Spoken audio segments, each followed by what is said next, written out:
Not unmuted yet. Now, hello. How's everybody doing today?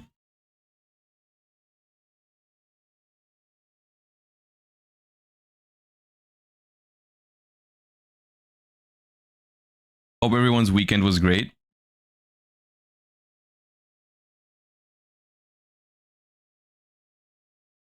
Welcome to the Monday stream. Bro, you lose so much hair.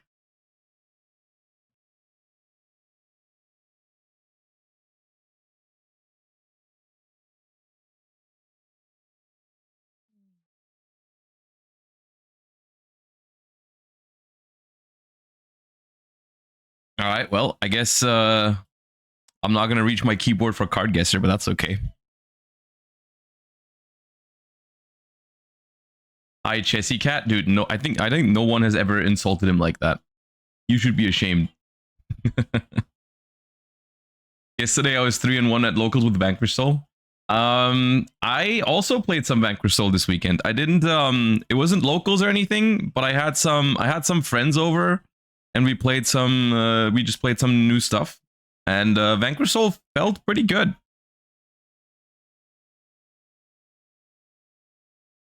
Vanquish Soul felt quite alright.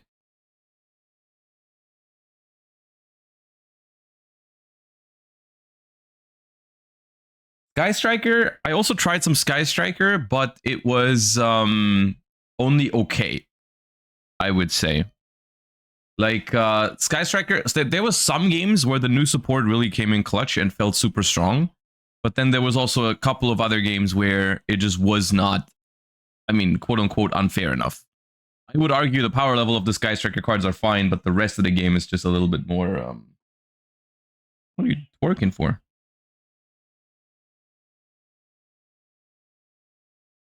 But yeah.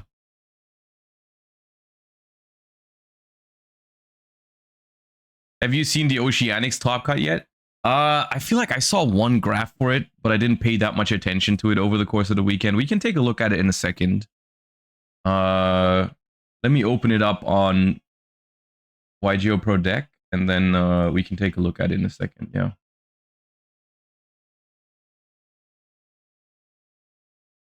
But yeah. Well, we've got. Oh, okay. Well, keyboard unlocked is the good news.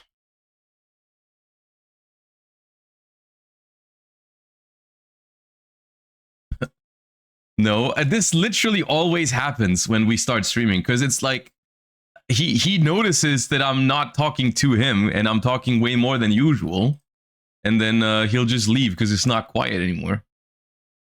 It is what it is.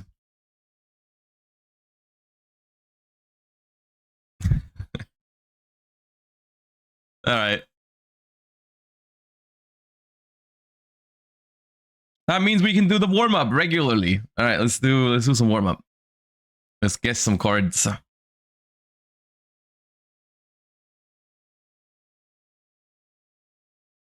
Oh, dude, that's a hero. Is that Captain Tenacious? Yeah.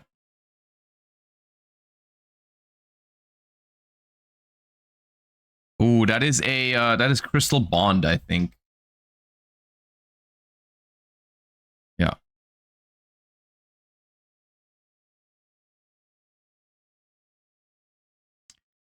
Look in Cybers. Yeah, that is that Firewall Defensor? Or Firewall Guardian. It's one of those two, I think. Guardian. Oh, now he's back. Okay. That is Spectrum. Yeah. Dude, was that without zooming at all? Well, that's Shirt, isn't it? Yeah.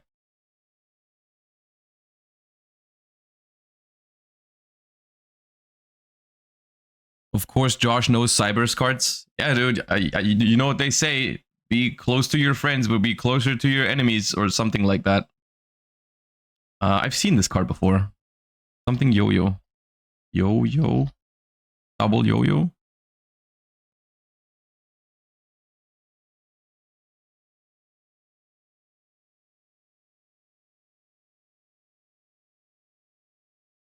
Oh no, this is something spell reflector shield? No. Spell shield type, yes. Spell shield type 8.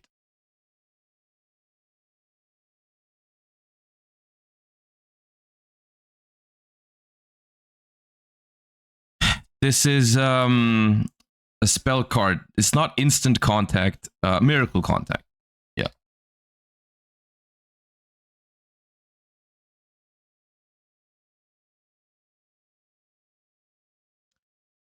That is Phoenix Enforcer.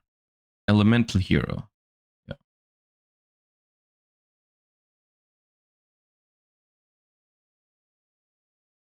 Card D.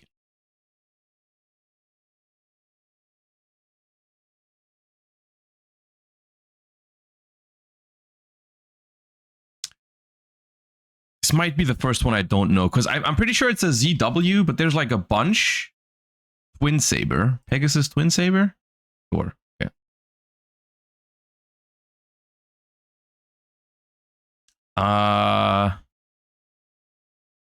It's like Genix controller with the flower. Spare Genix? Genix Spare?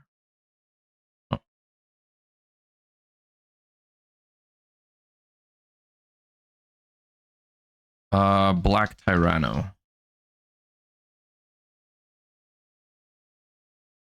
Oh, what is this pace? That is Blazar. Yep.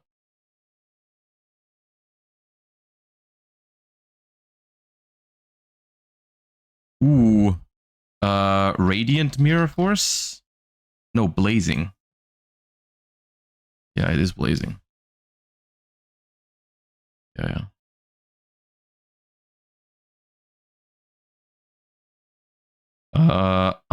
This gives me Unchained vibes.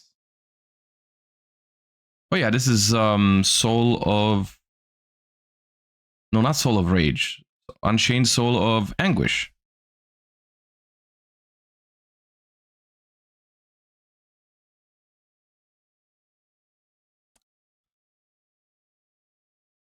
Not the symphonics, dude.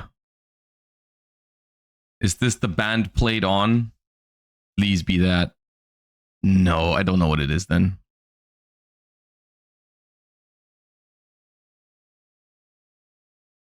General Probe.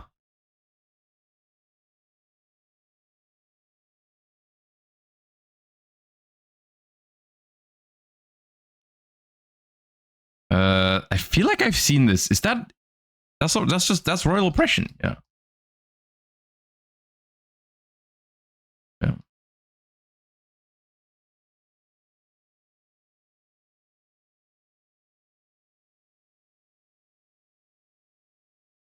Ah, the Flame Swordsman. Blue Flame Swordsman? Yeah. Ooh, this also feels familiar. Dark Energy.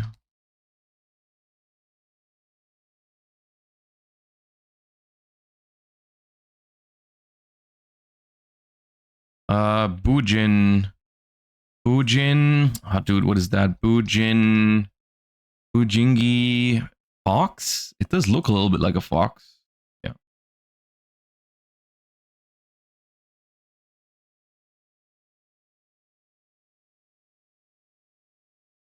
think it's a pendulum.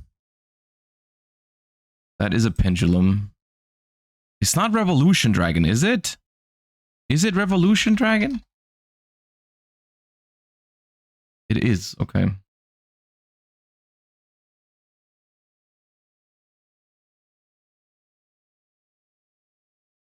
I feel like I know this one. I feel bad for zooming again. I feel like I should know this one. Actually, never mind. What is it? Photon? Photon Charge Man? Okay, never mind.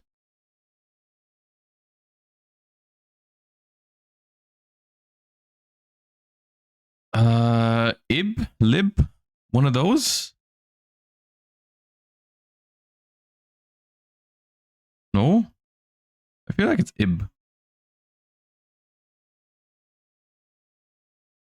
Wendy. Ritual Beast Tamer. When? Oh, okay. Well.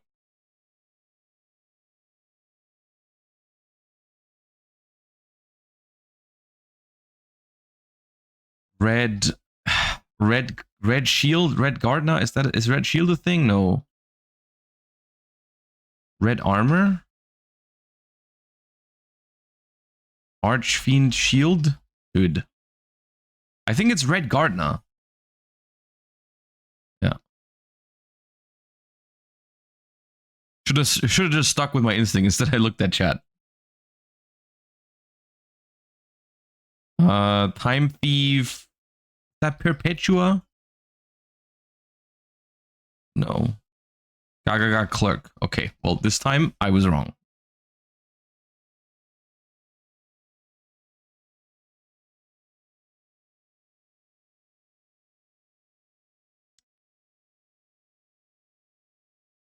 Ether? Ether? Right? Yeah.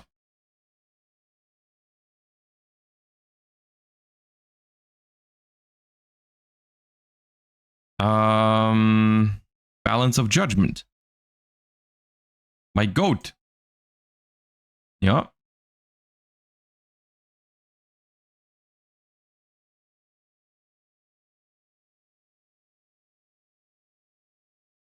Oh god, I don't know what that is. Oh wait, no, it is Return of the Dragon Lords. Dude, it's been a hot minute since that card saw play. It's like 10 years at this point almost. More like 9. Oh, that's the Sword Soul. The Sword Soul that no one plays. Chunjun? Yeah.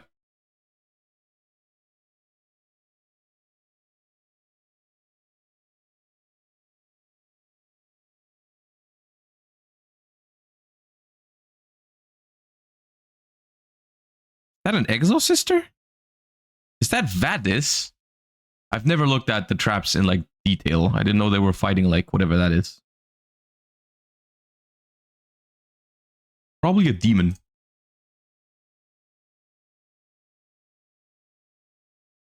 Easy clap.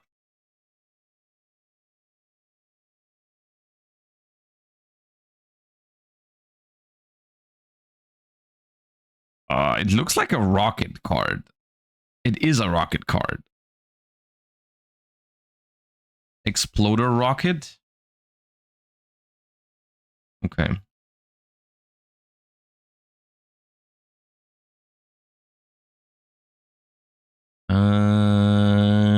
Who is that? I don't know. Nope. I think it's a synchro. Yeah, Scarred Warrior.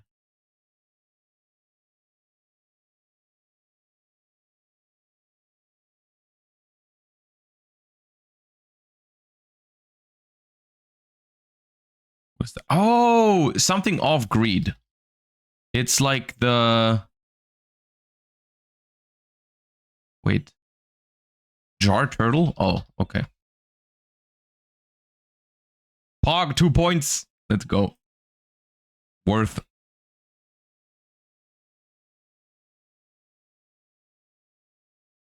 Okay, these are getting harder now. This is something Performapal. But... Balloon. Balloon. Illusion balloons? Okay.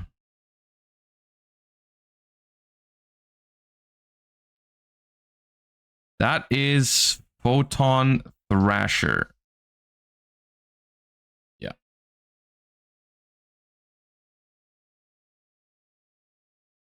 Oh god, old vanilla. Uh-oh. Quaggar Hercules. Yeah.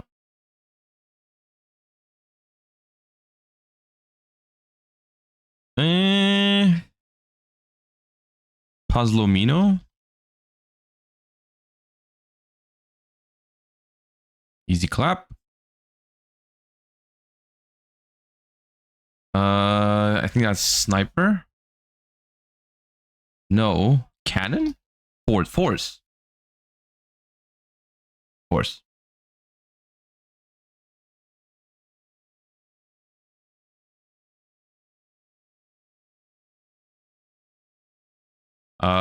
This is Joker? No. Queen's Knight. Yeah. Sylvan Guardy Oak? No. Then it's, but it is that monster. Then it has to be on a spell. Charity? Yeah.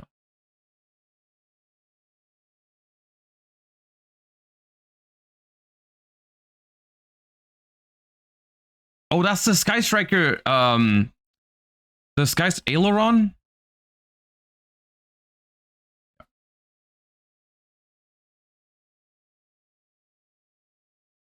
Who are you?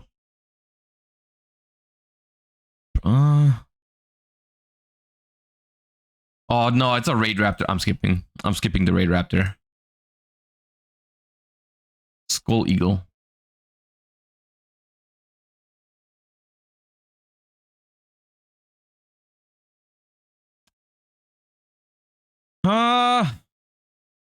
What is this bow? Goddess bow? Does it have anything to do with Appaloosa?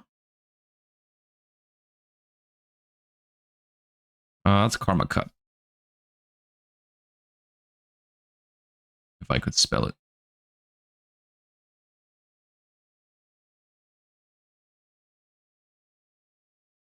Oh, dude, that's I think a Stardust card. Never mind, it's not. It's cybernetic, cyber something, cyber Strident Blast, Super Strident Blaze.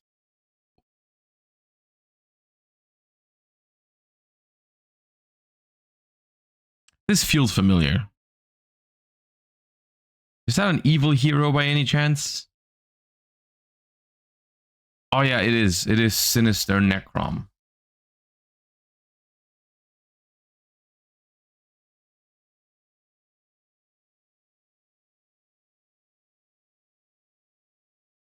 Oh god, it's another old vanilla. Alpha. Alpha what? Wagata?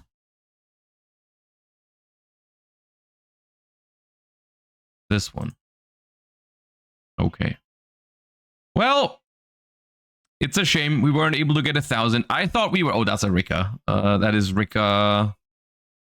Princess. Nope. Okay. Well, I was wrong on the Rika, but it was a Rika. I don't know which one it was, but it was a Rika. 901 is still pretty good. Don't you dare say washed. Don't you dare say washed. That was a pretty good round. Come on, it was pretty good. We had pretty good pace in the first half, and then the second half was not quite as good, but still, it was good. Also, Ponpoka VT, thank you for the raid. Appreciate you guys. Welcome everybody to the stream. Also, everyone that just subscribed during the warm up or the starting soon. I appreciate you guys. Thank you so much. Sad he's lowering his standards. No, you guys are just upping the standard every day for no reason. Like 900 is pretty good. No, screw that. I'm not gonna entertain this discussion every day. Okay, we are looking for a monster from 2015. That is not a dark. Kira, thank you for the 3 months. Washed if the sub sound is still crispy. I think it is. I turned it down and I still haven't found, like, not having found time to fix it is not actually true. I have tried to fix it. I just wasn't able to. 2015 Necros. I mean, sure, water is not the most common attribute, but sure, we can, I guess we would also be eliminating ritual. Oh. Okay, it is not a ritual. But we did miraculously nail the attack points, 2,900, and it's over 8. It's over level 8. Okay, level 9 or 10, 2900. 2900. Cleaford Skybase? What is a Cleaford Skybase? Dude, that's crazy it wasn't that, because that was a really good guess. I didn't even know Cleaford Skybase existed. Okay, it's a level 9 effect monster, 2900 attack. Isn't there an Infernoid? I feel like there is an Infernoid that matches that. Ununku? No, that's 3000. What's the other one called? Deviati? Deviati. It's got to be that, right? It's surely. Okay, yeah. It is Infernoid Deviati. But the Skybase was also a really good guess. I'm actually surprised it was not the Skybase. That was really unlucky. Skybase is Temu Towers. Okay. All right, sound. With that, welcome to the stream, everybody. The warm-up is done. Let me tell you what we're doing today. Or rather this week, because this week's streaming schedule, or screaming schedule, depending on how you're looking at it. This week's streaming schedule is going to be slightly different because I'm going to be live this weekend on Friday, Saturday, and Sunday. Because this upcoming weekend is the North American World Championship qualifier, which is always a big deal, of course. And I'm going to be live covering it on Saturday and Sunday. Not only that, on Friday at the NAWCQ, they will also be streaming, or I hope they will be streaming it, at least they did in previous years. They will be streaming the World's Points Playoffs, which is when the best performing duelists of the season are playing for some spots in the World Championship. And that is usually also streamed, which is pretty exciting because, you know, the best performing duelists of the season, typically some high quality gameplay to be seen. So that's why I want to stream the Friday as well. So going to be streaming Friday, Saturday, and Sunday. And therefore, I'll probably be taking 1 or 2 days off during the week, because otherwise I'll just probably lose my mind, especially because I'm going to be streaming at like NA hours over the course of the weekend, which is probably going to be like 10 plus hours each day. Except maybe Friday. Friday is probably going to be a little shorter, but like the Saturday and Sunday streams are going to be long. So I'll probably be taking off. I'm thinking the Wednesday this week, and then I don't know about Thursday yet, but that's that. Today we're going to be doing, there's a couple of things we're going to talk about in the beginning. Like we have some new cards to look at. They announced some stuff from Doom of Dimension, and I think the new structure deck. We're going to take a quick look at the results from the Oceanic WCQ, because that was technically the first big tournament. Not just technically, it was the first big tournament with Duelists Advance legal this past weekend, which had some interesting developments. I'm hoping. I haven't looked at it in detail yet, but like the decks were legal for that tournament, and so we can see what kind of impact they had in regards to the NAWCQ and then also the EUWCQ. And once we're done with that, we're going to be hopping into Master Duel today, of course, to see what the situation is with Maliss after it's been released for a couple of days. We're probably not going to be playing Maliss the entire day, maybe some, but I did want to explore some other stuff as well, especially with the amount of Lanceas that people seem to be running in Master Duel right now. I honestly feel like I'm going to have a better time if I just don't play Maliss myself, even though it is a good deck. But I don't know, it just doesn't seem that great to me if you just run into Maxi or Lancia every game. How much life points does Maliss pay? Surely not coping on burn. I mean, the problem with Maliss in that regard is that they gain more life points than they pay, usually, especially if they want to. If they know what you're... Like, they can loop GWC06 and gain life points every turn. So I don't think you could really burn the deck. Yeah. But yes, that's something... That's what we're going to do later. Tomorrow I'm going to be live because tomorrow I'm headed back to locals for the first time in a long time, actually, which I'm pretty excited for. So tomorrow we're going to do a little bit of a TCG stream, maybe some Master Duel as well in the beginning. But then I do want to do 2 things tomorrow. The first thing is I want to build my deck for locals, which it's going to be Sky Striker or Vanquish Soul. I'm not sure, but we're going to be deck building a little bit. I'm going to be deck building for locals a little bit, and then I'll report back and tell you how it went. And then I also want to do a little bit of a prep stream for the NAWCQ tomorrow for all the people for all the people in my chat that are playing at the NAWCQ, I'm opening a Q&A later on my Discord, where if you have any questions, you can also join this if you have questions for the EU WCQ or anything like that. Just like deck building related questions or deck choice related questions for the upcoming tournaments. Just so we have something to talk about tomorrow. In regards to those tournaments, right? Like, so people can submit their questions like, hey, I'm playing this deck, I'm deciding between this or that card, what would you do? Or just like also more generic stuff. So be on the lookout for that. If you're on the Discord, you can post the question later. If you're not on the Discord yet, you can go !Discord and join it. And then we're gonna do a little bit of a Q&A tomorrow for the NAWCQ. And then probably taking Wednesday off, and then Thursday might be some remote duel if I can organize it in time, which I probably can, unless I forget about it. But I will try to do some remote duels with some new decks on Thursday, because there's actually a decent amount of stuff I want to try from Duelists Advance. So I might just invite a couple of people to play on Thursday. But yeah, that is a rough outline of the week. And then always, whenever anything like Master Duel is kind of like something we're gonna always be playing a little bit here and then. If there's a little bit of time on these, like for example, if we build the deck tomorrow for locals and it finishes rather quickly, or the Q&A is a little quicker, then we'll just play Master Duel to fill the rest. Yeah. Also, today's stream, I gotta go like 30 minutes earlier than usual because I got an appointment at 5. But yeah, that's basically all. All right, let's begin. New cards. New cards, and they are doubling down on Psychic support, which, with me personally, I think this is pretty cool. I was a fan of the Psychic cards in Duelists Advance. I think they are pretty cool. However, they are not meta relevant enough at the moment. But the thing is, like, they are just missing, I feel like, more good stuff to go into with the Psychics. Because the thing with Psychic cards is some of their main deck engines are really good, but they are just not really able to convert that into anything from the extra deck at the moment. I mean, nothing is not true. They got like Omega, and one or two of the new synchros from Duelist Advance weren't bad, but like there's just not enough to make it a playable deck. So we got more in Doom of Dimension.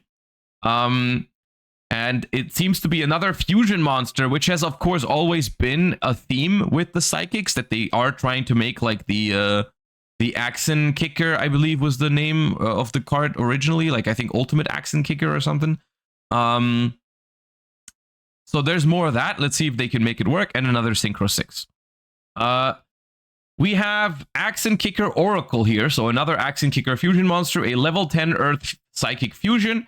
It needs a Psychic monster plus a Synchro Xyz or Link monster. Okay, I believe the other one needs a Synchro specifically, so this one is a little more generic.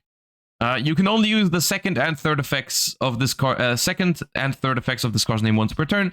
After this card is fusion summoned, it gains 1,000 attack for each Synchro Xyz and Link used as its material until the end of the next turn. So that could be decently big. Up to 4,900. When your opponent would special summon a monster, quick effect, you can negate the summon, and if you do, banish that monster. If this fusion summoned card is sent to the grave, you can banish a teleport normal or quick play spell from your grave, banish this card. Special summon this card.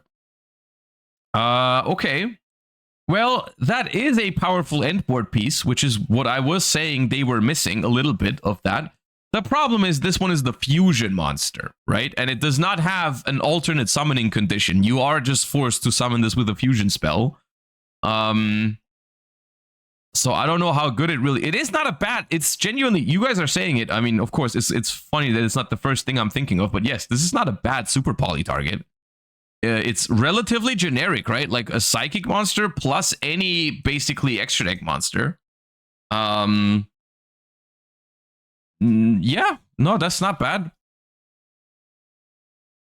But as far as Psychic support directly goes, I guess it remains to be seen how easy it is to make a fusion in it. I'm not saying there's no cards for it. I am aware that there is a fusion spell in Duelist's Advance, I believe, that has like a, like, I think it was called Teleport Fusion. There is ways to make it, I'm sure, but like the question is, does the ideal Psychic build play that card? And how easily can they access that card, right? I'm assuming because it is called Teleport, they have a way to search it. But the thing is, whenever you're searching Teleport Fusion, you're not searching Emergency Teleport. And Emergency Teleport is an incredibly powerful card, right? But we'll see. Okay. Serene Psychic Sorceress, level 6 Earth Psychic Synchro Effect monster, materials, tuner, non-tuner, so generic synchro. You can only use the first and second effect of this card's name once per turn. If this card is synchro summoned, you can pay 1,000 life points, set a teleport normal or quick play spell from your deck, grave, or banishment. Okay, there you go. This is interesting because setting it from your deck is basically a positive and a negative at the same time. Now, if you are trying to access emergency teleport with this card, you cannot activate it immediately because it is a quick play spell. And if you set a quick play spell, you can't immediately use it. So emergency teleport, not the best target for this, I think. However, I remember from playing the sneak preview that there was the new teleport.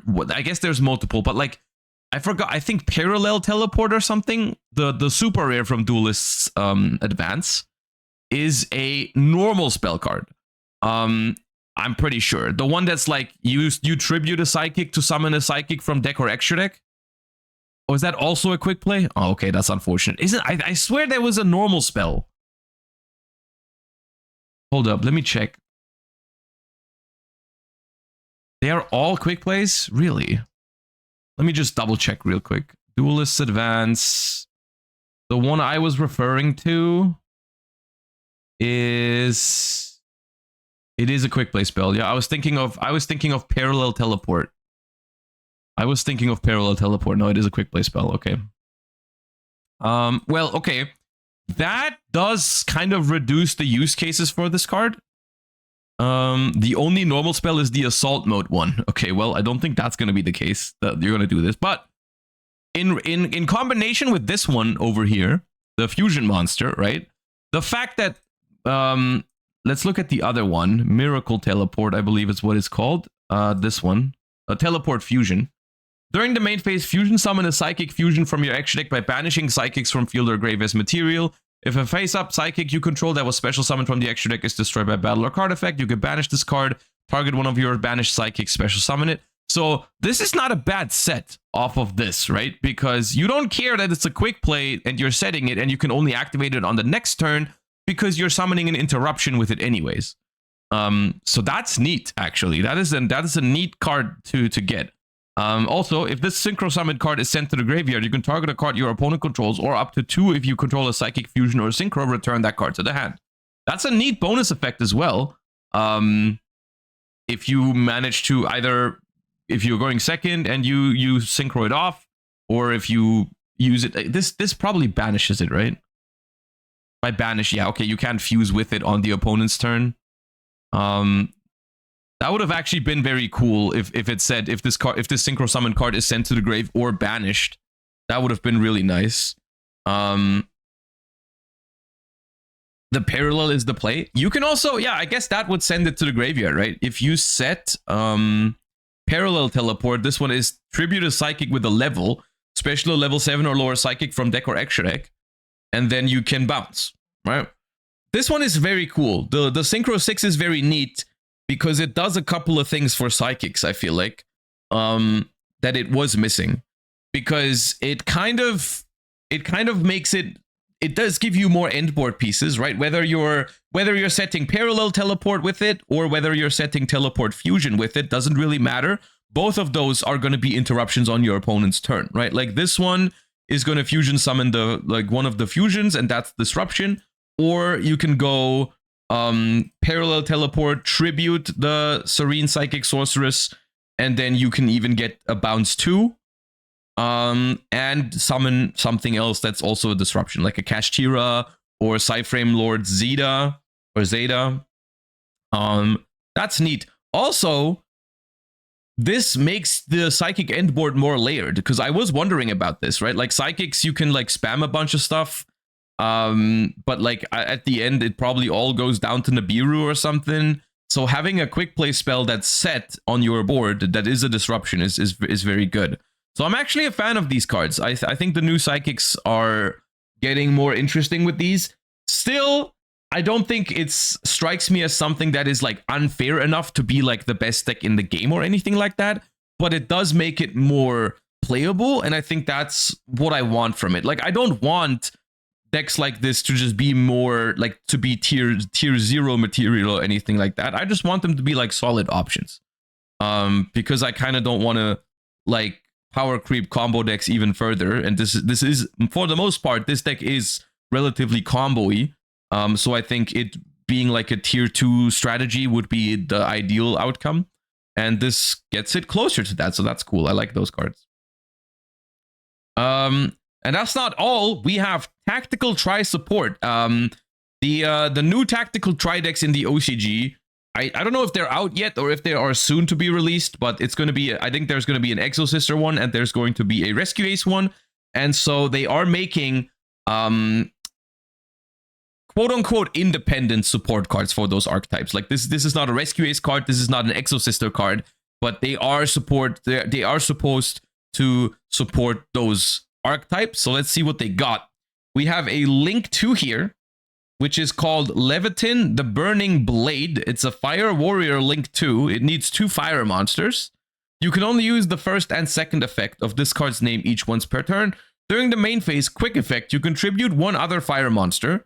Then target 1 fire monster in your grave with the same original type, but a lower original level. Special summon it in defense position. If a set card in your spell trap zone would be destroyed by an opponent's card effect, you can banish this card instead. Okay.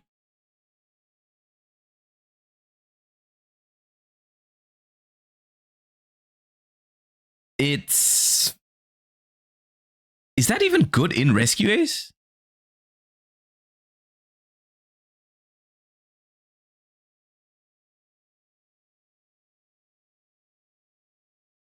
If a set card in your spell trap zone would be destroyed by an opponent's card effect, you can banish this card instead. Okay, this is neat, I guess, in Rescue Ace because you're setting up a lot of back row. So Lightning Storm, like in all the formats where Rescue Ace was a thing, people would consider playing something like Lightning Storm for it. So this is good. You can dodge Imperm on Turbulence. However, it's the same. You can do the same thing with SP, and SP is also better into Nib.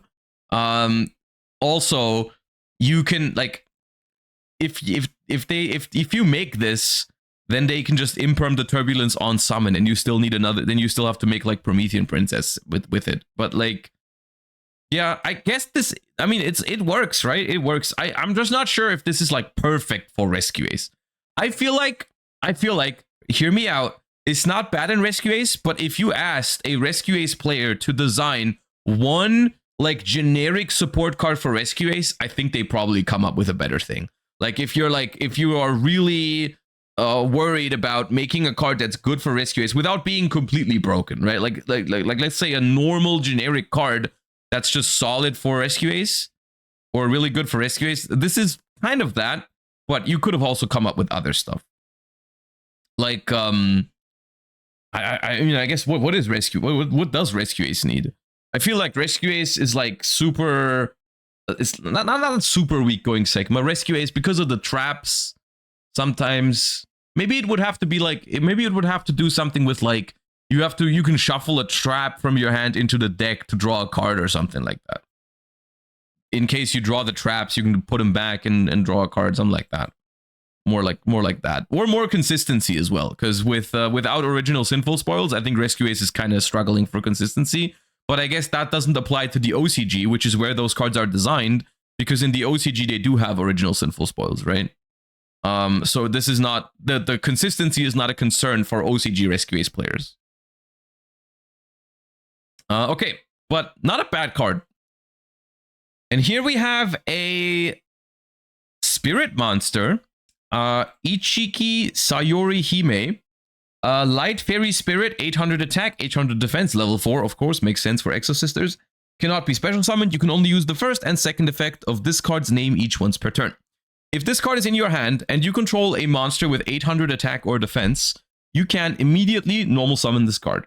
If this card is normal summoned, you can add a level 4 light or dark monster with 800 attack or defense from your deck to your hand, except itself. Once per turn, return this to the hand in the end phase. Okay. This card's good. This is more like what I was imagining. If you make like a generic support card that's really supposed to support a deck, this card is way better than this. This card might not even just be good in Exosister, because I'm pretty sure all of the Exosisters have 800 attack or 800 defense. I'm pretty sure this works with like all of them. So this is like perfect for Exosister. Most notably though, this is not a one card combo in Exosister, right? Because if you normal summon this and you grab Martha, I believe you can't activate Martha because you control this, right? It is? Okay, and how?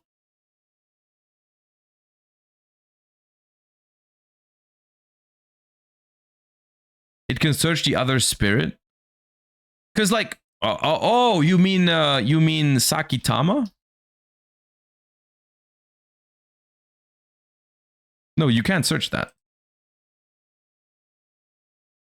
Sakitama does not have 800 attack or defense, y'all. Sakitama is 400, 900. Aratama? Aratama.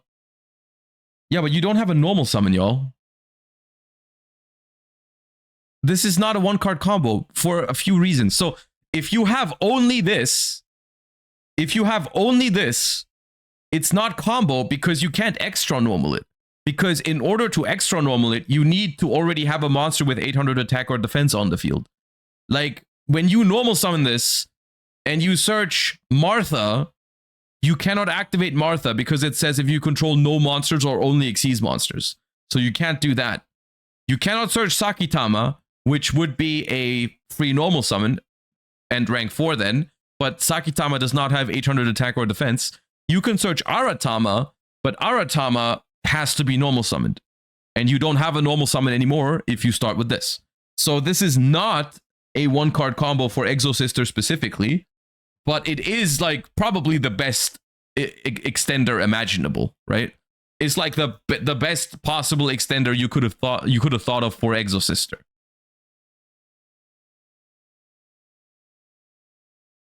You start with Aratama, search this card. Yeah, that way around it works. Aratama is a one card combo for Exosister. To be fair, Aratama has always been one card combo for Exosister, right? Aratama into Sakitama was always a rank 4. Like that was already the case. Now, of course, this is better. Aratama into this is a better one card combo, but Aratama was already combo for Exosister. Aratama now gets you Martha and a rank 4 instead of just a rank 4. Yes, yeah, that's true.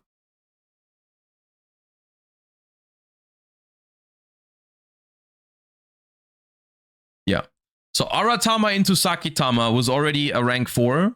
So you could have already made one of the Exosister rank 4, so it was already combo. But now, because the extra normal summon also searches you Martha, I guess that makes it better. It makes Aratama like something you would absolutely have to hand trap, right? Like if you have Imperm or something, you gotta hit the Aratama, otherwise it doesn't do anything. Lunalight has lots of 800 attack monsters. See, that's what I'm thinking about right now, because I can see the applications for this card in Exosister 100%. I understand how it works. It's pretty good for it. It makes a ton of sense. It's a good card for the deck, even though it's not a one card combo, but it is one of the best extenders you could have. What are the other applications for this card? Because this seems relatively generic to me, right? Like you can search any level 4 light or dark with 800 attack or defense. There has to be a lot of targets for this. I was thinking Snake Eye Ash for a second, but it does say light or dark. So you can't, like, it doesn't work. It does not add Snake Eye Ash. But like there's probably some interesting targets for this. Monarchs? Oh yeah, all the squires are 800 attack. Also, yeah, Snake Eyes level 4 anyways, but it doesn't matter. Neo Space Connector. Neo Space Connector. Oh yeah, it having to be level 4 also makes it so it can't search the Monarch stuff.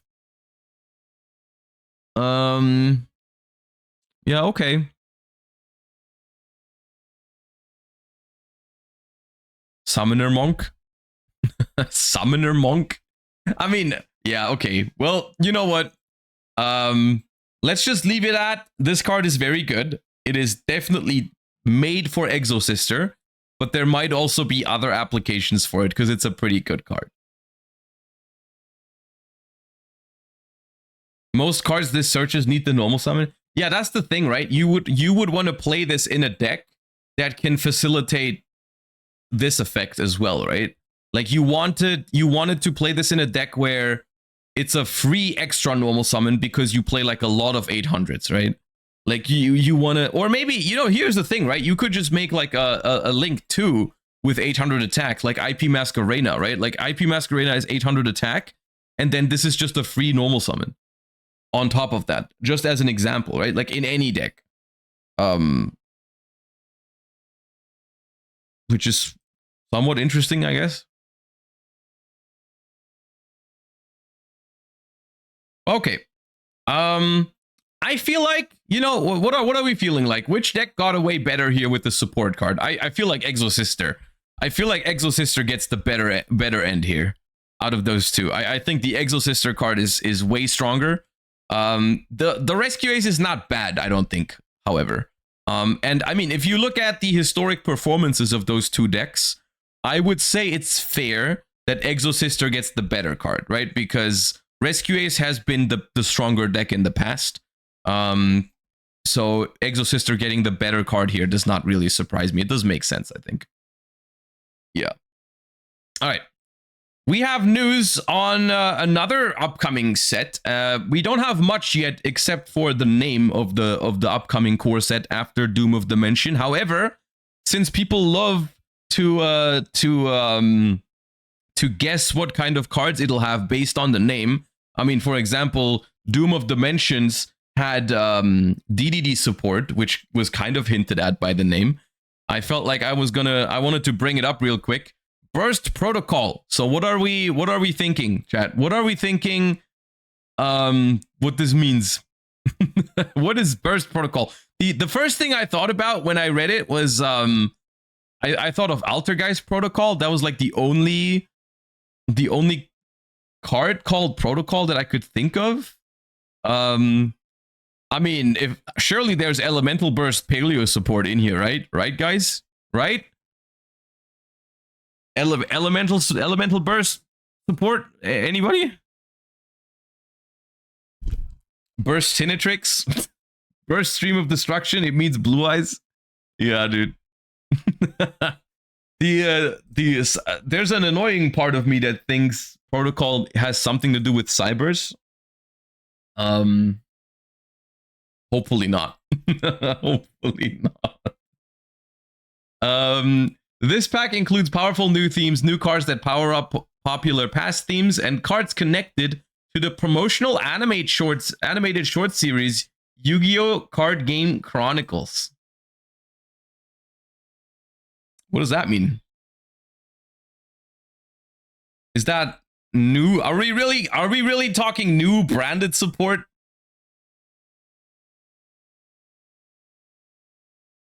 I don't know, man. We'll see. Even more Sky Striker?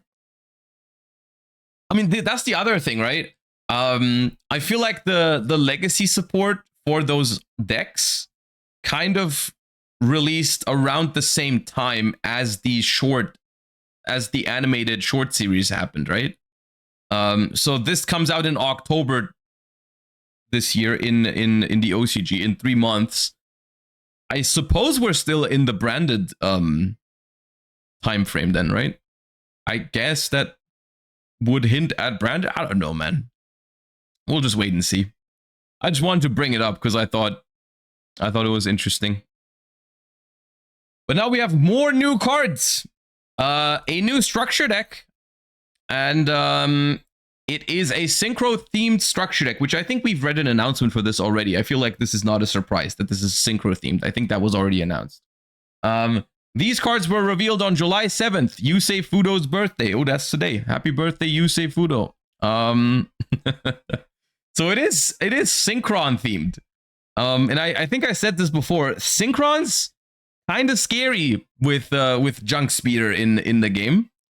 But let's see what they got. Junk Warrior Extreme is a Junk Warrior Retrain, level 8 Synchro, 2900 attack, 2300 defense. Needs Junk Synchron +1 or more non-tuner monsters. You can only use this card's 1 and 2 effect once per turn each. If this card is Synchro summoned, you can special summon as many level 2 or lower monsters from your grave as possible. And if you do, their effects cannot be activated for the rest of this turn. Also, you can only special summon once more for the rest of this turn. When this card destroys an opponent's monster by battle, you can banish this card, special summon a Junk Synchro monster from your extra deck. This is treated as a Synchro summon. Okay. This feels like the most synchron card ever. I feel like there's like different versions of this type of effect on so many different synchron cards. It almost feels lazy at this point, right? Where it's just like, hey, make a synchro and it brings back stuff from the graveyard, or it brings out more stuff from the deck so you can do more synchroing. And then they synchro into more synchros. And this time, instead of summoning all the tuners from the deck, they summon them all from the graveyard. Like, you know, Junk Speeder, Celestial Double Star Shaman, whatever, you name it. Like, there's like Axel Stardust Synchro Dragon. It's just the entire deck. It's just like, make a synchro that brings back the Martial Metal Marcher. Yeah, I don't know. Sure, I guess. So it's not a bad card. It's just that it requires Junk Synchron. Is kind of odd, I guess, but maybe there's more support to get that out there. But it's just more of the same, I feel like, with this one. Is what I'm thinking. At least it does limit you for what you can do with those tuners. However, you can still make very busted combos with this, right? Like, you can only summon once more. So let's say you bring back a bunch of tuner synchros. You can make like a, what is it? Shooting Quasar Dragon with it. Or you can bring back Formula and then synchro on the opponent's turn. So like, okay.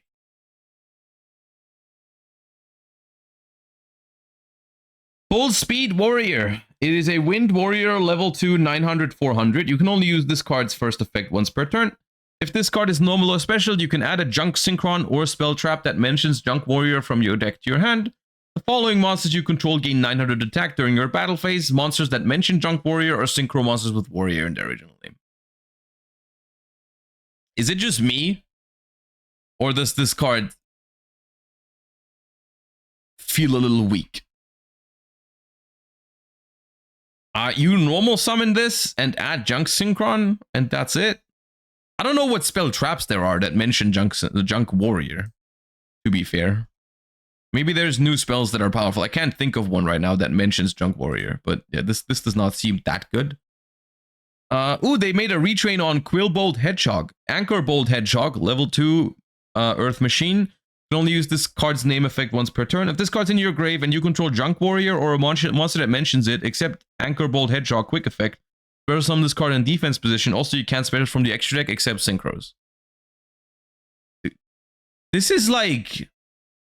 This is not even that much better than the original Quillbolt Hedgehog. Right? This is like almost the same power level as the OG from 2008 or something. The only positive about this is that it's a quick effect, which means that you can bring it back once on your turn and then once on your opponent's turn to quick synchro with it, I guess, if you have like a Formula Synchron type effect. But it's like not, this is nothing special. Okay. Synchro Fellows spell. You can only activate one card, one of this per turn. Add one of each of the following cards from your deck to your hand, then discard a card. Junk Synchron, a monster that mentions Junk Warrior or Stardust Dragon. You can banish this card from your grave, then target a Synchro you control. It loses a level, then for the rest of this turn, you can normal summon a Synchron in addition to your normal summon set during main phase. Okay, this card's good. This card's good. This is like the wishes of this archetype, right? And it's particularly good because it adds you Junk Synchron, and then you discard a card. So that means you can discard a target for Junk Synchron immediately to the graveyard, which you can also add, right? You can add this one or this one because they all mention Junk Warrior, I think. This one mentions Junk Warrior. This one also mentions Junk Warrior. So like you could add one of those two and then discard it, which is immediately a target for Junk Synchron. Sure. This card makes sense. And it's not that bad into Ash Blossom. Like, yes, this is a good card to Ash, but the discard is part of the effect. So you don't have to discard, so you don't go minus into Ash Blossom at least. It's just that so far, none of these cards, I feel like, give this deck a new direction. So I feel like the direction of this deck is always going to be make Junk Speeder and pray it resolves. Right? Like, it's still going to be, I'm going to make Junk Speeder and that either goes through and I win, or it doesn't go through and I probably lose. Which, to be fair, the game plan of the deck, because of Junk Speeder's existence, is kind of messed up to begin with. It's super hard to balance around that sort of effect, right? Like, Junk Speeder is such a polarizing card that if you give the deck like a good plan B or a good ways to protect Junk Speeder, good ways to play through hand traps, all of a sudden that deck is like incredibly strong and way too toxic.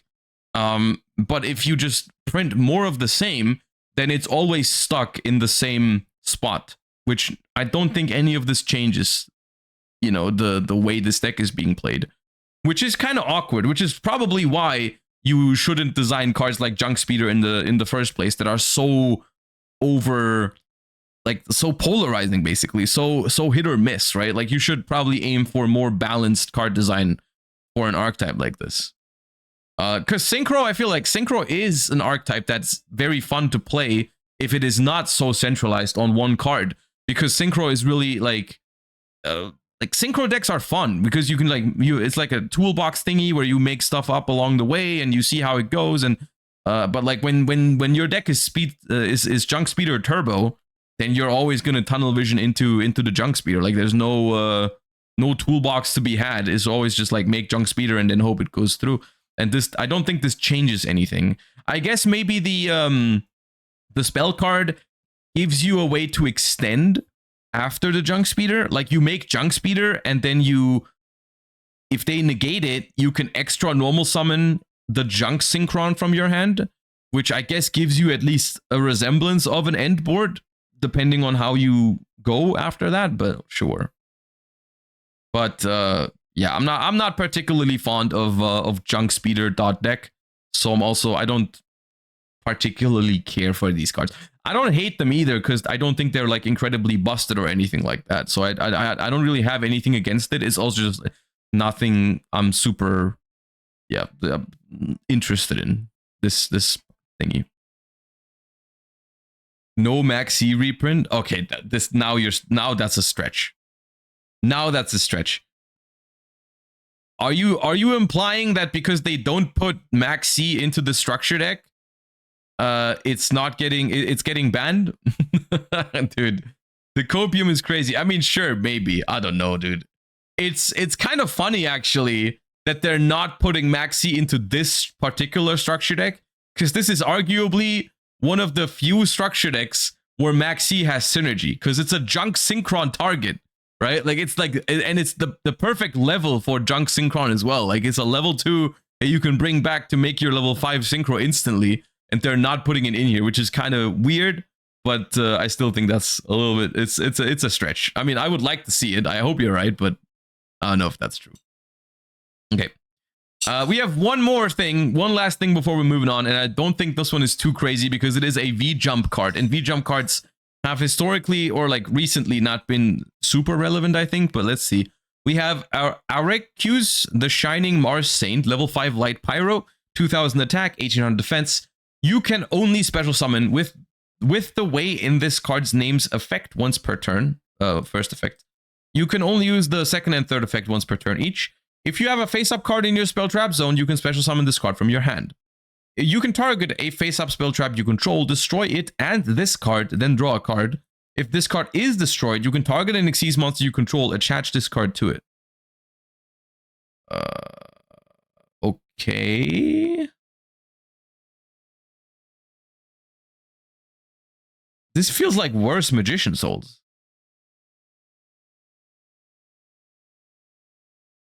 Because if I have a face-up spell trap that I don't need anymore, why wouldn't I just go send it for Magician Souls? K9?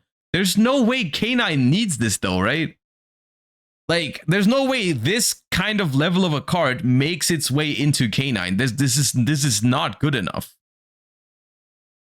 for K9. Like, if you're looking for level 5 extenders in a deck, there's better stuff than this.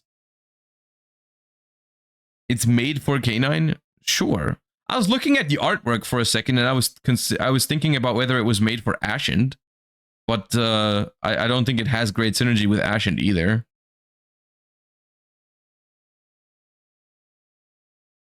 The continuous set a quick when destroyed. Yeah, but like this is still so mediocre. Like special this destroy itself to destroy your own card and then draw a card. I don't know. This does not feel that good. It really does not feel that good. I think it's searchable in Ashen. Yeah, that's because it's a light pyro. Don't know if there's any. Actually, light pyro doesn't help in Ashen, right? In Ashen, it's dark pyros. I don't know, man. If it wouldn't destroy itself, it's fine. Yeah, that's what I was thinking. If it was just like special itself, pop one of your cards to draw a card, kind of like Magician Souls, right? That's why I was drawing that comparison. Then it'd be fine.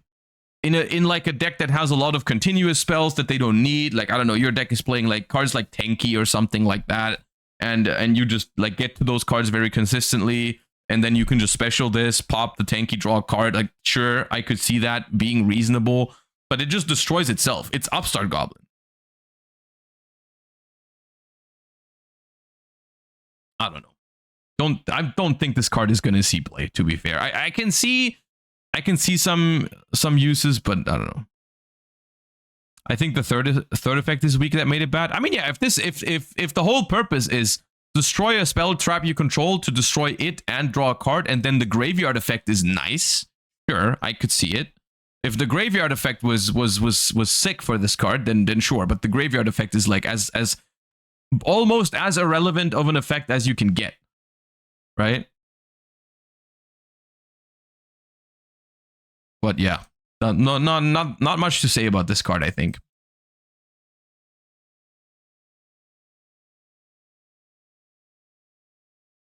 How much do you think the one of secrets in K9 will cost if you had a guess? Wait, secrets? Do the side sets have secrets? Did they change the ratios for the deck build packs? Because I haven't heard about that. No, right? Okay, no. Ultras? I mean, I guess the only comparison I have right now is something like the Maliss Ultras in crossover breakers, right? Which how much was a Heart's Cryptor as an ultra rare only? I mean ultra rare or higher. Like how much was Heart's Cryptor? If it really is just a one of, then I don't think it's going to be that expensive. I think Heart's Cryptor was not expensive. The only cards that were expensive were like the ultra, the ones that you play like multiples of. Cryptor was like €2. Yeah, I think Cryptor was like almost nothing. The thing that you always have to be, that's the thing, I suppose. Maliss gets played in one deck. Yeah, but Maliss also Maliss was also in a, and this is a crazy thing to say, but I think Maliss was in a weaker side set, right? Like in this upcoming side set, every single ultra is going to be a hit. every single Ultra in Justice Hunters is a hit because it's either a Yummy card, a Canine card, or a Draco Tail card, and all 3 decks are good. There's no equivalent to the yugioh Pendulum Ultra that you could pull in crossover breakers. So I think like the cards just can't be that expensive. I do think the Canine Ultras are probably going to be the most expensive ones, but I just don't think the one-ofs are going to be that crazy. I think the most expensive one is probably the one that you play as a 3-of in every hand trap Canine package. The Izuna, I think, is going to be the most expensive. Yeah. I mean, we don't have the rarity announcements, but I would be surprised if Izuna was not an ultra rare, right? So yeah, this one. Izuna is probably going to be an ultra, and that one's going to be crazy. But I think I just think the ones that are usually one-ofs, I don't think are going to be that crazy.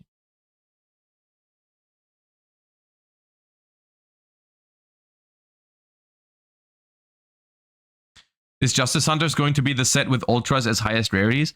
The side sets, I mean, no, technically not, but I think you mean the right thing. Like, there is no secret rares in this set, and the highest rarity for, like, in terms of normal rarities is ultra rare, but there are, like, the more fancier versions. Like, there's going to be collector's rares, there's going to be starlight rares probably in this set, and so, like, it's not the highest rarity you can pull, but if a card comes in collectors or starlight, it also has like ultra rare or something. So like yes, from the regular rarities, ultra is the highest in this set.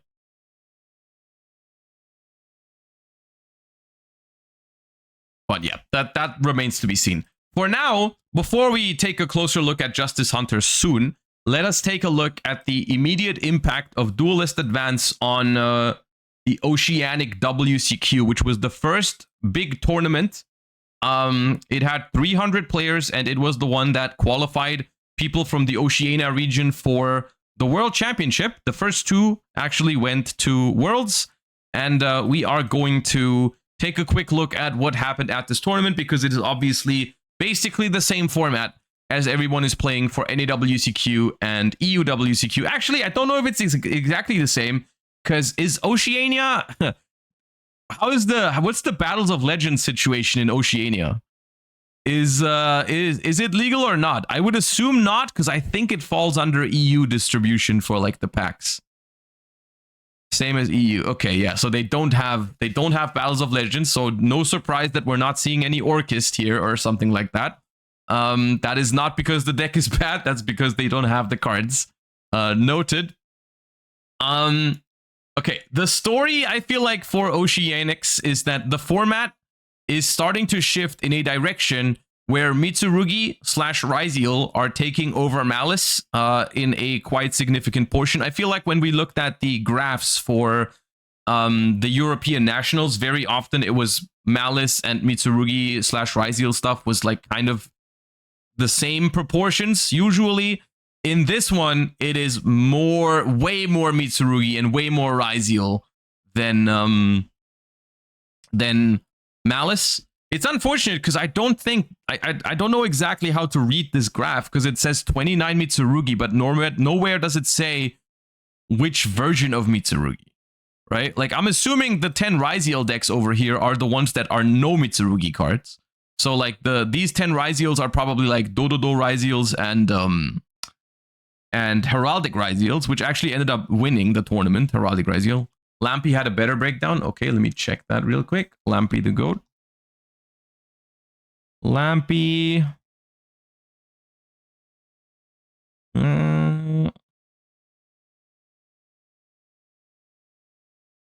Oh yeah, that is better. That is a better breakdown. Okay, so it was 36 Ryziel decks in top 64, which is a lot. 18 Mitsurugi Ryziel, 8 Mitsurugi Fiendsmith Ryziel, 6 Heraldic Ryziel, 4 Dododo Ryziel. And then there was just 2 Mitsurugi Fiendsmith and 1 pure Mitsurugi. I think that's a better way to split it up. I think it's better to split between pure Mitsurugi and Ryzeal Mitsurugi / Ryzeal variations. But yeah. And this is why I'm saying like the Ryzeals are taking over the Maliss right now, which is pretty crazy. The funny thing, quote unquote, is that even if you disregard Mitsurugi, even the other versions of Ryzeal at the moment can stand their ground against Maliss. Like even without taking Mitsurugi into account, Ryzeal still seems to be at a similar power level than Maliss, which is not something I expected at the start of the format. But yeah. Unfortunately, in terms of Duelist's advanced decks, this is looking rather bleak. You know, there's not much here. We have no Lunalight, 0, as well as only 1 Vanquish Soul that made it. I wonder if they have a deck list for the Vanquish Soul. I'd be very interested in that. How far did they get? Vanquish Soul lost in top 64. There's Vanquish Soul, Vanquish Soul, Vanquish Soul. No deck list for the Vanquish Soul here, unfortunately. Yeah, I don't know what the reason for that is, because I mean the cards were legal, of course. We did see the Vanquish Soul top. Maybe it's just because it was immediately after. Maybe it's I mean, there is also, we gotta face it, there is a realistic chance that the decks are just not good enough in comparison to Ryzeal and Mitsurugi and Maliss. But it's also just like, the set comes out on Thursday or Friday. I don't know when it releases exactly in Oceania. But in Europe, for example, it releases on the Thursday. And then like the big tournament, like arguably the biggest tournament of the season for your region is happening 2 days after. I'm not sure if maybe it's something that people just weren't confident in like bringing the deck. I mean, of course, you can test with your friends. Or you can test online, but like you can't bring it to any tournament beforehand. That you got no chance to test it at any event, not even a locals, unless there's like a locals on Friday, I guess. But like there's like definitely not many opportunities to prepare your decks for the most important tournament of the season if they just came out. So I say give it some time. Not the greatest performance on the first weekend of release, but I'm more excited maybe to see some of it on the stream next weekend for the NAWCQ. Which once again I'm gonna be live streaming Friday, Saturday, and Sunday for points playoffs, NAWCQ Day 1 and NAWCQ Day 2. Gonna be live the entire weekend. We're gonna see if any of the new decks are gonna make an impact on that tournament. I'm hoping so. I will say I spent some time yesterday. I had some friends over. We played some new format, and I felt okay about Vanquish Soul. It wasn't anything crazy, but it was playable. It didn't feel worse either than other decks. Like I tested some Vanquish Soul. It was decent. I tested some Sky Striker too. That was a little disappointing because Troll and Lockbird was a huge problem. But yeah.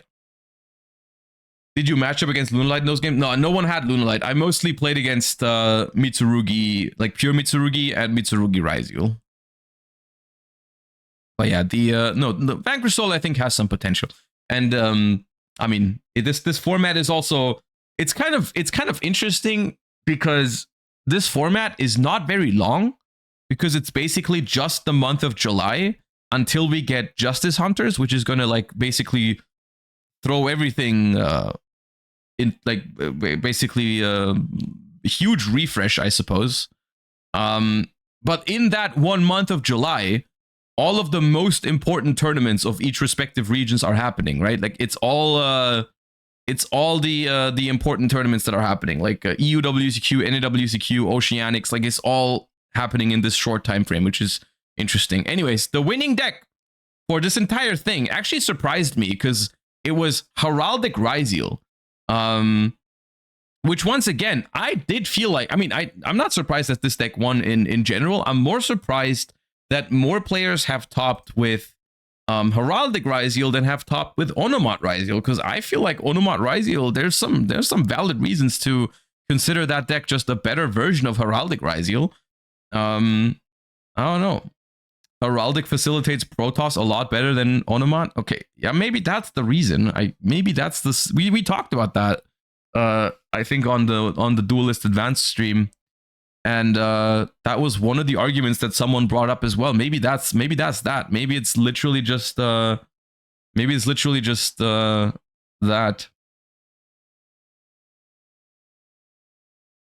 Yeah, we're main, because the one that won main decked Protoss and side decked 3 Eschatos. Like this, yeah. Once again, further solidifying my my belief that the current TCG format suffers a lot more from some generic cards than from the actual archetypes, because something like Protoss is just a disaster at the moment, I think. White Forest got second, though. That is unexpected. That is an interesting one. Let me take a look at that list real quick. If it loads. Hello.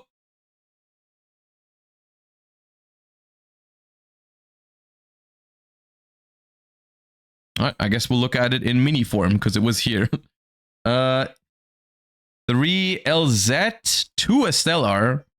I guess a Stellar is a good card in a format where people play less Imperm and less Ash Blossom. I mean, less Ash Blossom is not necessarily true, but like if it's mostly Charmies and Droll, then I guess a Stellar is a fine starter. No Fiendsmith in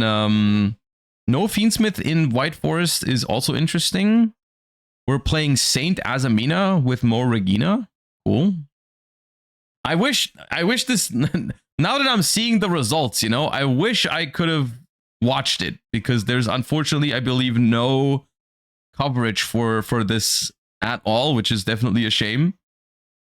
Let me see if there's any other interesting decks. We got Blue Eyes in top 4, which, I mean, the Blue Eyes lists are not super special, but it's still interesting to see Blue Eyes performing in this format, because it also won German Nationals. We got some Mitsurugi Ryziels here. We got Ryziel Onomat, no list though. Ryziel Heraldic, Ryziel Mitsurugi, Ryziel Fiendsmith Mitsurugi, Ryziel Mitsurugi, Ryziel Heraldic, Ryziel Mitsu, Ryziel Mitsu, Ryziel Mitsu, Onomat Ryziel, Onomat Ryziel. Dude, where's the Maliss? There's no Maliss in top 16? Dude, they all lost in top 32 or earlier. Jesus Christ. Maliss is just not it. Dude, I mean, the thing is, like,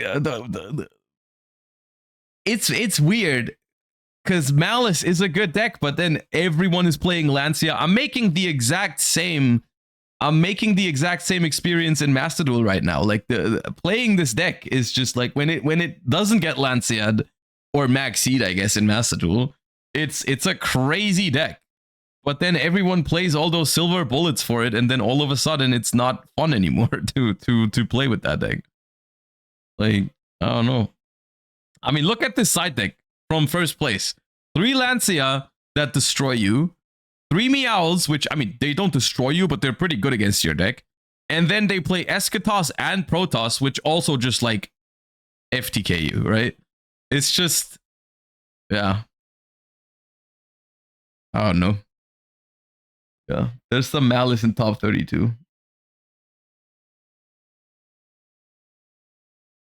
It just further, I believe if you're trying to win a tournament, Maliss just isn't it.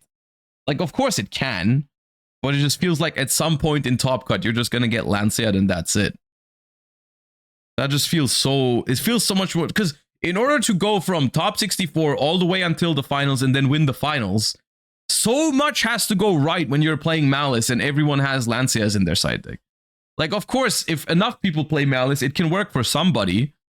And the deck has skill expression, but it's still, it feels so difficult to go through an entire tournament with it.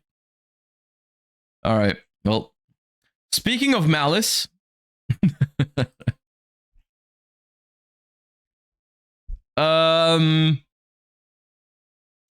yeah, so we're gonna be playing some ranked today in Master Duel, where Maliss has just come out, essentially. At this point, it is 3 days old. It is 3 days old, and I'll show you something. I'll show you if it's still in my last, because I played a couple of games over the weekend, not many. There was one Was it this one? No. Bro, I lost to this because they opened Soul Drain in 60 cards. That was fun. I had such a fun time. I played some Maliss. This happened in 60 cards. They went first, activate Soul Drain, couldn't do shit. This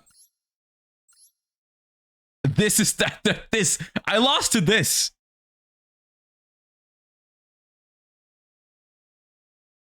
You look at this deck, and the longer you look, the funnier it gets. Look at what people are doing in Master Duel right now. It's crazy. It has this card, which, after I played against them, I looked at the deck list, and this card, if I understand this card correctly, I don't think it does anything. I think they just put it in there because they didn't even... I don't think they understand what it does. Target any number of cards on the field. The max number of targets on each side is the number of that player's Sinful Spoils cards that are banished or in their graveyard. Destroy them.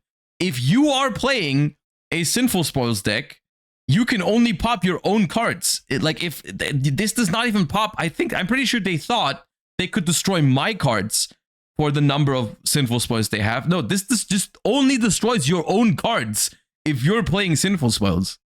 I don't even know what the point of this is. I guess you can dodge an Imperm on something, but come on. Come on. No way that's the reason. It's just 3 Chaos Hunter, 3 Lanceas, and then just whatever engine you're feeling like, and bunch of 3-0s. Huva and Maxi. How am I supposed to enjoy playing Maliss? Not that I want to enjoy it, but like, what am I? What happened in this one? Oh, I did. This was just Lancia. Yeah, I got Lancia in this one, I think, dude. And then, you know what I did? Do you know what I felt like doing after all that? And what I felt like was the best course of action for me to have a good time playing Master Duel is simply not to play Maliss. It's that simple. It's gotta be don't play Maliss. Because here's the thing, right? Here's the thing. Even in the first couple of hours when I played Maliss on Friday, genuinely, I didn't have a bad time. Because when you're playing Maliss and you're the one like figuring out Maliss combos and stuff like that, it is a fun deck to play if you actually get to play. But that's the problem, that at the moment in Master Duel, they're not letting you play Maliss. They're not, even if you are enjoying the play patterns of the deck and stuff like that, like you're not getting to play Maliss because there's like infinite floodgates against it. It's actually crazy. And the thing is, like, the deck probably still has a good win rate. That's not the thing, right? But like the way that your Maliss games are gonna go, I feel like, and we can play a little bit of Maliss and see if it's really that bad. But like, the way it goes probably is either you get floodgated and lose the game because of it, or you start doing your Maliss combo, they don't have a floodgate, and they just leave. I feel like that's the two ways the games go with Maliss, I feel like. But I guess I'm down to play a couple more games, but honestly, I feel like after the first Lancia, I'm going to switch.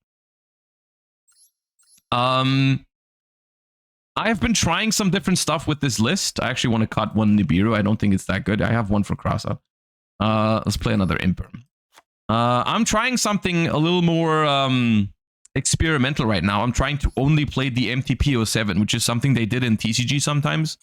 The reason being is that when you set up properly, you don't actually need GWC to revive your Whitebinder, because you can just banish it with March Hare. Like, ever since the release of March Hare, you technically didn't even need GWC anymore, which is what some people did in the TCG to top YCSs by reducing the number of bricks. So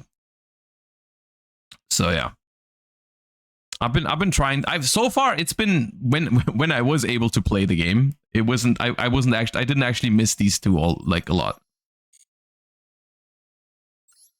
Fiendsmith might be necessary for a pivot after Lancia. See, yes, but at the same time, this deck has a hard time even getting 2 bodies under Lancia. Especially if they Lancia you in draw phase. Oh god, it's Tenpai. If they Lancia you in draw phase, you can't even special March here.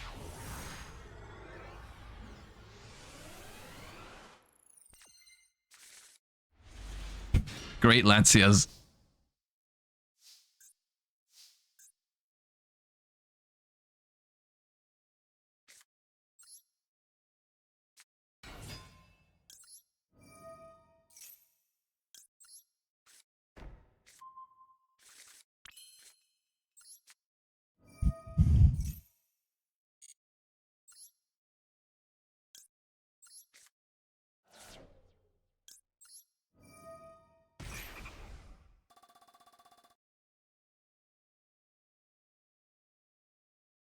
Don't Max see me right now.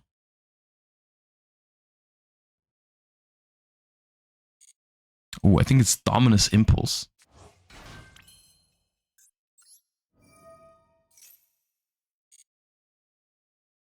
I do think it's Dominus Impulse. It could be Fuva as well. It could be Fuva. Do I grab Chessie or do I grab Marchair? I started with the field spell, so Red Ransom is not as good. Marchair.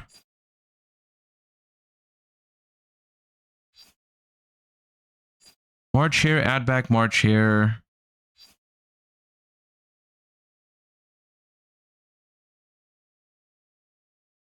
Chessie. If I go Chessie, special Chessie. Make Decoder, make a Link 3, bring back Decoder. Which Link 3 do I make? Because I can't go...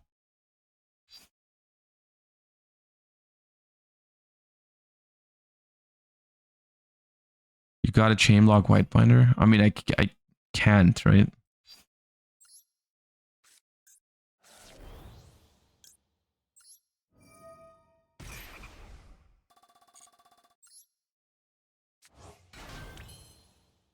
I could go MTP07, banish White Rabbit, search Chessie Cat, search... Yeah, let's do that. Search March here to get draw 2.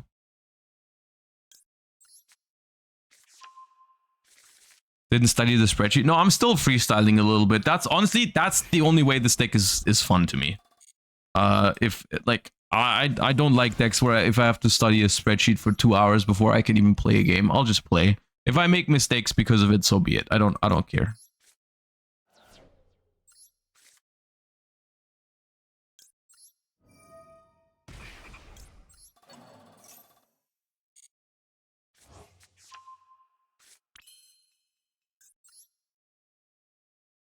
The only thing is now I've already used all 3 of these.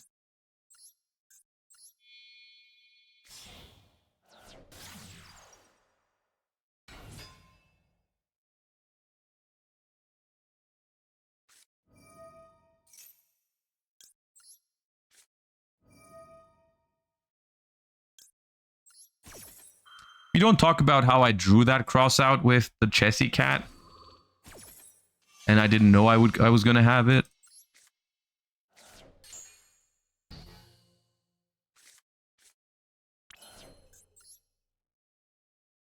So if I go Ransom here, I literally don't gain anything from it. So it's just gotta be Whitebinder, I feel.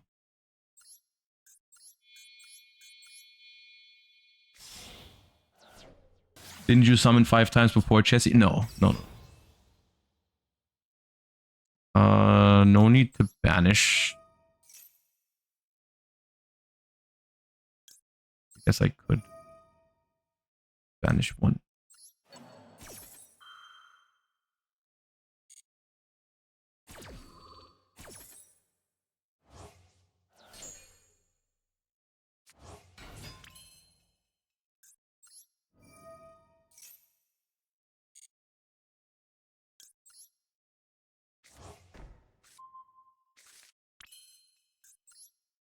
So here's the thing, right? I could make Apo and then March share my Whitebinder. But then I lose my March here in hand, and I don't know how I can get it back. I guess I get one on the opponent's turn, but then yeah. It's a little awkward.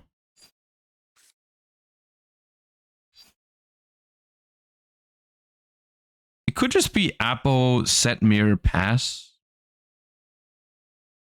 And then on the opponent's turn, I go March here, banish White Binder, bring it back.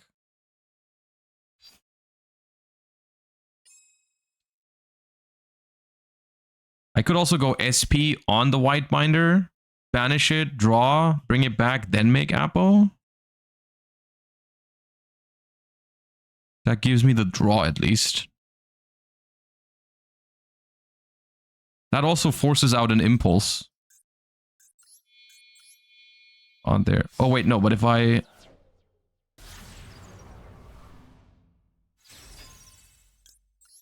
If I get impulsed on this White Binder now, it's banished forever. Unless I can make Crypt there. I guess we'll see if they have impulse. It seemed like it earlier. Oh, it's Ash. Okay. Sure.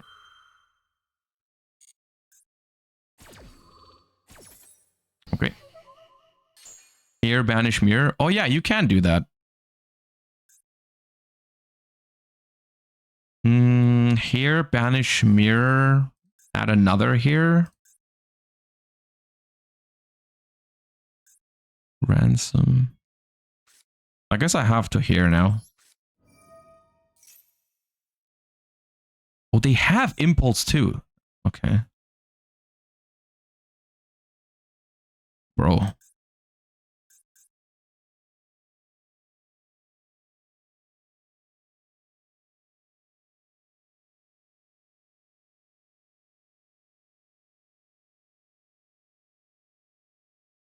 The 10 by hand of all time.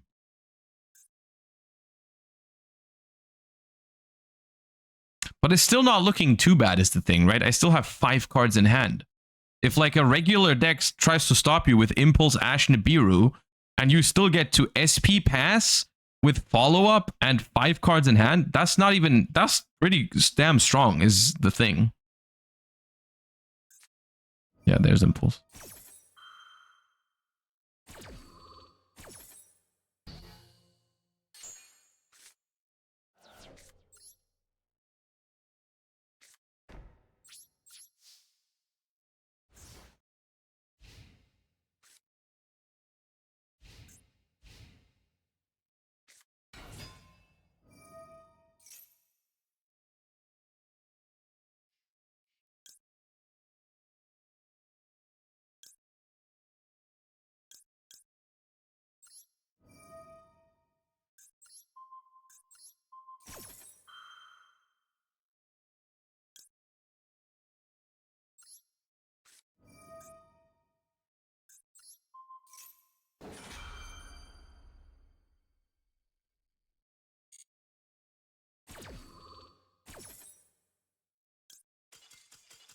See? Didn't even need Impulse.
The worst part about only playing this one is I think White Rabbit is not actually... Is White Rabbit full combo with this? I guess it is. Yeah, because March here. You add March here, bring back White Rabbit, make Link 1. Yeah. Dude, what a game we're playing right now. Can you believe this game? What a great game. What are you doing here?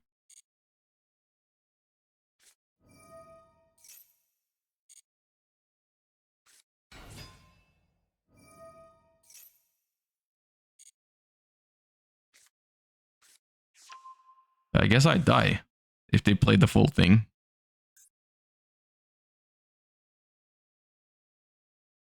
They normaled it? Yeah, I think they only play one Sigma and they drew it with the Sigma. Yeah, this just kills me, right?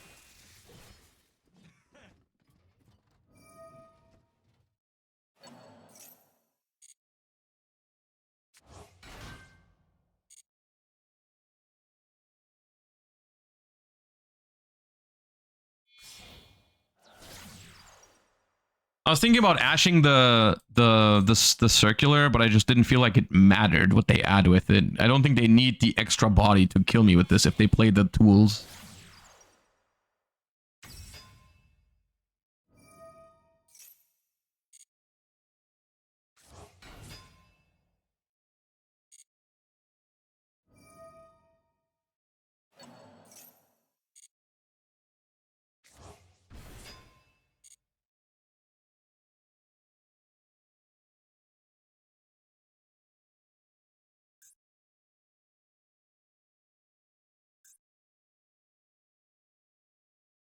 Can I ash terahertz if they don't do it in battle phase? Yeah, right?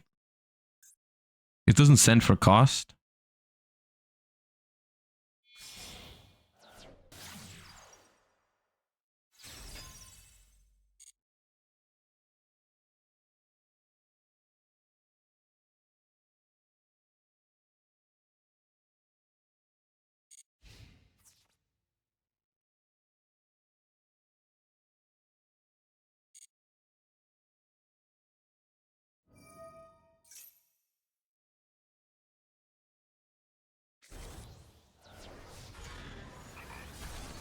Okay, don't play it.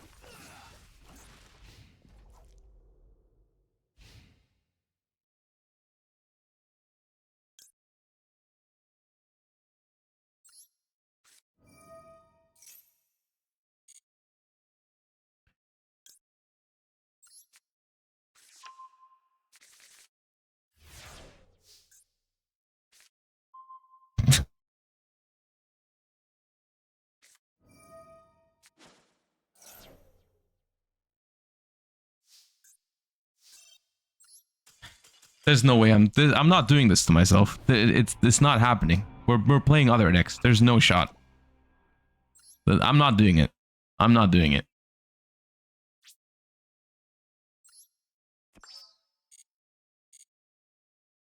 I don't care how fun this deck could be if you got to play the game. This is not it, dude. I'm playing a deck that does not give a shit about Lancia right now.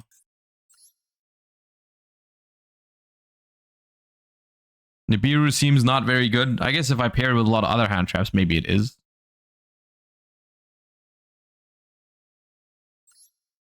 This seems alright against Maliss.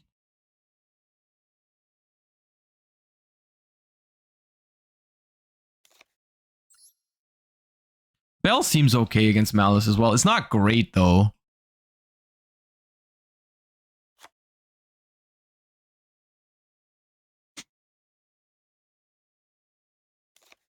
Yeah.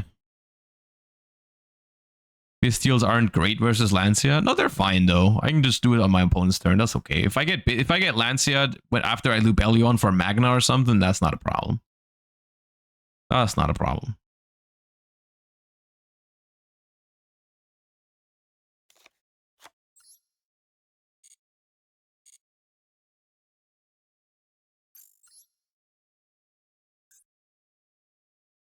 Phantasme? Ooh, we could play Phantasme. I mean, it's usually probably a little late when we get to Phantasme. I guess because Link Decoder exists, though, maybe it's not true. Ah, you know what?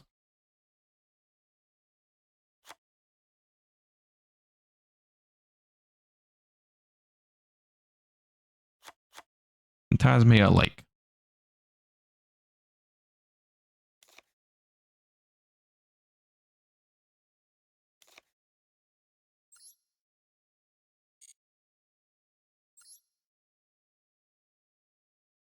Lina to revive Lancea. Well, it only steals your opponent's Lanceas.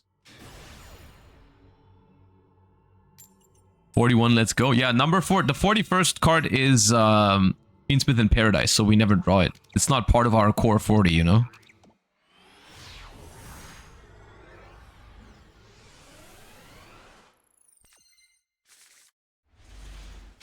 Alright, well. Why don't I get Lancead and draw phase here, huh?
Nice Max Zero.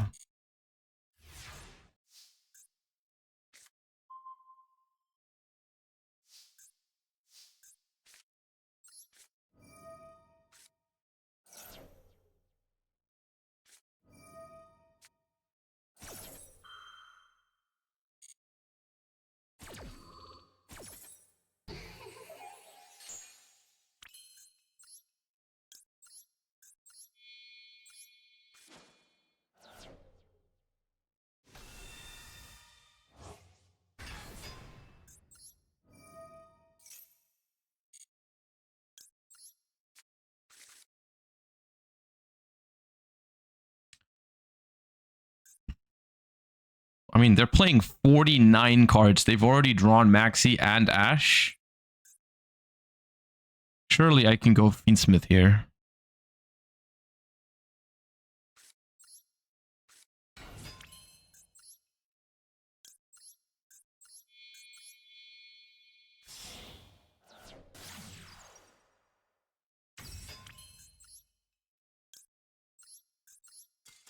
Goodbye.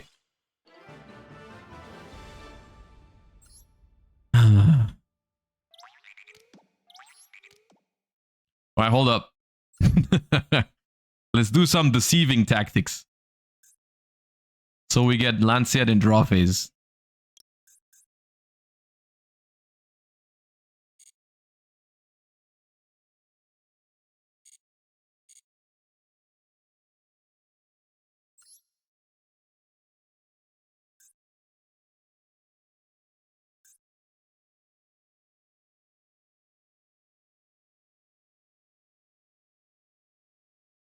Where is it? Can I get one? There.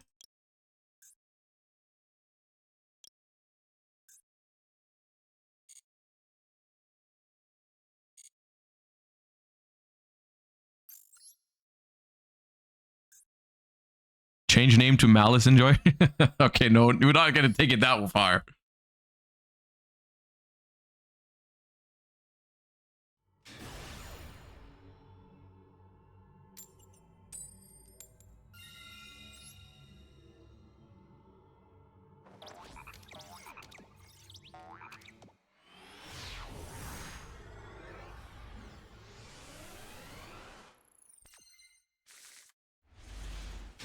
See, the thing is, I just don't have plays. Can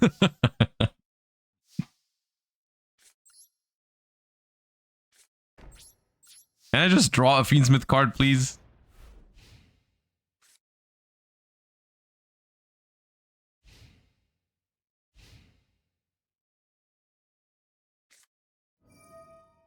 Oh, God. Oh, God. Don't activate Branded Fusion. Oh, my lord.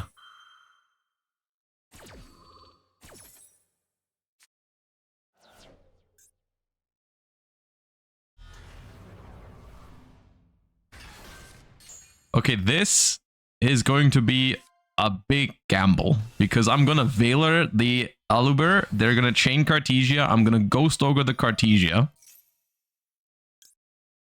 And then I get owned if they can still fuse the Aluber. But it's what I have to do.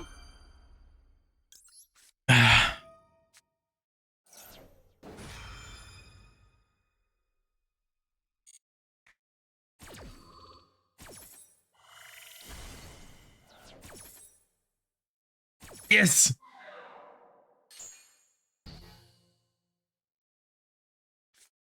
Oh god, oh my god. Oh, come on, man. Oh my god. Oh, come on, dude.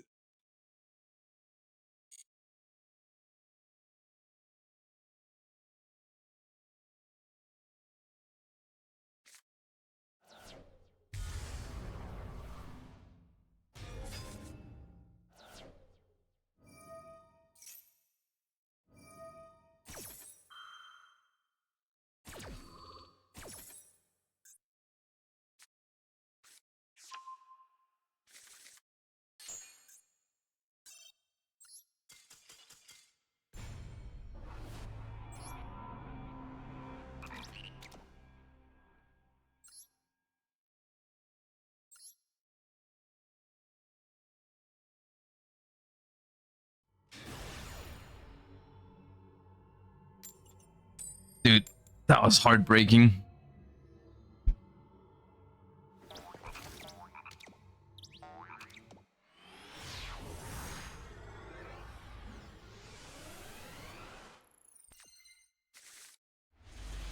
Oh, this is the same hand. Well, no, it has a starter.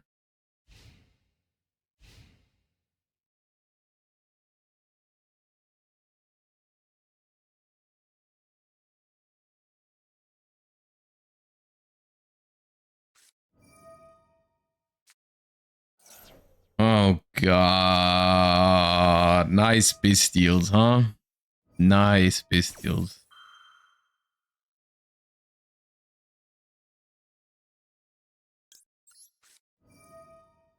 I mean, I just can't do anything, right? Like, I will just cease.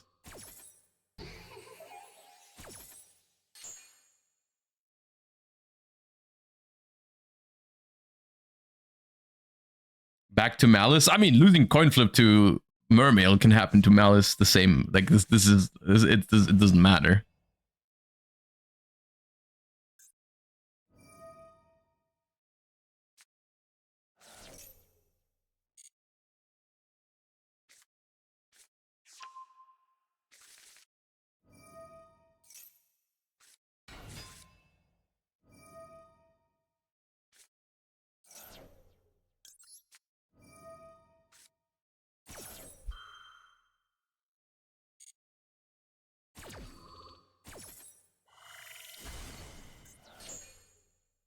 I don't think they care about Ogre.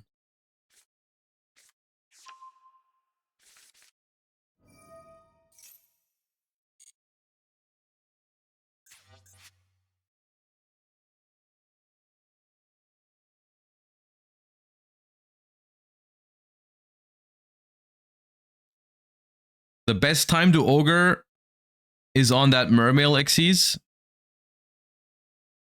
Yeah, dude, I'm gonna hold Ogre until they make the Xyz. I'm sure that's gonna work out fine for me. They definitely don't have a way to interrupt, to look at my hand and take away the the thing.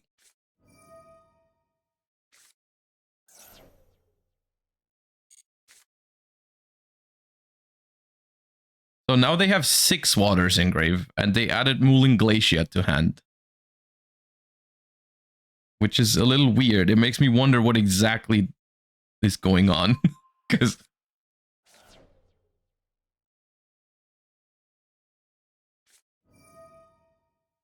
Okay, that's now even more cards in the graveyard.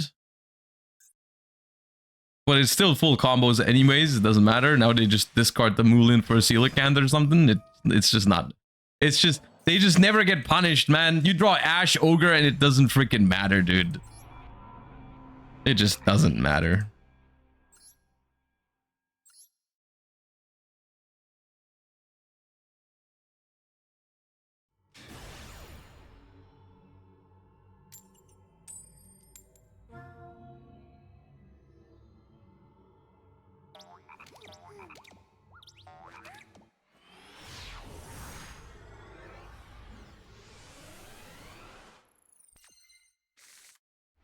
Bro, I've drawn double Baldrake like the last 3 or 4 games.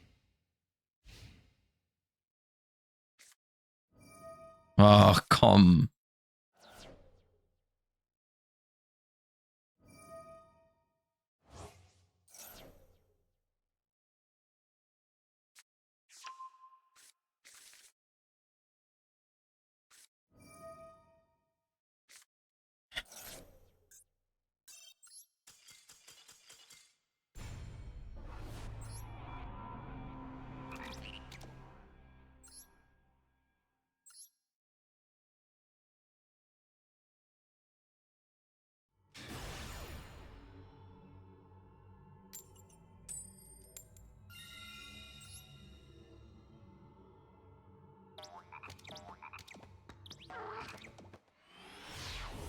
I haven't seen a single Mermail deck the first day playing in this format, and this morning as well. There was nothing.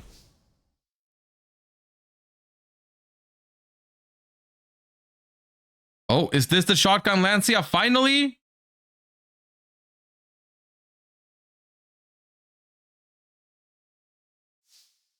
Oh, not yet. Okay, I'm telling you something right now. If I'm about to called buy a Maxi and then they Lancia my called buy, when I'm trying to specifically play a deck that does not lose to Lancia, this might be the last game of Master Duel we're playing today.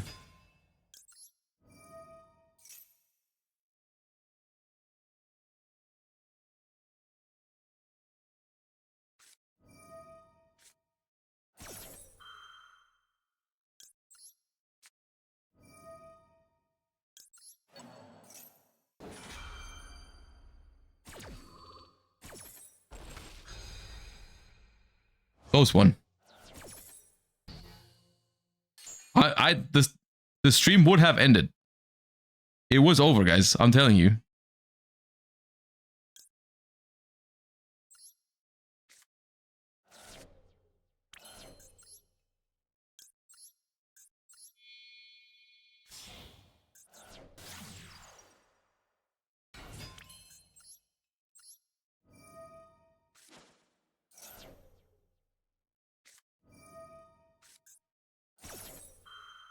That's fine.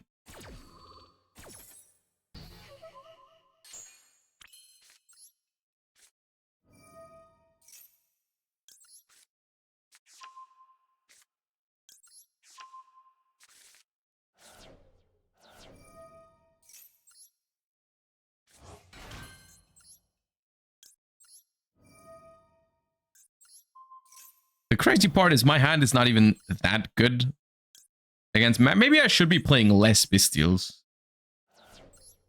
right now.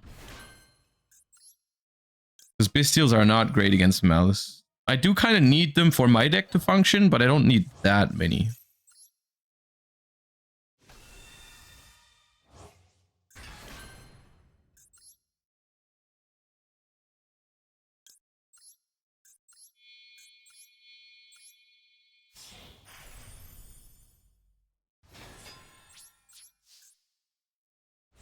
Because even Baldrake is not that great against Maliss. These are as good against it.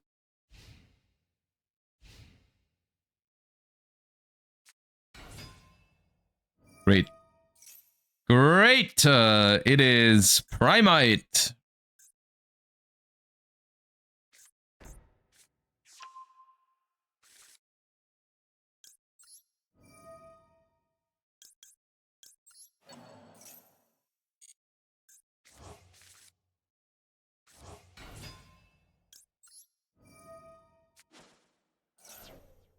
That means the Bestials are probably good, though.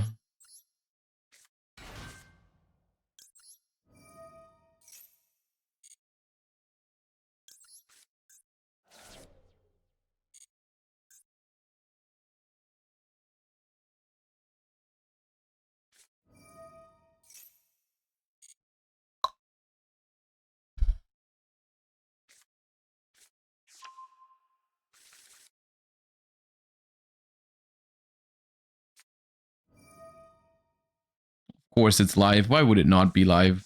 Driver out of all... Why would you come here to betray me like that, Driver? What is wrong with you?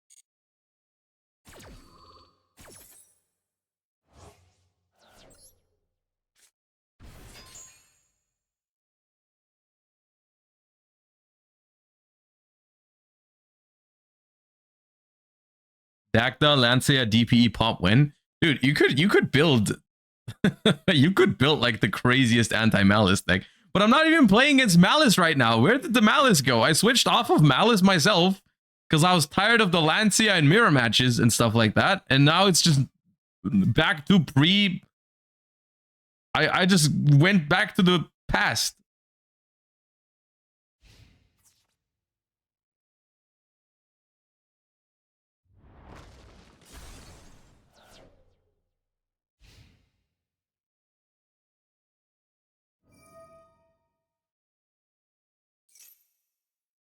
Dippity. Yup.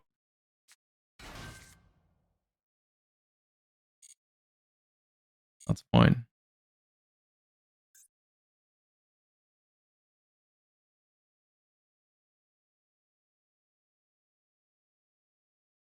Can I borrow your time machine? Oh, you want to go back into a pre-Malice time as well? No, you can't have it. It's mine.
No drill beam on that? That's crazy.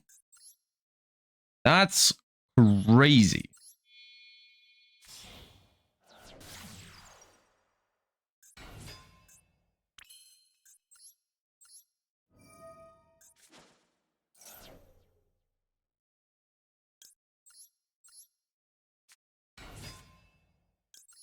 I banished the Dippity from their graveyard because that way they don't get the Ether Barrel back.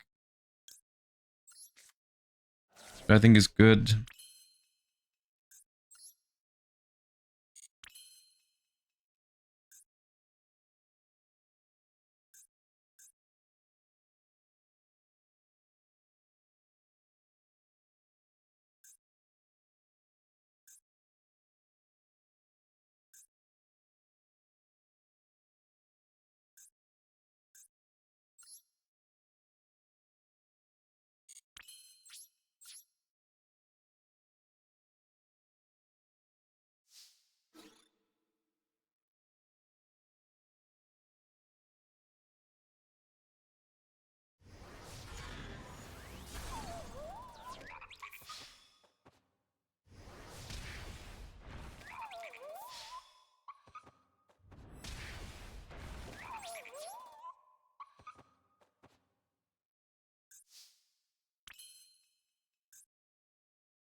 I mean, they're probably gonna drill beam my sequence.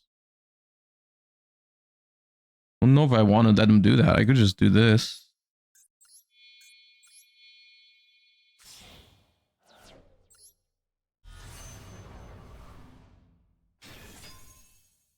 And the same thing. Also just forces the drill beam out.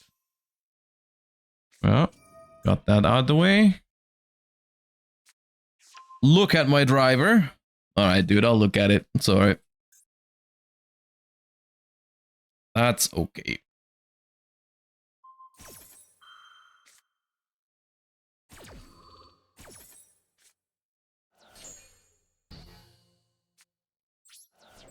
Okay, now no vanilla engrave because I banished it so they don't get back the Ether Barrel.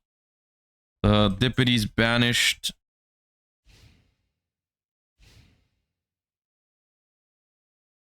You think they play a vanilla 6? They have one in hand.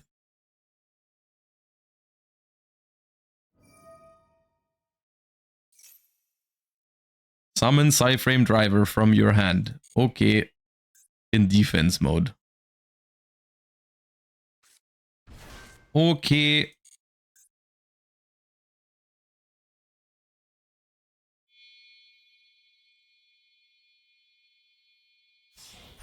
Typhon. Okay. Could have brought back Lacrima to banish this. Should have probably done that. But it's okay.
The thing is, I can normal Ash. The problem with normal Ash is that the set is most likely imperm, right? Because it wasn't called by the grave.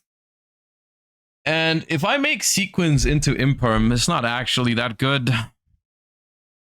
And the thing is, now that they have the driver back in the graveyard, they will get back the Ether Barrel, so their follow-up is not the worst. It could be Paradise. It could genuinely be Paradise, and I just win if I normal Ash. The question is, do I need to risk that? Because I could just attack him for 1800, hold Ash and Phantasme. My follow-up is better than theirs. Because I feel like if it's Paradise, I win either way.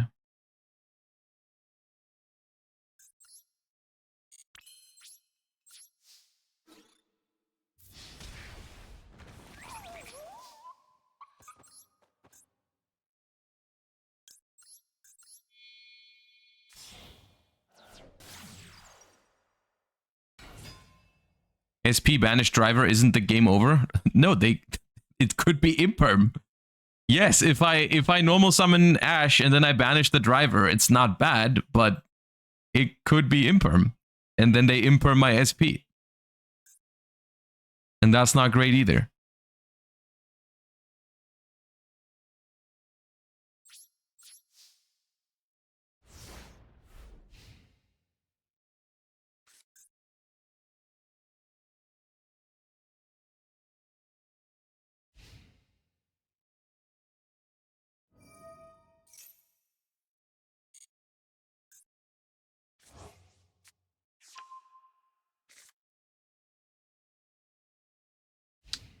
Why haven't we seen a Lancia since you switched off Maliss?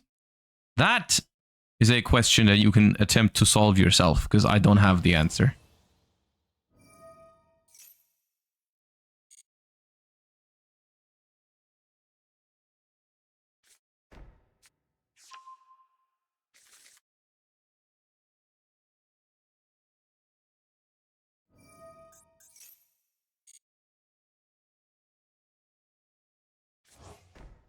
The set could be Lancia. You know what? That's true. That's funny. It could be Lancia, yeah.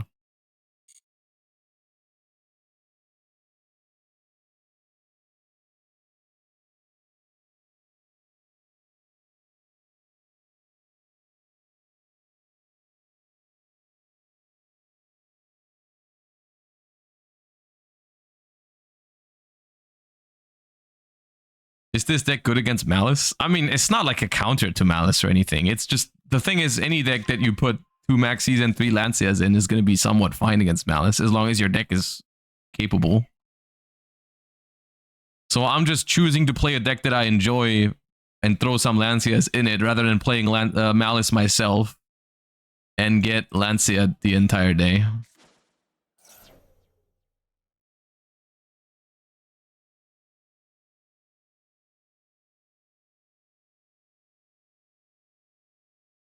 I forgot what Lancia's pop effect is. No, all the artifacts are the same. If you pop them on the opponent's turn while they're set, they just summon themselves. That's the thing with Lancia as well. If it gets popped on the opponent's turn, it summons itself.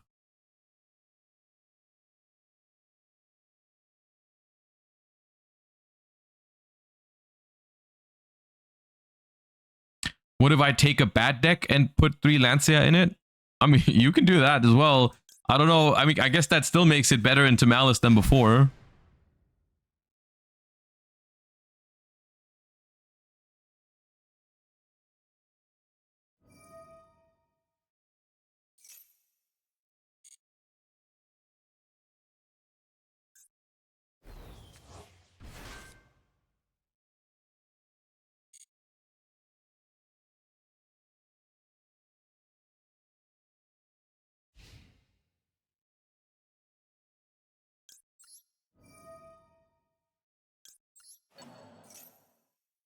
Drill Beam is a pain in the ass.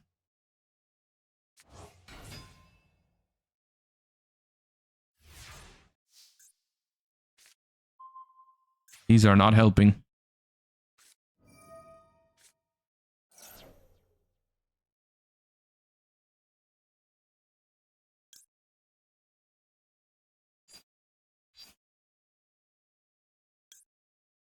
I might just not special summon.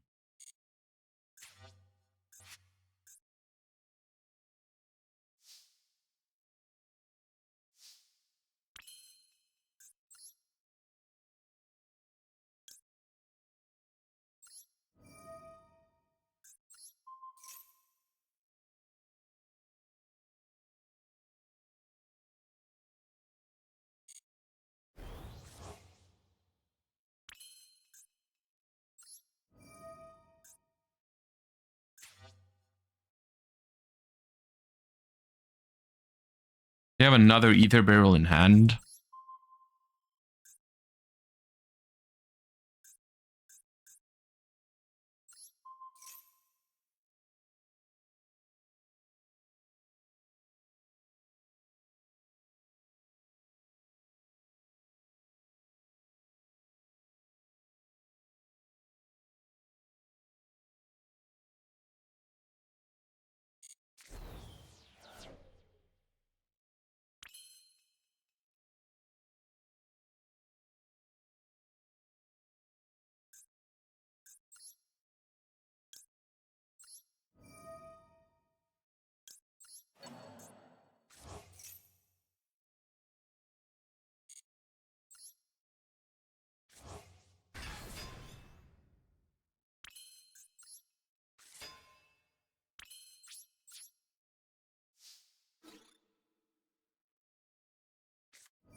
I'm not gonna... Yeah, I said I'm not gonna special summon, but then I realized this is just most likely game unless the one card they draw is a Bestial.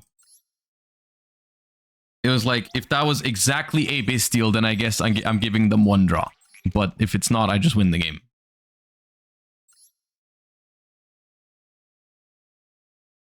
Which, in hindsight, I should have ashed. I think I should have ashed because I knew all the cards except for the set card. I should have ashed the Maxi and then go for that exact play that I just did. But I forgot that I already had an Engraver in the graveyard.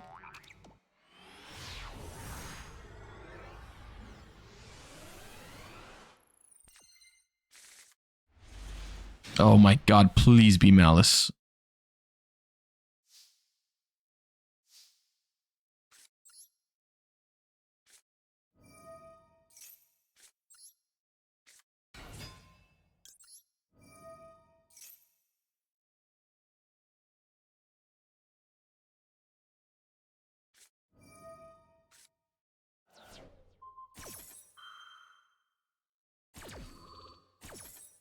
Veiler.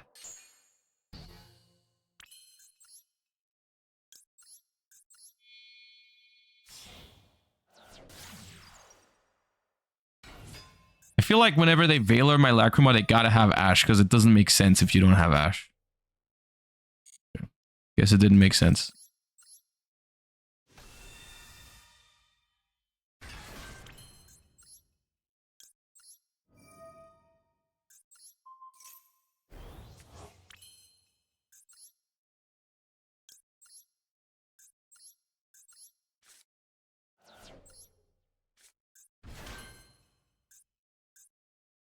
So, I can bring back Engraver here, but I would have to shuffle back my Paradise setup. Honestly, I feel like Necroquip Pass here is okay. It's not just because I'm addicted to drawing, but bringing back Caesar, bringing back Engraver gives me Caesar, but I give up another interruption for it, and I give up a draw for it. I think this is better.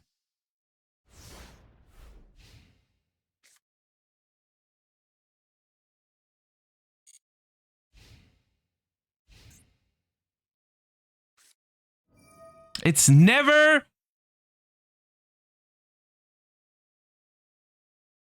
It's never freaking... Maliss. Doesn't Lancea counter Paradise? Yes, that's why I'm setting up Paradise first and then Lancea after. If I can. If I can.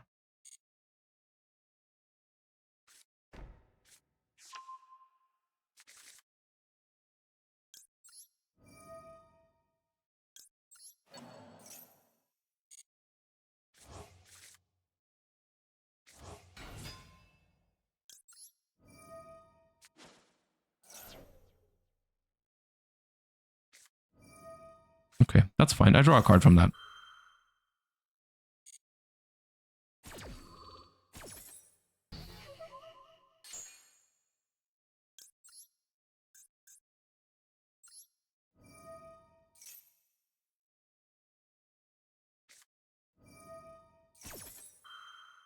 Okay, sure.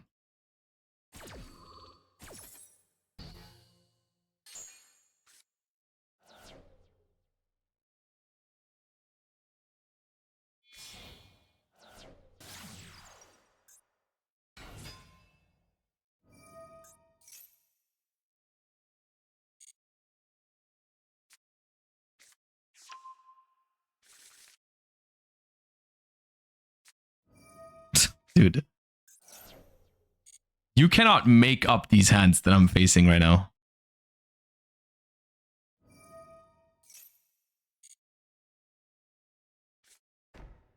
I draw 2 Lanceas against frickin' Blue Eyes, and they have Valor, Ash, Purge, Beryl, Maiden. Absolutely freaking cracked. And they forgot to draw... They forgot to start with Periodizer map.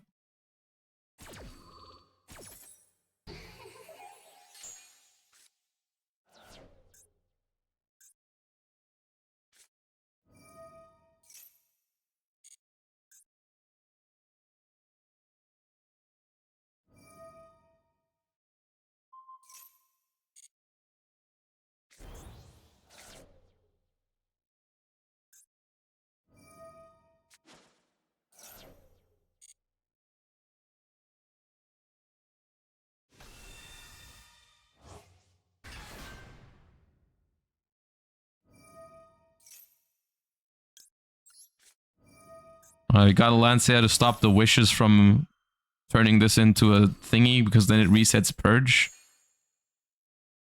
Which is, like, it does actually do something here, the Lancea, to be fair.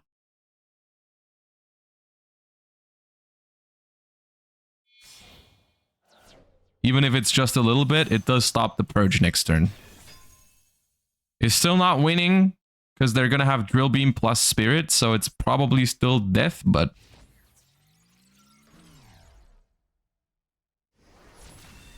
It's also just one Bestial would have blown this entire setup apart, but unfortunately this is the matchup where the deck decided to give me 2 Lanceas. Which I guess that's the frustrating part of trying to counter Maliss like that. We just haven't played against Maliss since I started playing this deck. It's friggin' cringe, honestly. Yeah, sick.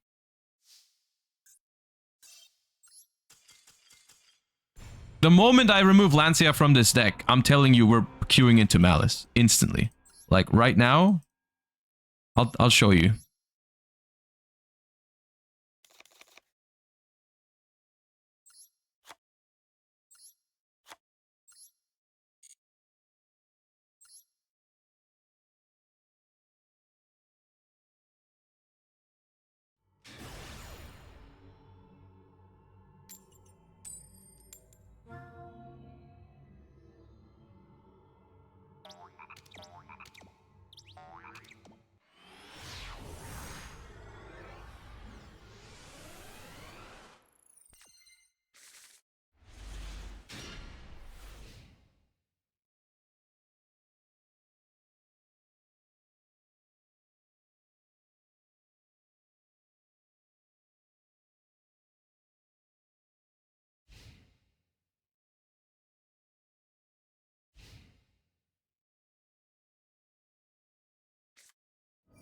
Okay, what? Okay, it's Mimic. Okay, yeah, okay, fair enough. I take it back. It's Mimighoul.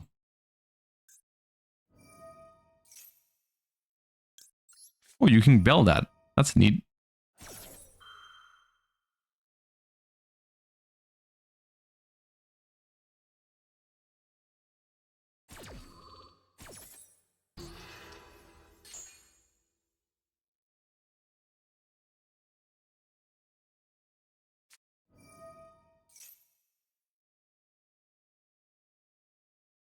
It's crazy to play this deck right now with everyone playing Dominus Impulse, by the way, but sure.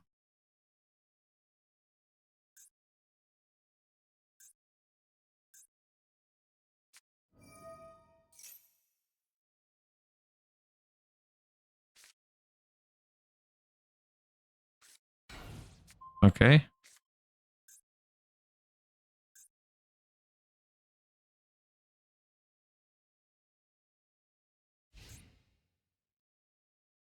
Okay.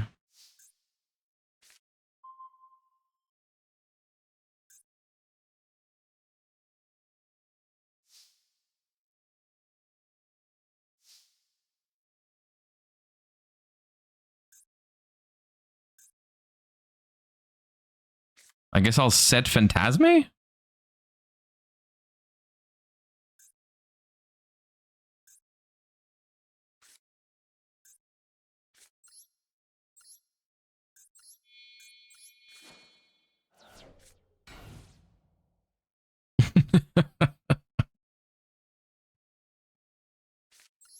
A stupid game sometimes.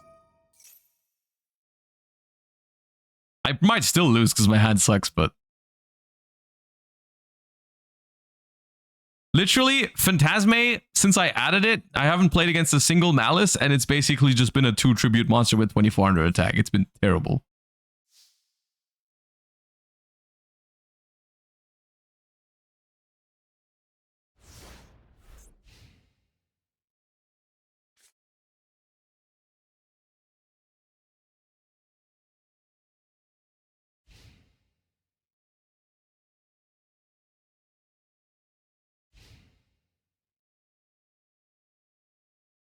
Also, Zizo, Slender Revolution, and Ethanolo, thank you guys for the subs, the primes. I appreciate that. Thank you for your support to the channel in these dire times.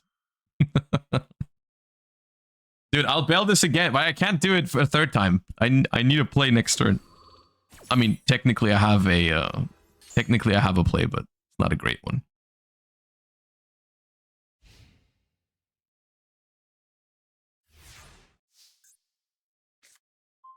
That's good. The thing is, everything about their toggles screams Maxi to me.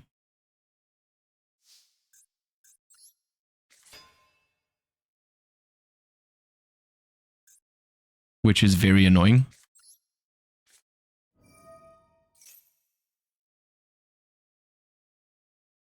So I'm thinking about adding Lacrima and not Larry, because that's much better into it. I'll just discard a duplicate Durisworm. It doesn't do anything in this matchup anyways. It puts a Dark in the grave, actually, for my Durisworm, which is good. And then we'll just do this. And then maybe I can even go for a game Infuse special summons, but we'll see. Because I can add the Durisworm to the board.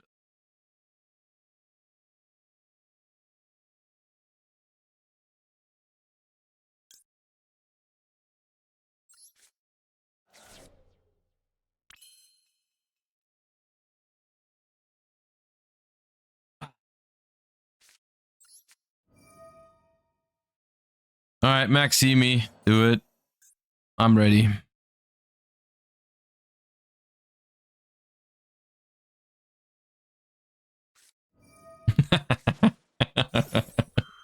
Okay, I respect that. I respect that, it's fine. It's so stupid, man. The state of Master Duel! Oh my god, dude.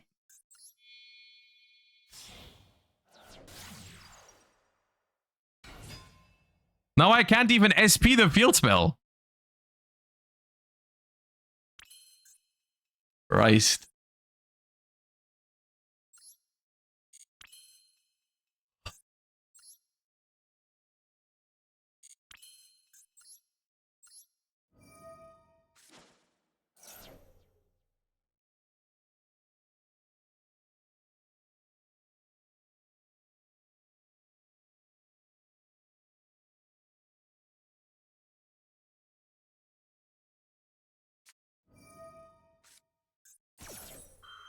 All right.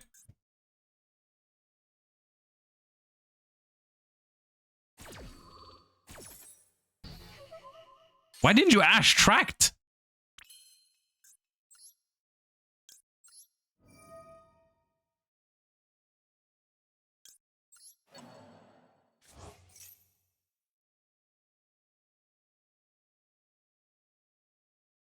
Please, come on. Please have some mercy. Jesus Christ.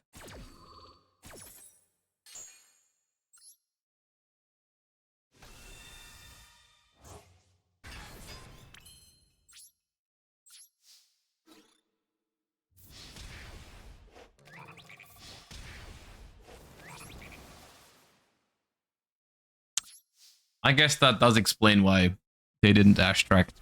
They were hoping for the Lurry. All right, dude. It's gonna resolve this time. It's gonna resolve this time. Get your Mimighoul.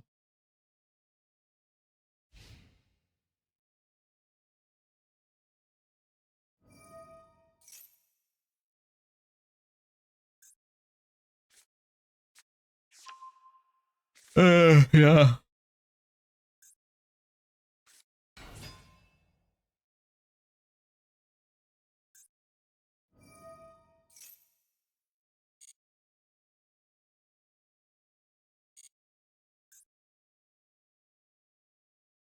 Should I special Druist to draw a card? To maybe draw an Ash Blossom for the Maker? I feel like I should do that.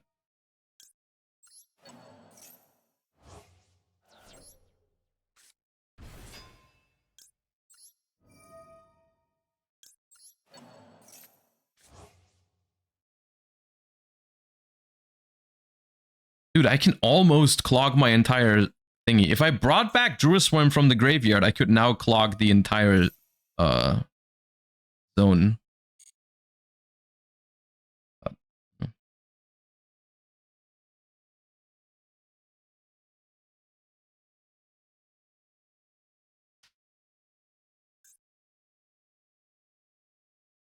I might be able to use Phantasme Negate, actually, because they might give me a monster and then target it to flip it up. Right? And then I negate that.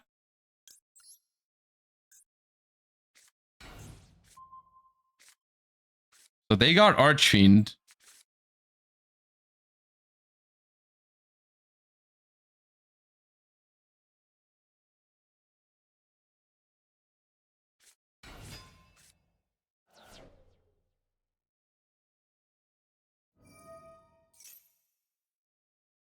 Oh, wait, no, it doesn't target.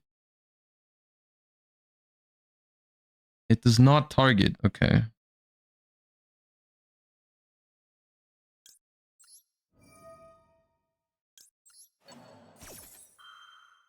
I thought it targeted. Dude, I wish I activated Regained earlier on this. It would have been so funny if I... Basically, because Maker just doesn't resolve. If they activate Maker, I chain Baldrake to fill up my entire board. Can they even resolve it? I don't think it does.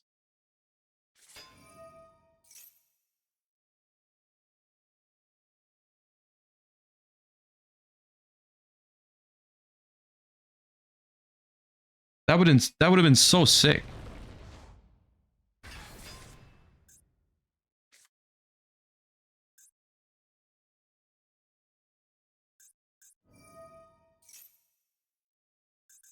Add a Mimighoul monster.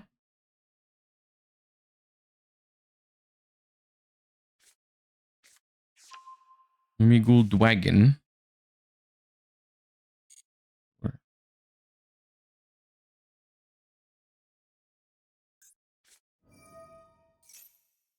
Ah!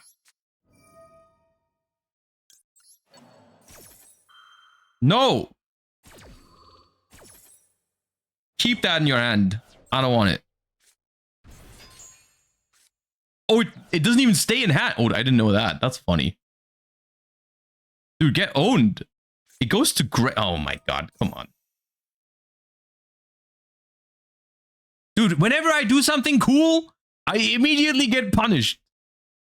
Like the branded fusion earlier, dude. I do something cool, they immediately, oh, well, that's cool and all, but here's the hard counter to that. Jesus Christ, man.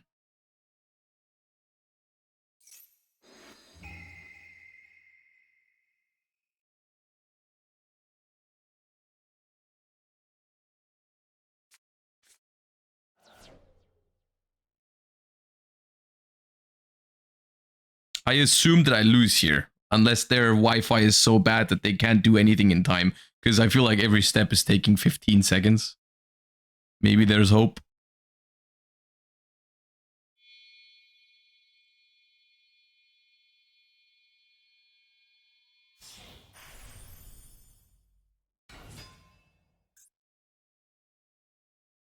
Add a Mimighoul card from your deck to your hand. Detachment material. Target face-up cards on the field. Up to the number of face-down monsters. Destroy them if you do inflict 1,000 damage. Should have gone for a game last turn. I couldn't. I didn't have enough Light Fiends in the graveyard.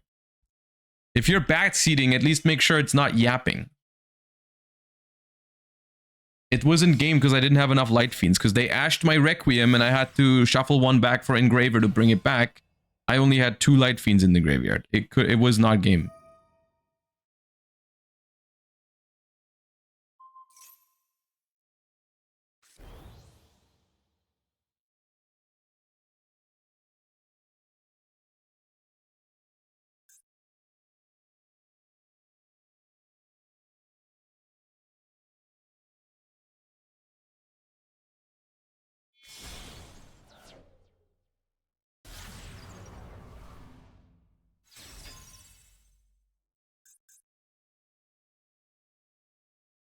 Alright, well, I can use the Druid Swarm now.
They have room in hand.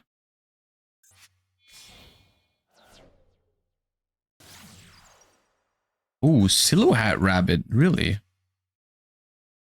That's kind of nasty. That might go hard.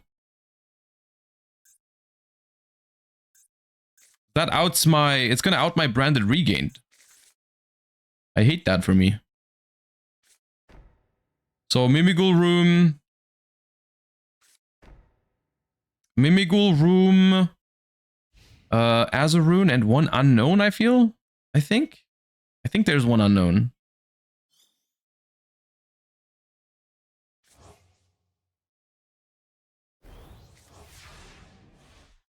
Oh, he big. Huge Lurry. Huge Lurry. Maybe.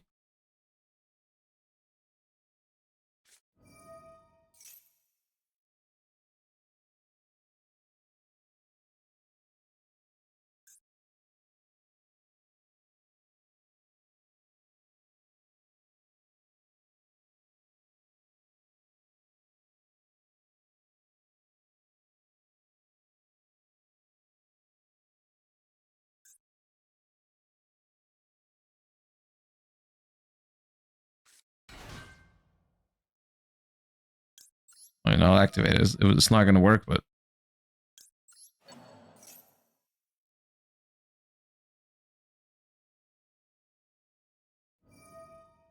Oh.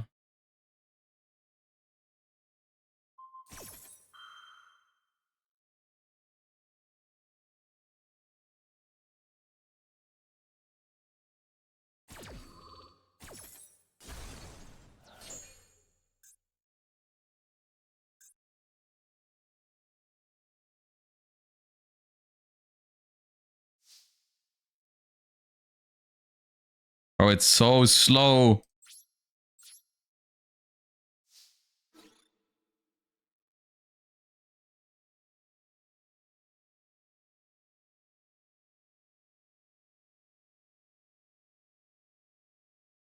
No, I just play one Regained. But honestly, if you actually play against Maliss with this deck, a second Regained would be an option, because Regained is really important against Maliss to start with.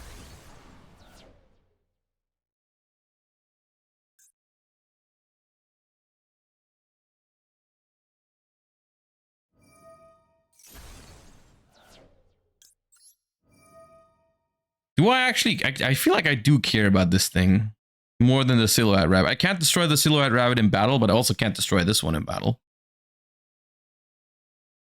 So I'm thinking about just sending the giant Mimighoul, because it's big and it makes Zeus and it runs over my Phantasme and all those things.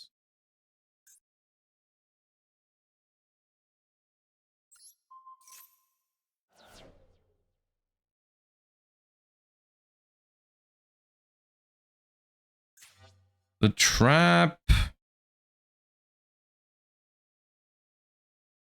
Mimighoul room... Yeah, I mean, I don't think I can win this anymore. I feel like their follow-up is insane compared to mine.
Yeah, dude.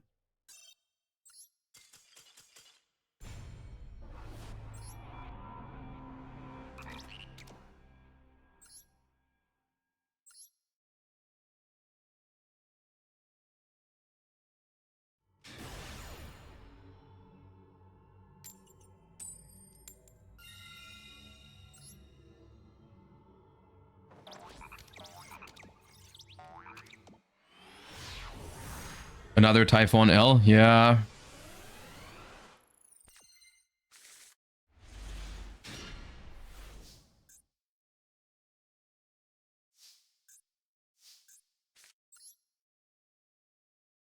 I don't even know. This format, I'm just like, I'm kind of uninspired on what to play right now. I don't really know.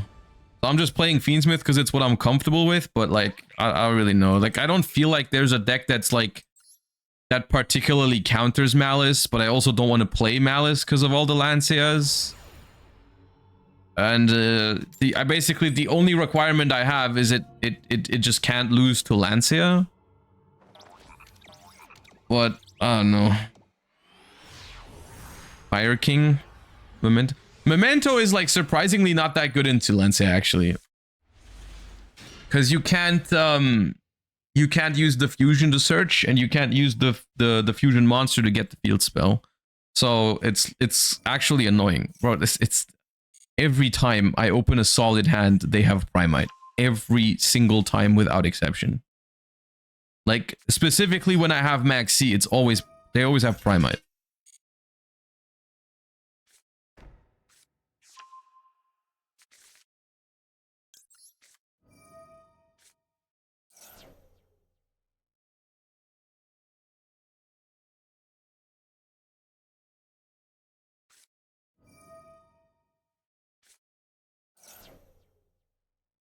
If Imperm is the worst card in their hand, I don't think I can play Yu-Gi-Oh! This game.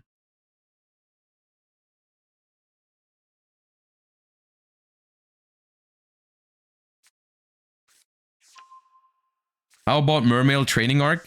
See, I would do that if I enjoyed Mermail, but I don't like that deck. It's probably not a bad choice right now, because it doesn't care that much about Lancea. Actually, it does care about Lancea a little bit.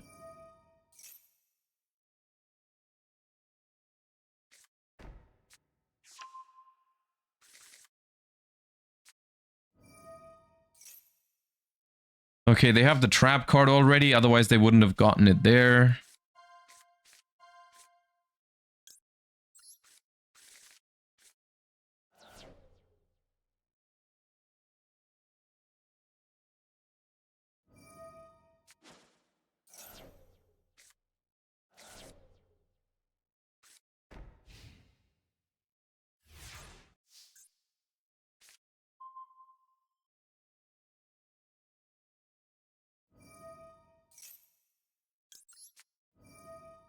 This might stop...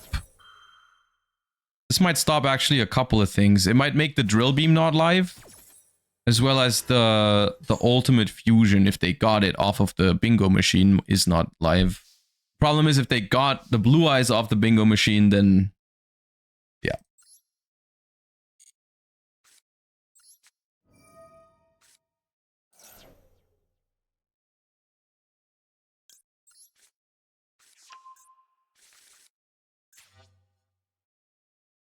So ultimate fusion. They can shuffle the blue eyes from grave into the deck if they want to. If they got it. It's more likely they got... It's more likely they got a blue eyes and so the drill beam is live. And the set is just the trap card. Because they definitely drew the trap card, right? Otherwise they wouldn't have set roar with the true light. So I think this is good into this. 4i Force ultimate fusion. Yeah, okay, it's not that sick. Cool.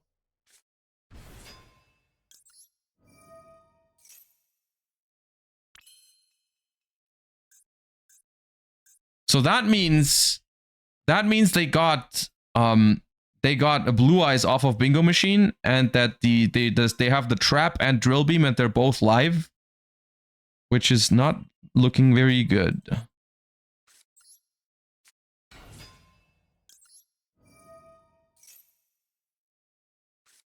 Yeah. Drill beam is live. Technically I have game. If the last card in hand isn't a crazy hand trap. But the thing is, what else would it be if they discarded Imperm?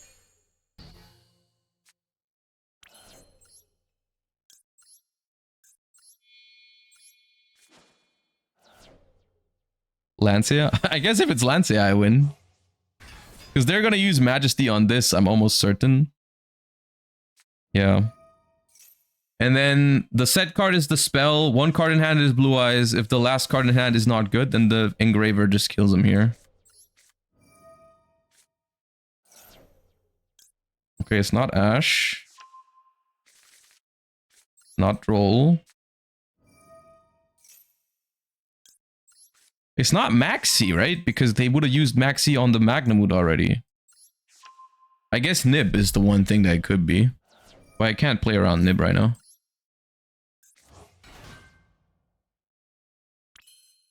It's Nib, right?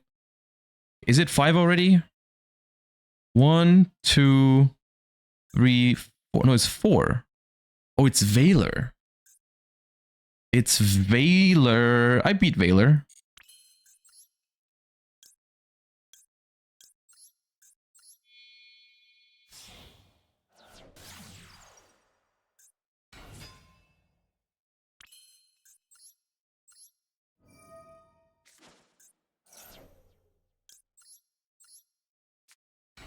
I think I beat... Do I beat Veiler? Do I beat Veiler?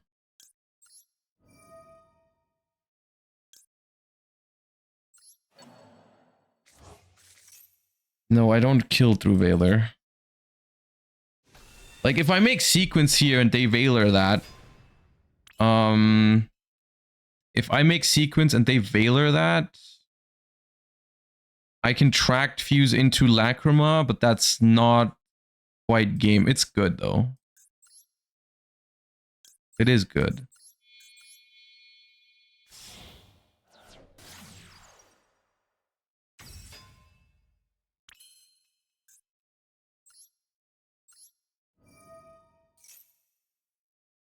Yeah, that's fine. I think we win that.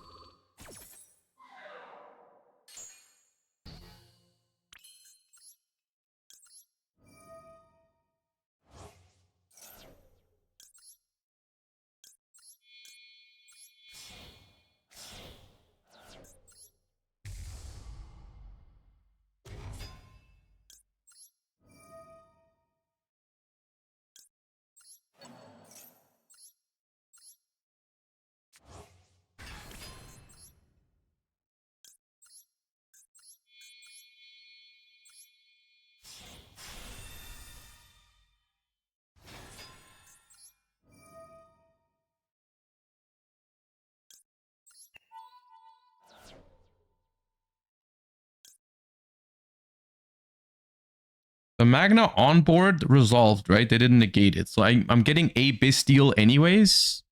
Could also be Max C, to be honest with you. In this situation, because they don't really have the option to slow down. I mean, the Magna is also very good. I'll add back Max C, though. Oh, Max C is better.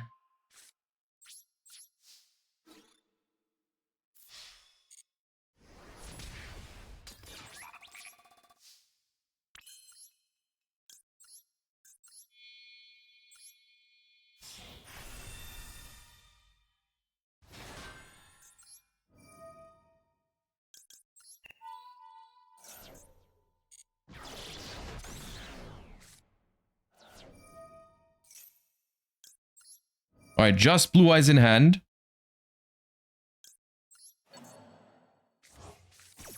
Just Blue Eyes in hand. They don't even get the Ether Barrel back at the moment. So they don't even have a guaranteed play next turn. They need to top deck one. And I have Maxi plus Bastille. Plus Paradise plus follow-up. I think we're good. Phantasmic could also be something. But I'll take Baldrake because there's guaranteed disruption.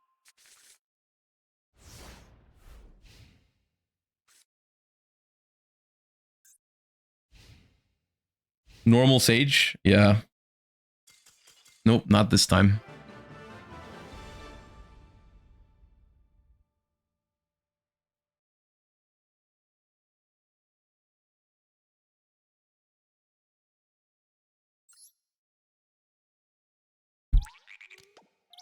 Wait, Phantasma is a dragon? It's Fantastical Dragon Phantasma. Yes, it's a dragon.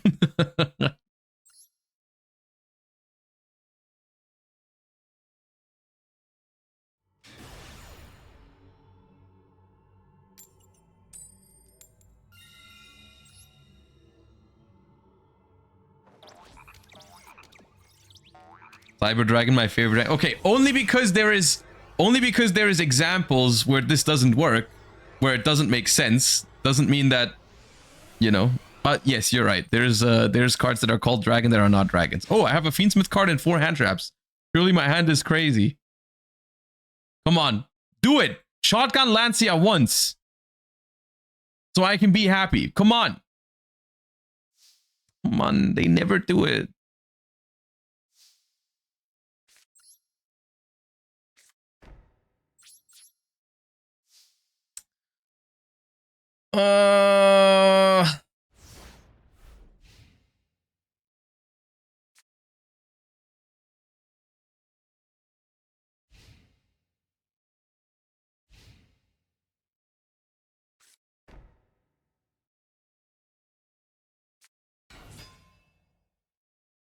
Uh-oh.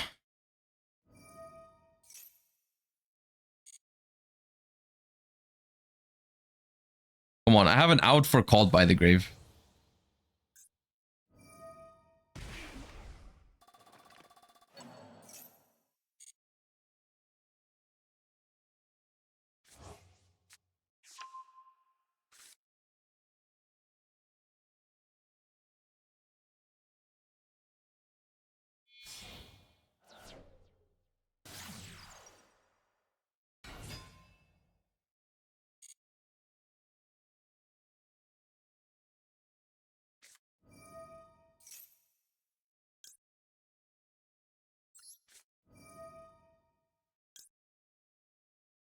I think I'm going to force them to banish a card from hand.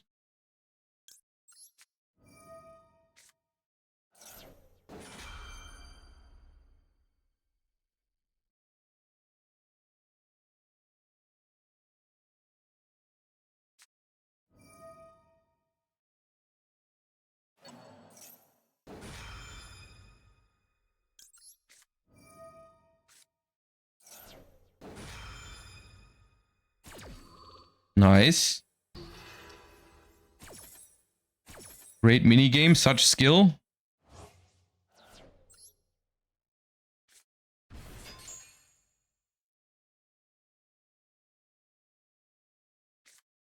They had another one, so they have to summon. I'm glad I maxied. Oh, hello. Hello. They are going in fact.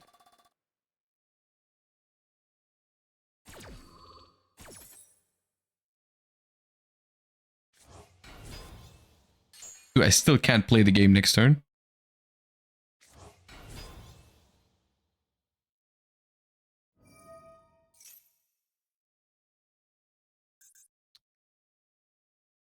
Is this already the nib angle?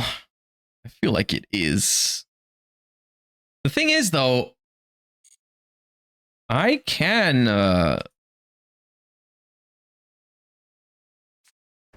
nib plus Ghost Ogre the Appaloosa if they do anything fancy. I don't think I have to, actually. Even Appo, I don't think I lose to right now.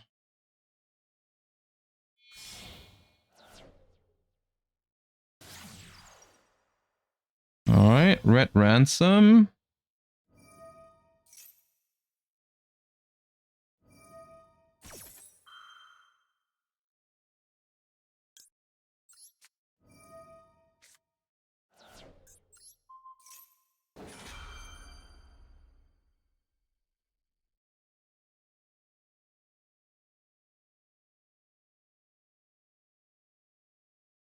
Yep, it's fine.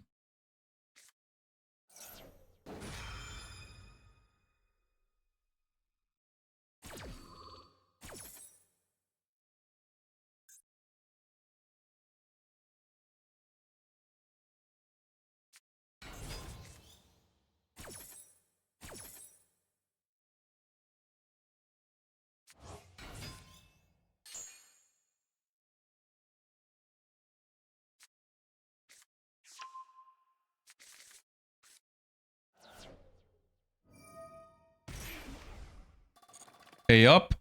I think I'm nibbing after this.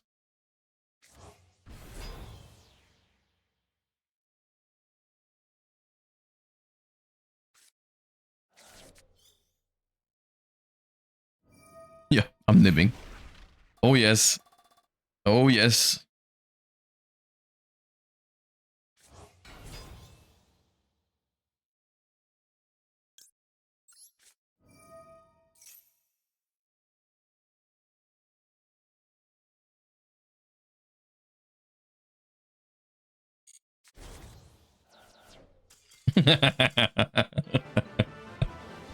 Oh, man.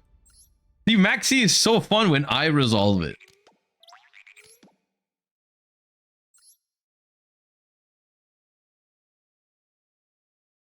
Impulse, by the way. Yeah, Impulse. They could have had Impulse, but then I still have other hand traps. I still have Bestial, Veiler, Ogre or something.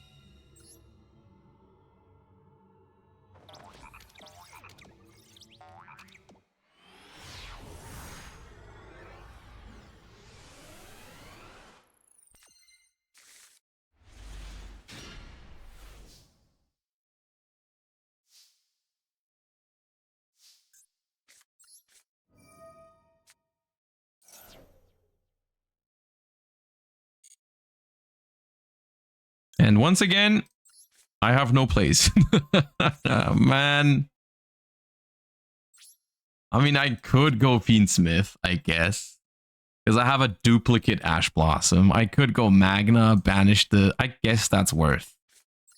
Because worst case, I'm going to be forcing out their hand traps now. Like, if they maxi... Oh, that's free. Whatever, man.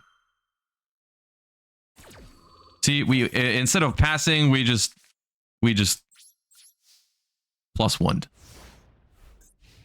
Whatever. That's okay.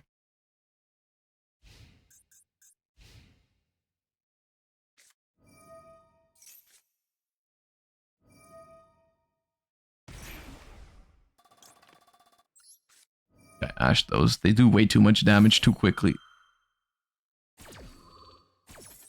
I don't know what that means, by the way. Is that still Snake Eyes? Or is it Crystron? Or is it actual Exodia?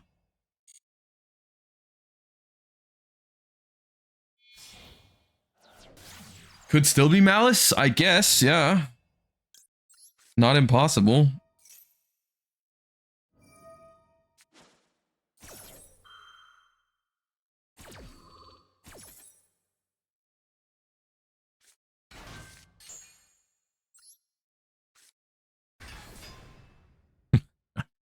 Hello, gang. How are we doing today? Ready to go up against Fiendsmith?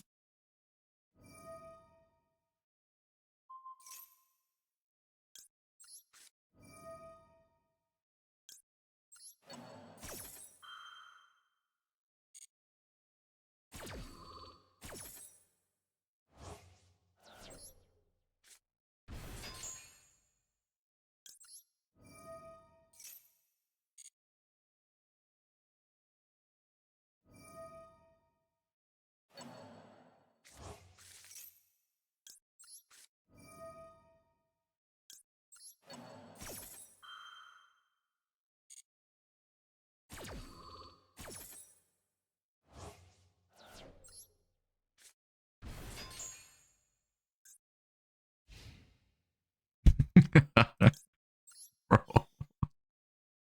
Oh, this is so funny.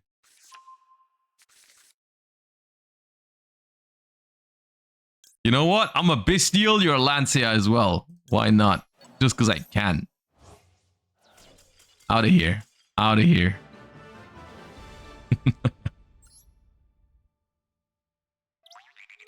See, I'm just like... Maybe I could rank up faster if I played Maliss or something. Maybe not. I don't know. But at least I'm having a good time for the most of it.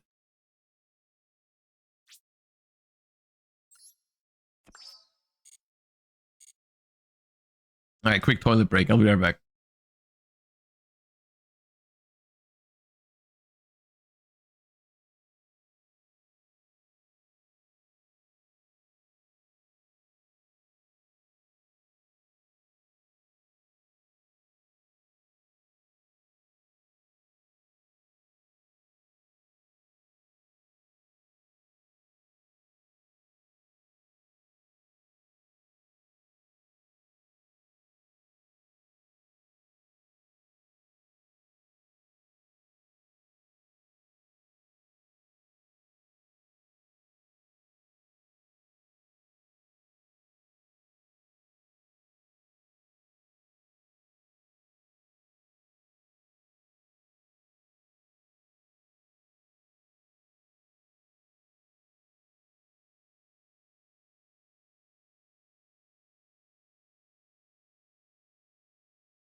Can you show list? Yeah. I mean, it's literally the same as before. I guess there's Phantasmes now because they're good against Maliss, but I don't even know. Like, I get okay. Let's actually think about this list for a second and maybe think about how it should look if we are trying to specifically beat Maliss. I think a second Regained would be good because Regained is actually really good going first against Maliss. Even if you hard draw it, it's really valuable because they just like the way it works on their turn. If they activate a Maliss card in the banished pile to summon itself, you just put it back and draw a card. So it actually does make the matchup a lot better going first. This deck is too light on engine. I mean, you can win games where you pass without doing anything on the first turn, but like, I would like to have more engine. The problem is all of the other engines either require more extra deck space or at some point you do draw too many normal summons, and cutting Lacrima is kind of weird because it is the best normal summon.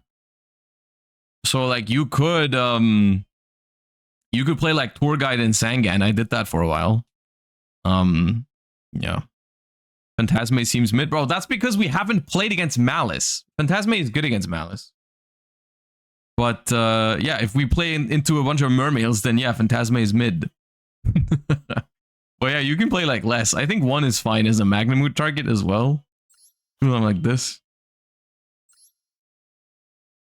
Is Primite bad? Primite is not bad. Primite is just not that sick against Maliss because they all trigger on Banish, so Drill Beam is not even the best interruption against Maliss. But you could play Primite in this for sure.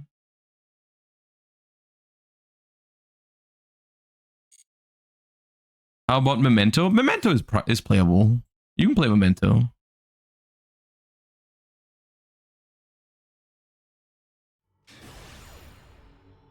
Add back Lancea, be part of the problem, not the solution. Facts.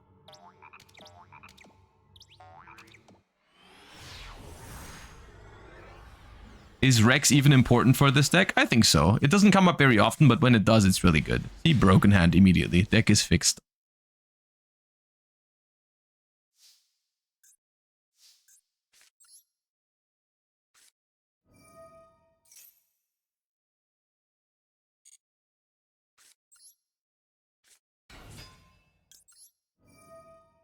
Aren't Bestials also bad against Maliss? They're not great. Yeah, they're good in this deck.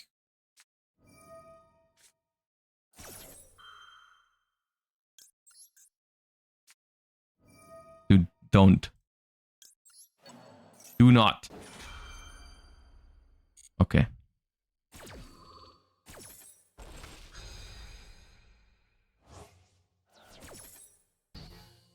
I'm telling you, the moment my Called by the Grave gets Lancead,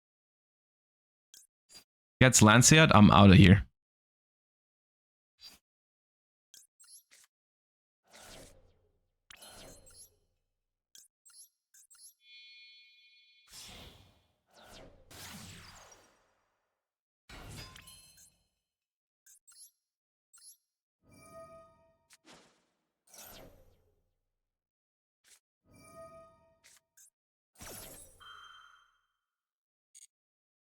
Fair enough.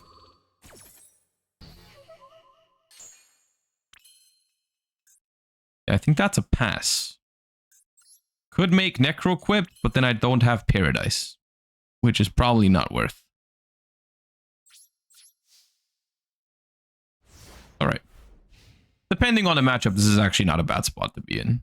Like, if it is Maliss, I don't think this is too bad. And if it's not Maliss, it's also not too bad, because we got Veiler and Maxi. That's probably the worst case scenario. That sucks. Jeez, that's so bad, man.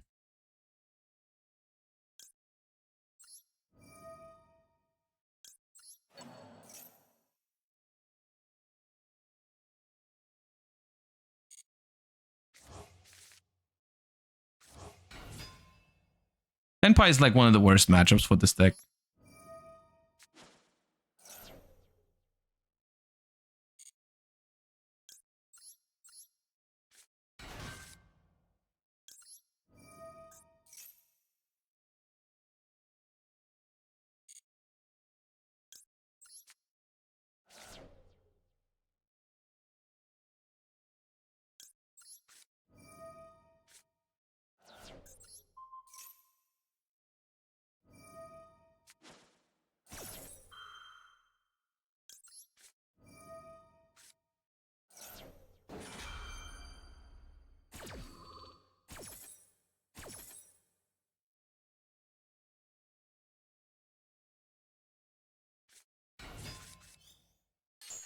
Bait can Roku with Maxi, so can use Veiler if they chain. They probably don't chain. That'd be very bad. But I could still, I could have still done it that way around.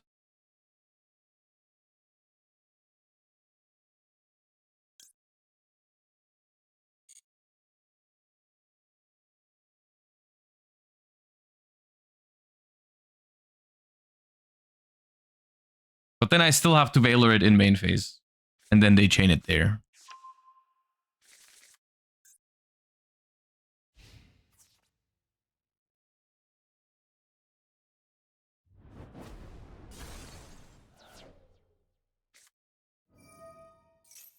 If they don't chain, you can still Veiler and then you still draw. Yeah, that's what I said.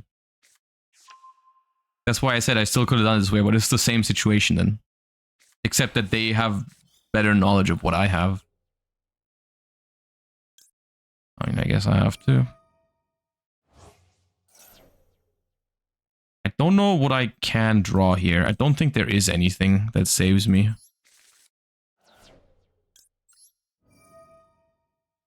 Because we're in battle phase already. I don't think there is anything.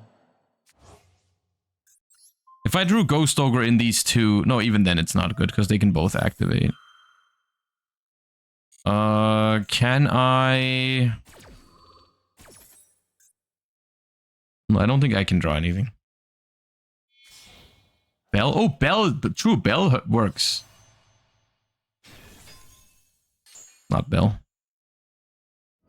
That's not Bell.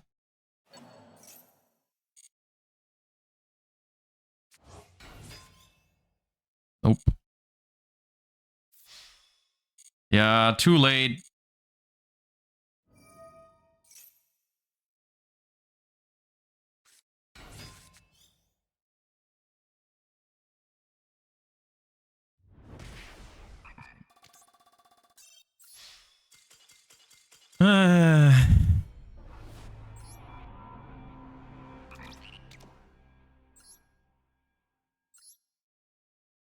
Did I ever tell you guys that I'm not the biggest fan of Tenpai?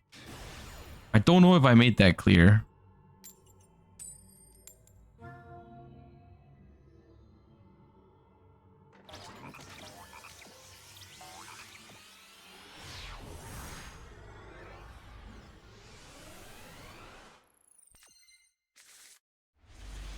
Okay, this hand bangs though. This hand's nice.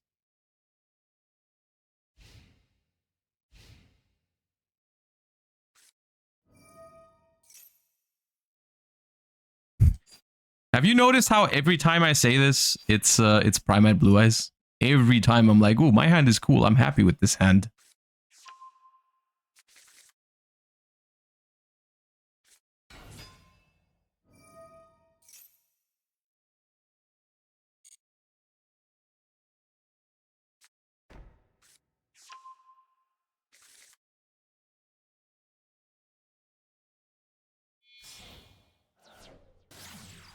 I tried to toggle on there, but I clicked too late.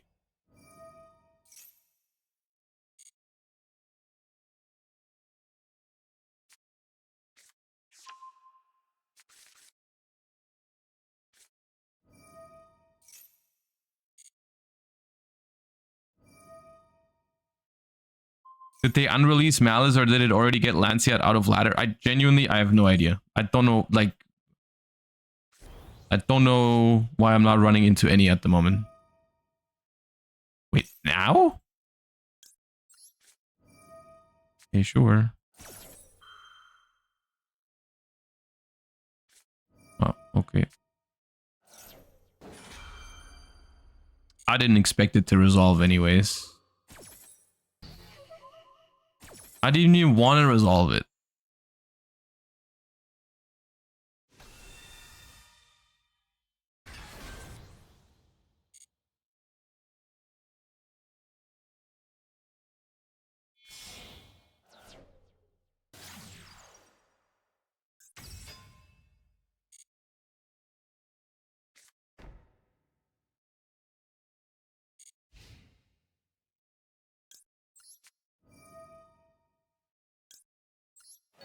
The royal one, please.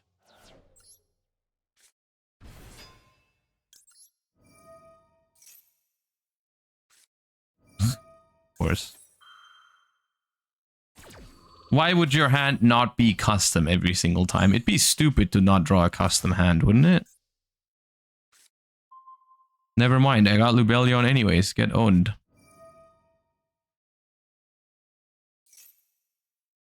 Okay, Drill Beam is live.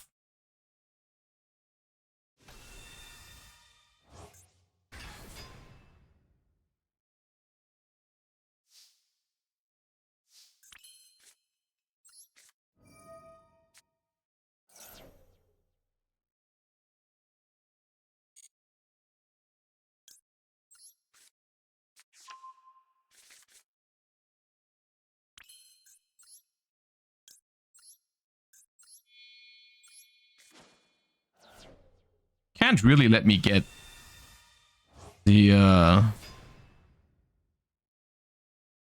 thingy.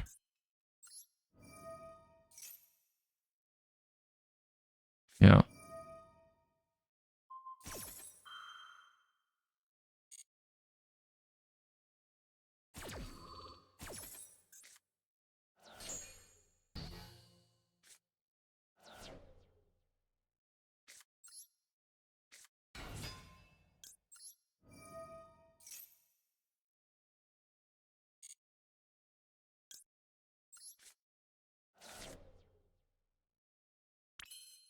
Oh!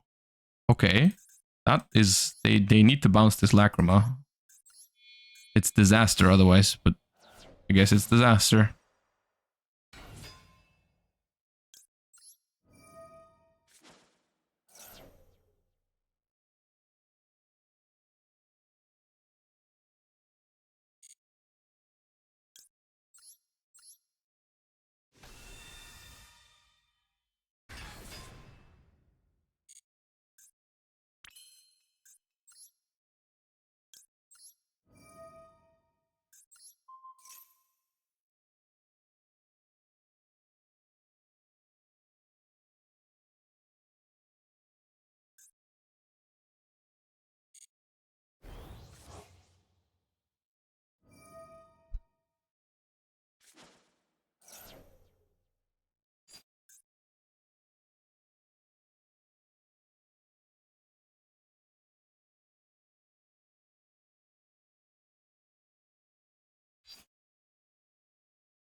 What are they gonna bounce?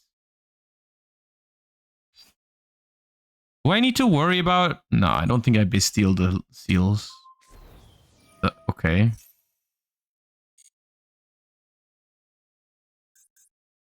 Bouncing Requiem is slightly inconvenient, but not that bad.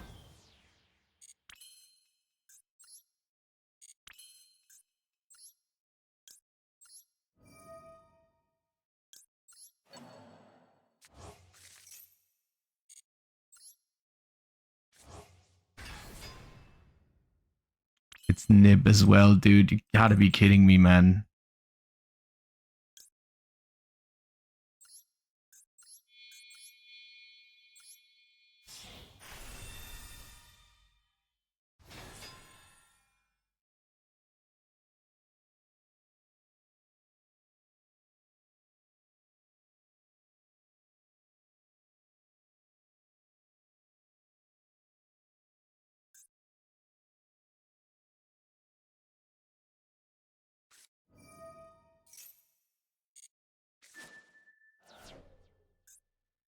So good at Yu-Gi-Oh, man.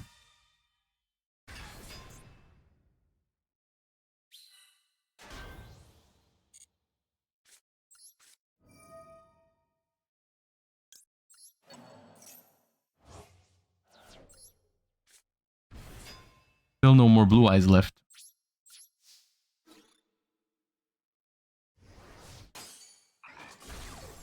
And I got Ash for Roar.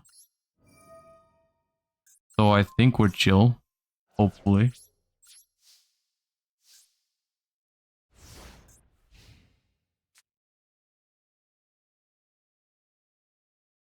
Should have make Caesar into Zeus? No. No, I don't think so.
Why did we let that resolve? Because now they have no win condition anymore. Because this is the only way this deck can get a blue eyes out of the banished pile. And if I ash that instead, they can never play the game again.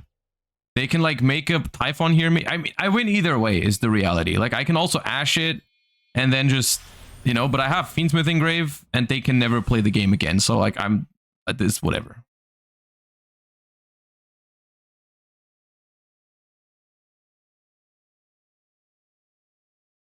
It doesn't really make a difference.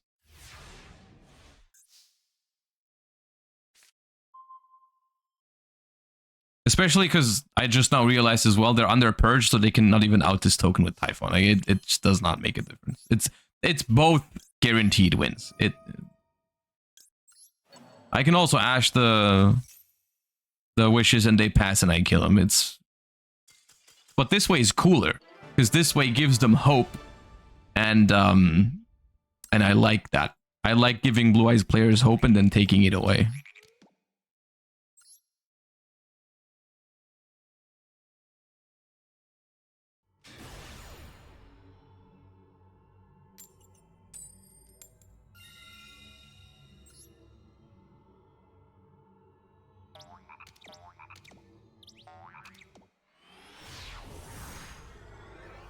Dude, the remix is not crunchy. Why is it not crunchy? Fixed. A lot of normal summons.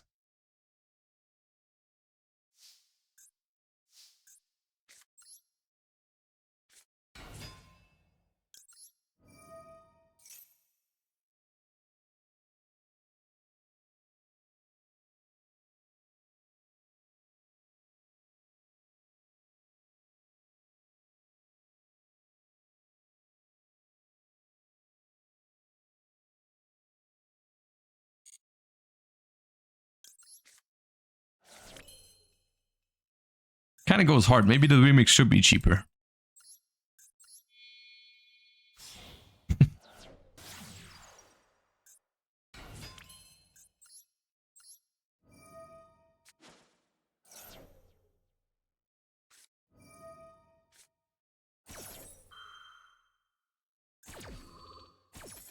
Honestly, with this hand, I could have also gone Lacrima, Send, Tract, maybe.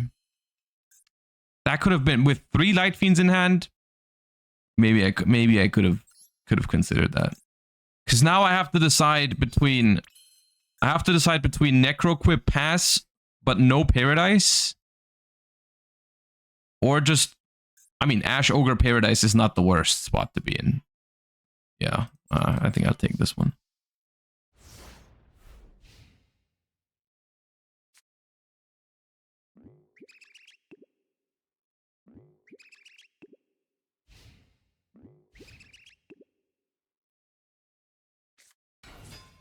Oh, Jesus Christ. What are you on? What is that? What does this mean? Am I trying to find out?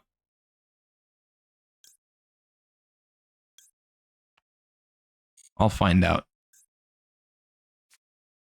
Exodia. Of course it means Exodia. Yeah, sure. What else would it mean? That's fine.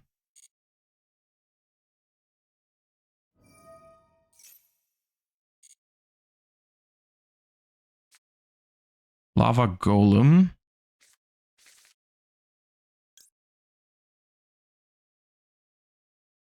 Sure. Please tell me you have to... Okay.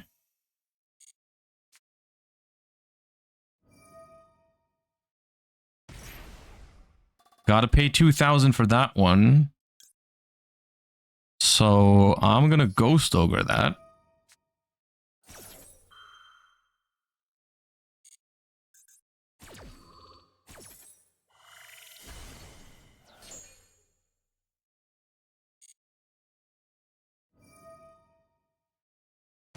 So here's the thing, right? This one always searches the Blue Eyes, right? It always searches the Blue Eyes in this deck. There's no way it searches anything else. So I think I let it go through. And just Ash the Blue Eyes.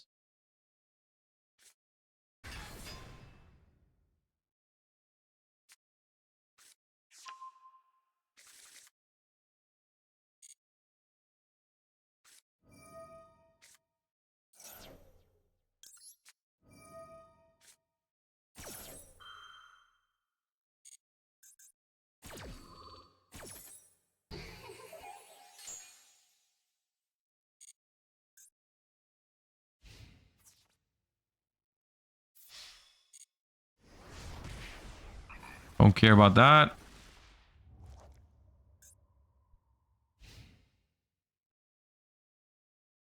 Here's where they set their floodgates.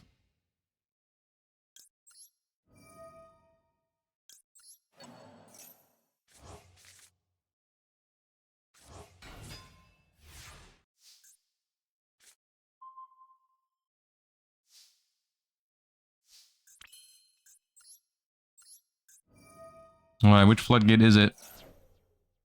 What is it?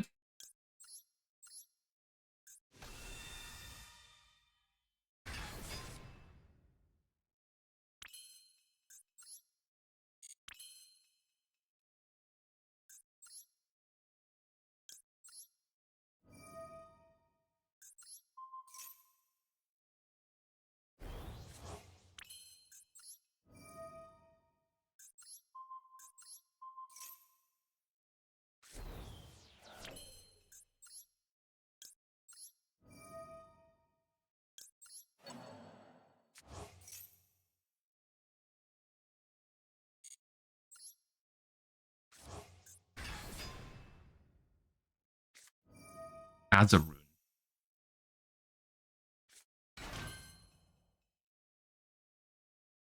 That annoying? Not a problem. A little bit, maybe.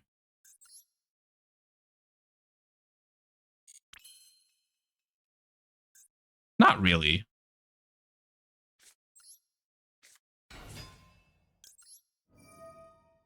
Chaos Angel? It's not the. This is not.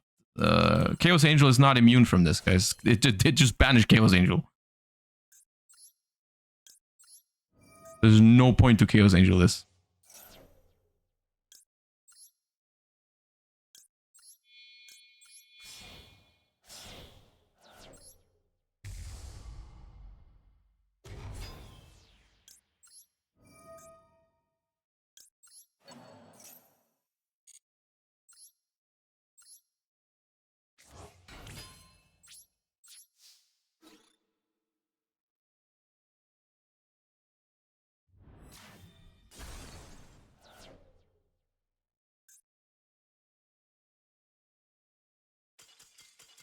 Goodbye.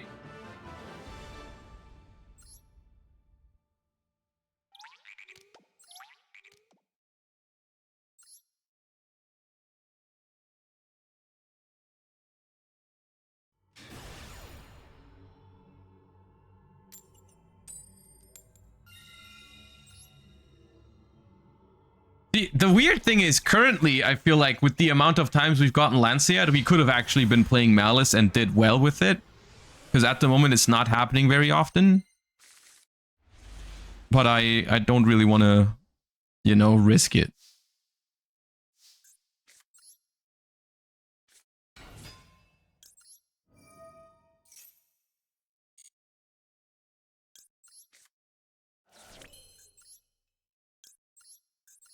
This hand slaps. I'm in love with this hand.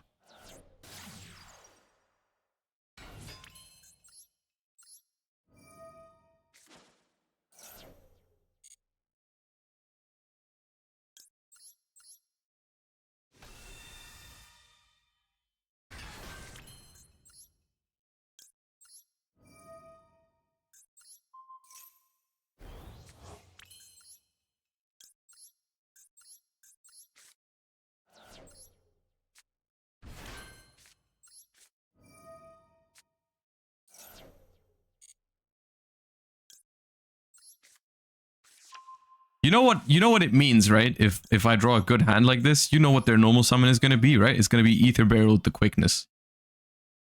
Why does this always happen when I do the Lubellion play and I'm trying to draw a nice little card off of my Promethean, my Necrocore Princess? Why is it always Droll and Lockbird? That card's not even good right now.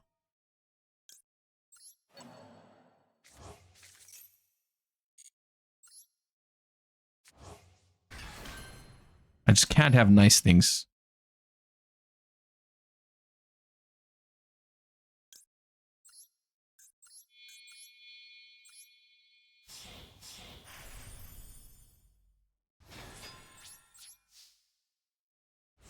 As a White Forest player, I agree. Stroll is bad. Everyone stop running it. Uh, that's funny.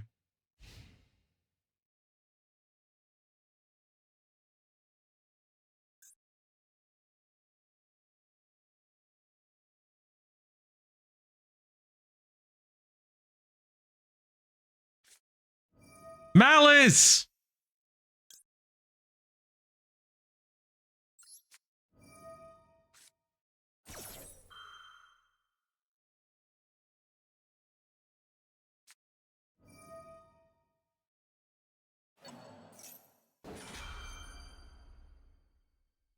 Okay.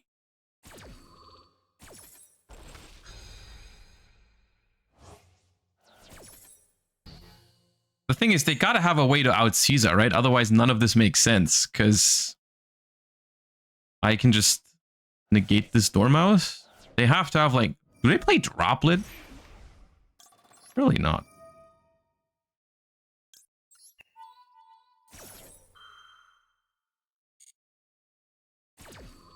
Alright, that's Dormouse down.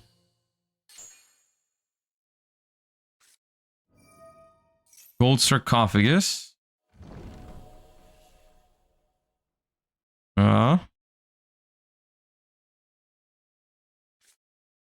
Chessy Cat. No, you're not getting your Chessy Cat.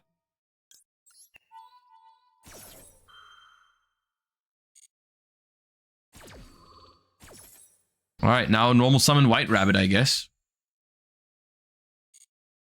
But is that even that good?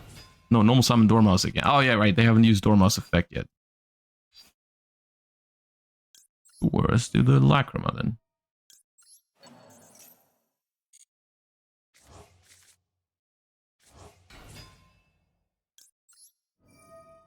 I think this works out for us, because they have used so many once per turns already.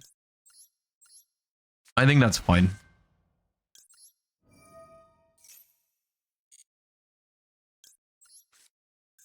Because it's like, yeah, this goes now and banishes White Rabbit. But then what? Then they've used all three of these banishment effects already. And at that point, they actually can't really play through my Bystials anymore. Because they will need Splash Mage with this hand, I think. Without Splash Mage, they don't even...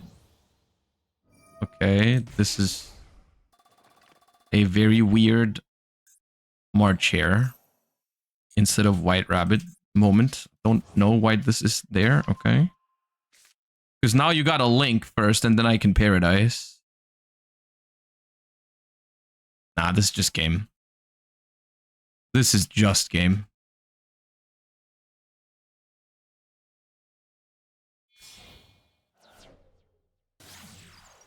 Link Decoder.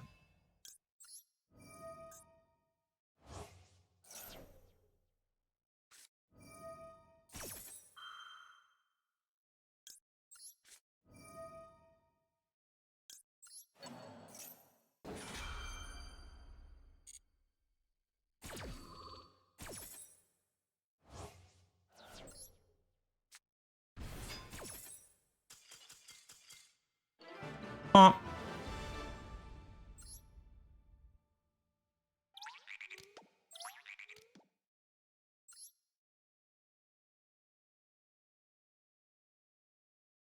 See, right now it's going better again.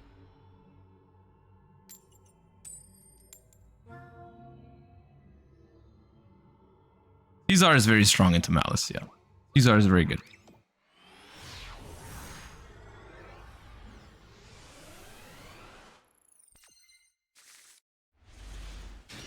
Yeah, this hand kind of sucks going second. Depends on the matchup a little bit. If this one is Maliss, we probably lose. Bingo machine, go!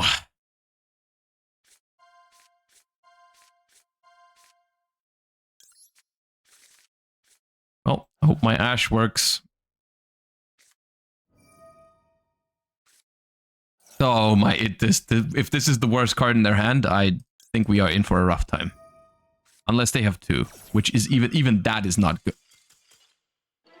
Okay, what was your hand?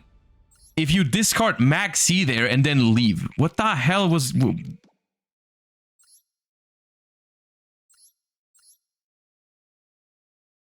What was your hand?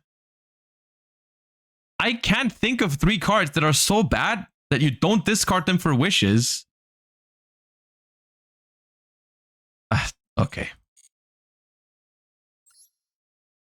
Just crashed out at Ash Blossom, I guess. Maybe they were ashed on the last 4 wishes in a row or something. And that just pushed them over the edge. They just dipped.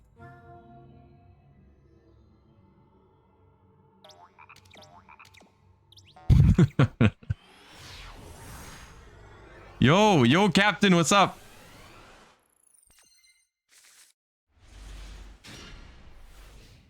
$50 cards. I hope it's not branded, because Phantasme is not good against branded.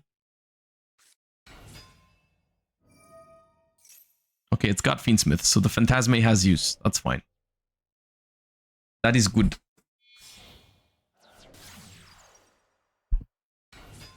I'll Phantasme here, just in case they, because,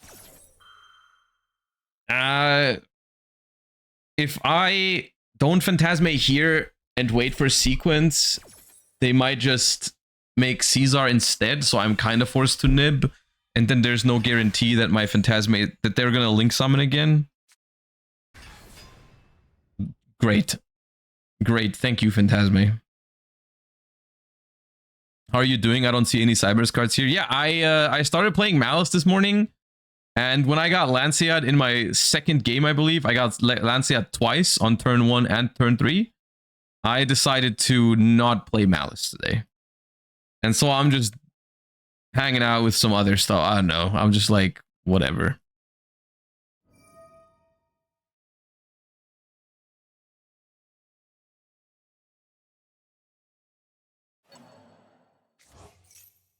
You would still probably have a positive win rate with Maliss, but I just can't be asked.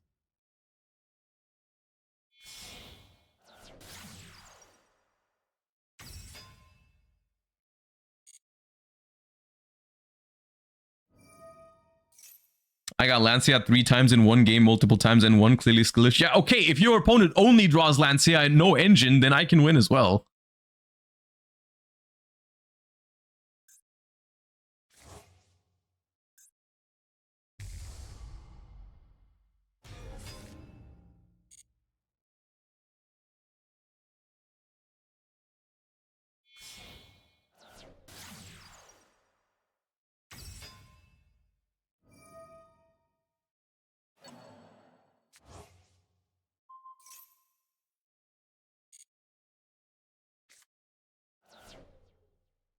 Okay.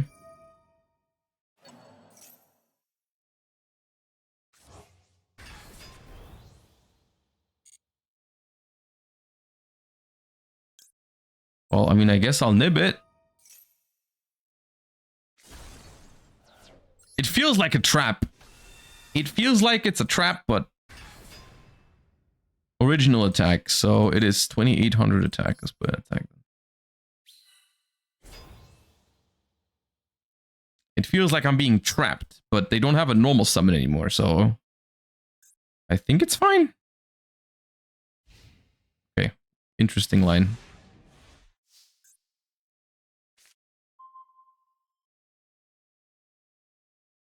Ash off the top. For Max C. Love that.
I still don't know what deck they're playing because it's 50 cards, so it doesn't feel like Fiendsmith Control, but they played it like Fiendsmith Control so far. And 50 cards also kind of makes me not want to go in, but they do have a toggle. Makes me want to go in, but they do have a toggle, so they have something. Sorry, but Emre is actually our Maliss player leaked. Yeah, as long as it's not me, dude, I don't care. As long as I don't have to do it.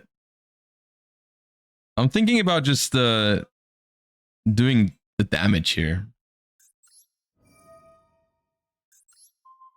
Like, just do 4,800, I guess? And then make sequence?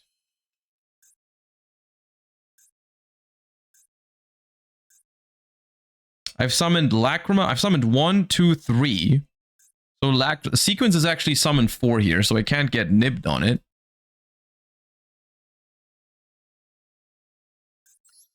You know, why not?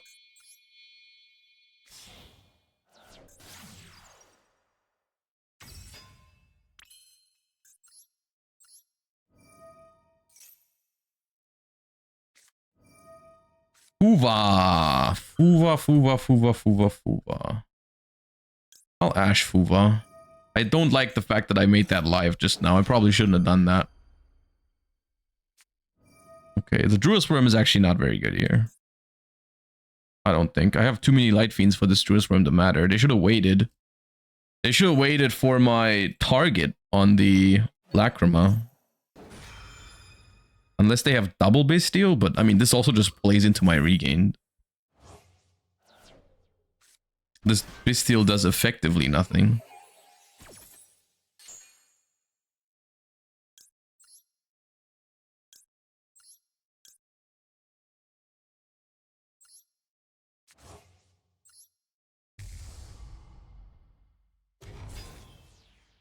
We'll do this protected from Ghost Ogre. Dude, it looks like Bastille Fiendsmith. It looks like Bastille Fiendsmith just with 50 cards. Maybe they were sick of drawing Paradise.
Do I care enough?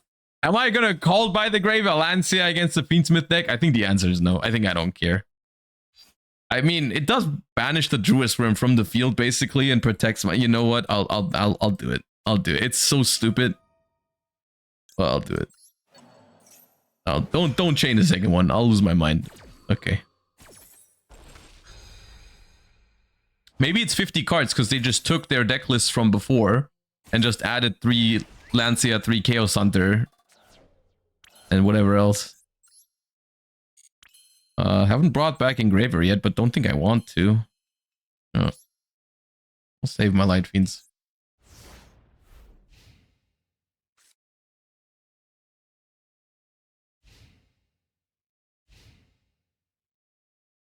Loads of people actually done that. I mean, I could see it. Yeah, I could ironically see people doing that. Oh, it's White Forest. Okay. Well, you can't really activate the belt. Okay, never mind. They can. Or...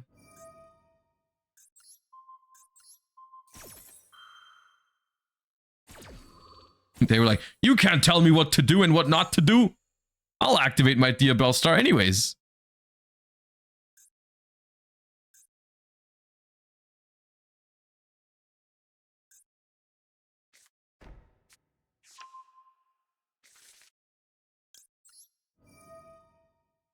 Well, you're not getting it back. You wanted to use it, and now you're not getting it back. That's what you get. Goodbye. SP Little Knight and Branded Regained are on the field together. Let me summon my Dark Monster and activate its effect.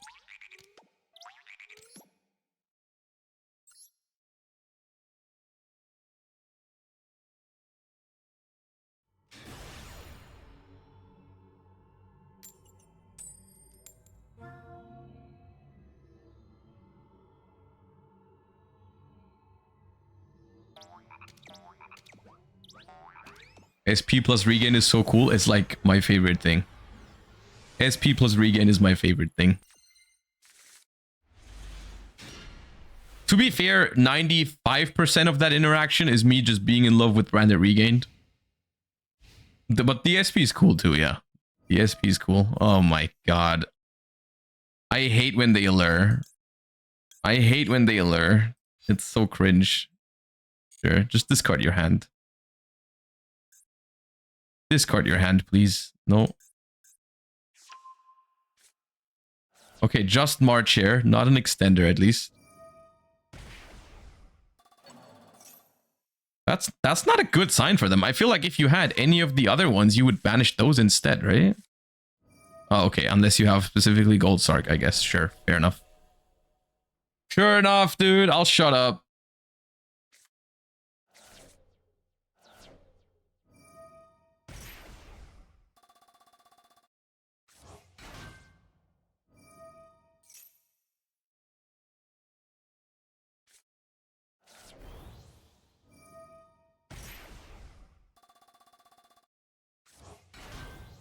Nib is so weird into their standard lines, though.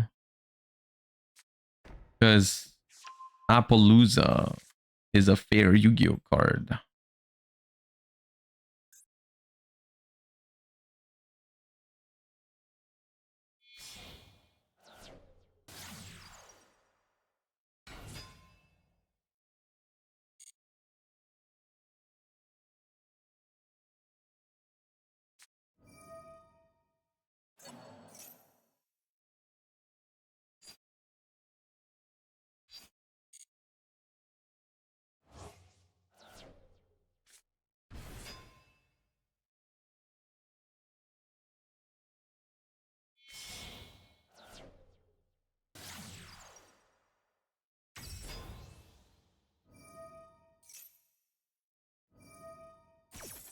Do I Ball Drake the Link Decoder?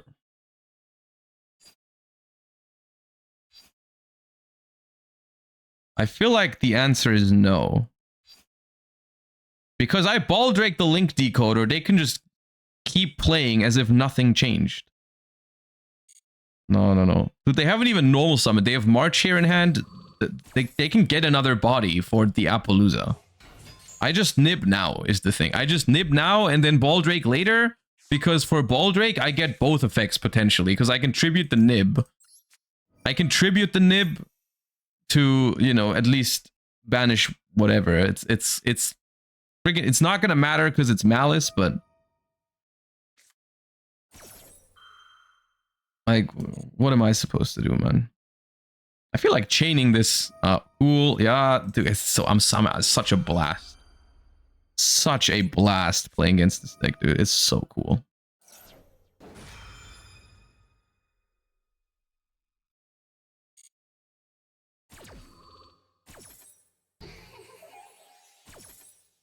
Why not wait for them to play into Ash and then Ash plus Nib? Because they don't play into Ash. They are never forced. They are never forced to Ash to Appaloosa and Ash Blossom. They just don't have to do that.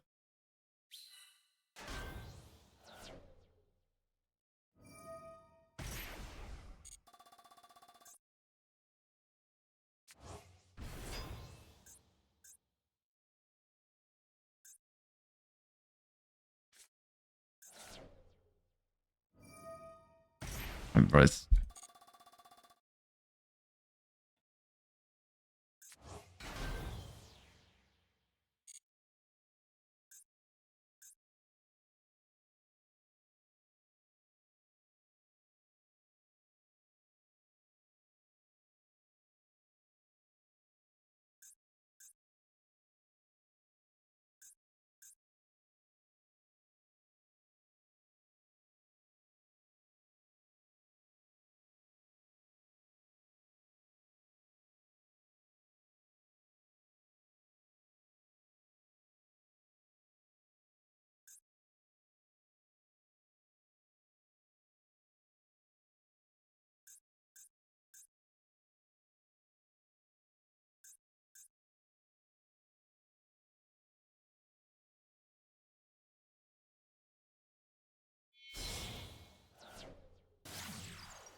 Well, why do they still have 4 cards in hand, man?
This is only good. Making this is only good if they're stupid.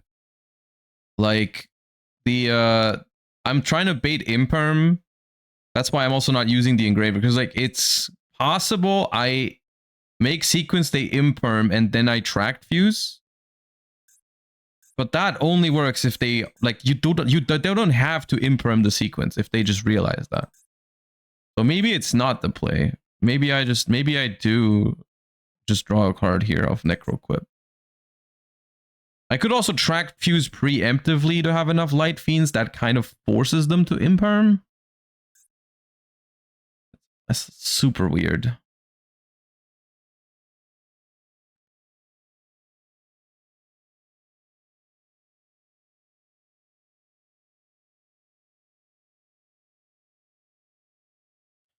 You can grab Maxi from their graveyard with M7. Yeah, dude. I don't know if you're serious or not, but that'd be quite the play.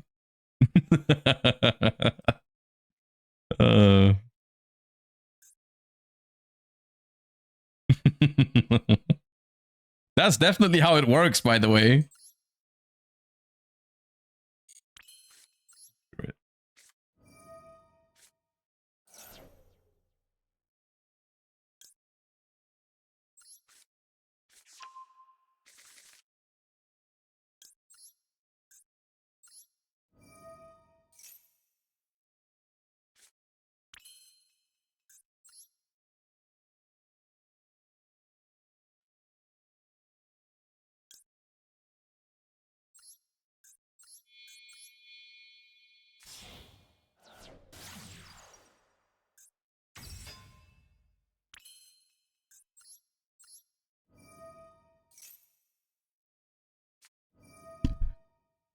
Yeah, dude, we all knew it was there, but I just didn't think they would have done it on the thing, because it would have been so bad to imperm the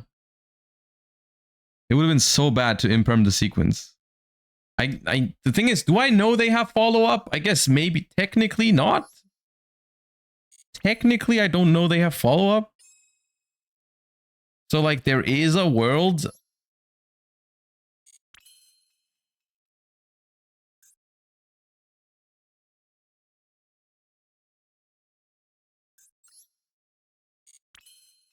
Oh, they have Maliss in Underground. No, they do have Maliss in Underground. I just lose the game. It's not worth playing. Yeah, dude. The fact that it demands 3 hand traps out of you, and then they still have like everything left, it's just not winnable. It's just miserable.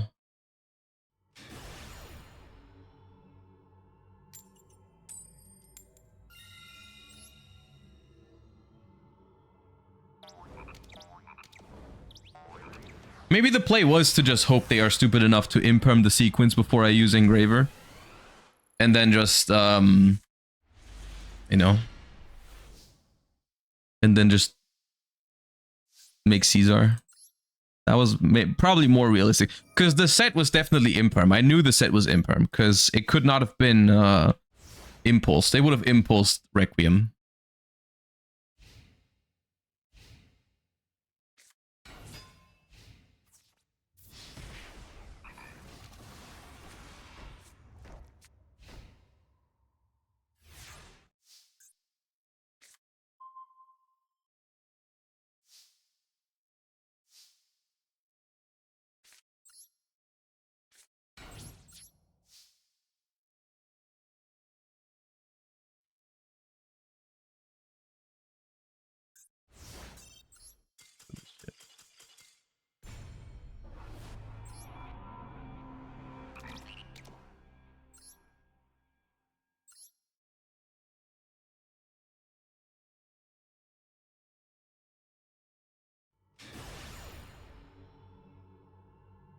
Just when I started to have a good time.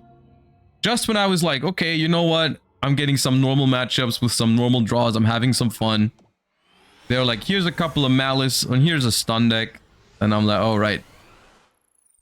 I forgot what I was playing for a second.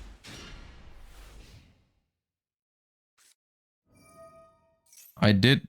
60 cards. Let's draw Dia Bellstar. Love that.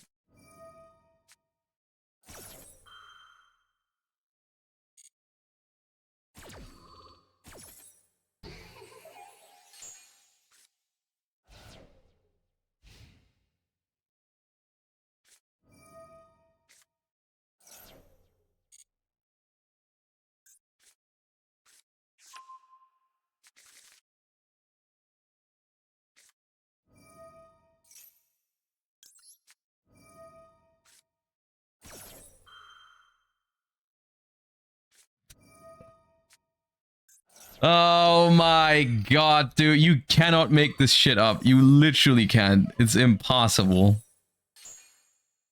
Like once you start having a bad streak, Master Duel really finishes you off, dude. It's crazy.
All right, now tell him I have nib. No, okay.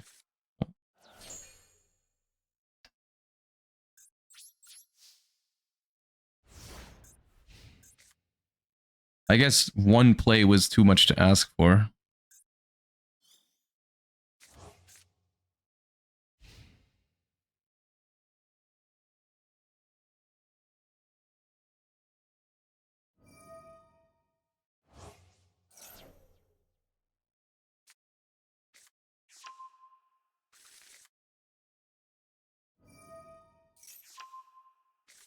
Why would you do that? What the hell are you doing? What's happening right now? Oh my god, that's why. Oh my god, I'm miserable. Oh, I'm so miserable right now. Oh god. Leave me alone. Please, leave me alone. I don't want to anymore.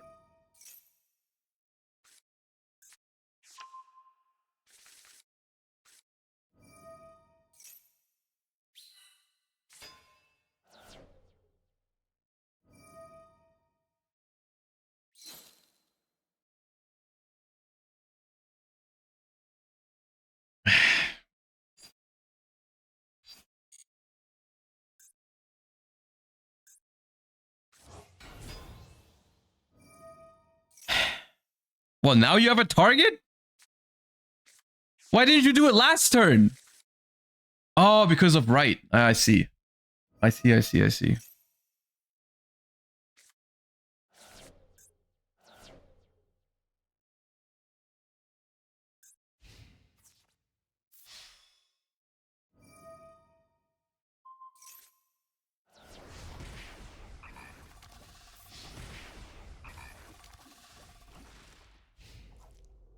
Please play into Nib. Do me a favor. Play it. No, that's Baron. Oh, that's Baron on Summon 4. This game is so cruel to me today, dude. It's actually insane. Dude, I didn't know they had a target. I figured they had no target because they didn't use it last turn. I should have bailed it then.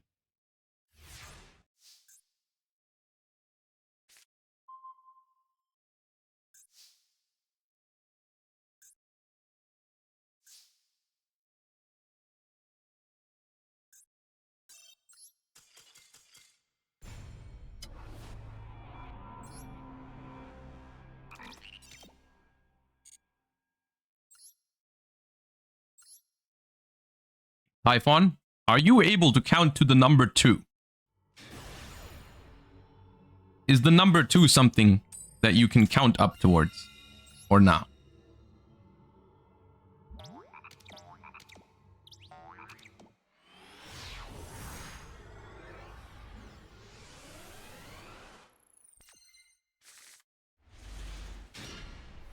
It's the one that comes after 1.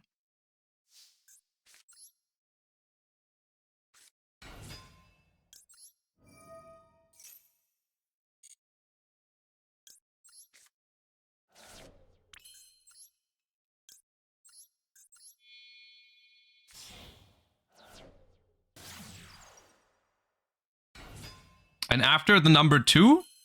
What comes after 2, chat? It's 1, then 2, then what? The answer is terahertz.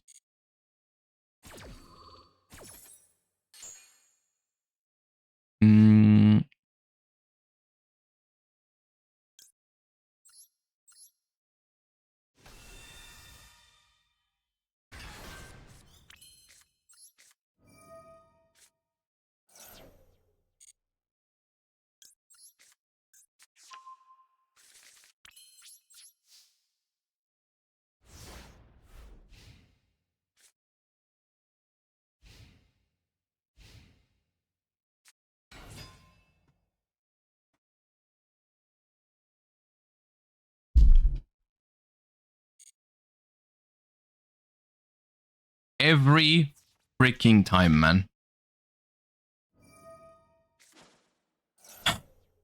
Why'd they even let him get to battle phase, dude? I'm just so tilted right now.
Actually, there's a world where I draw Ash and I can win.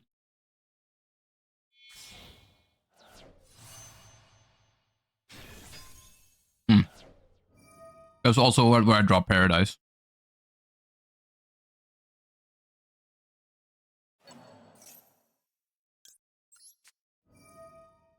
That one's on me though, because I should have sent it in the. I should have sent it in main phase. I let them go to the battle phase too quickly. That was not smart.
There's no way I live, right? I'm tripping, right? This is always game. Yeah, it's always game.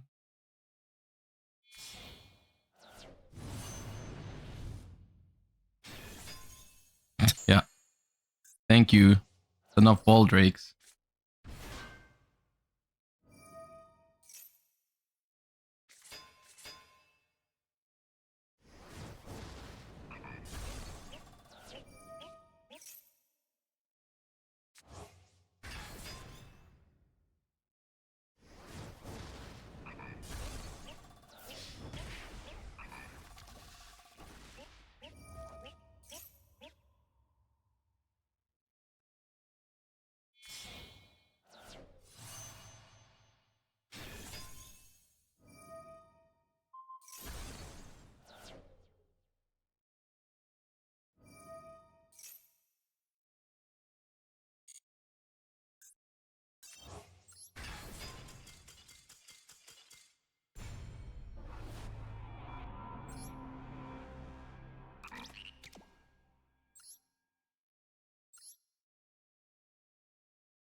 Actually, unbelievable.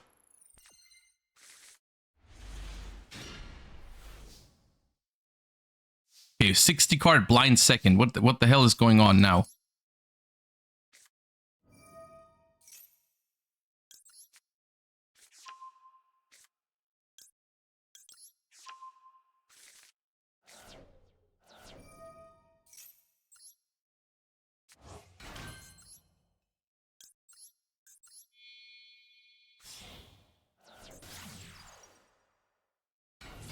Ancient Gear 10 Pi Numeron? Yeah, probably.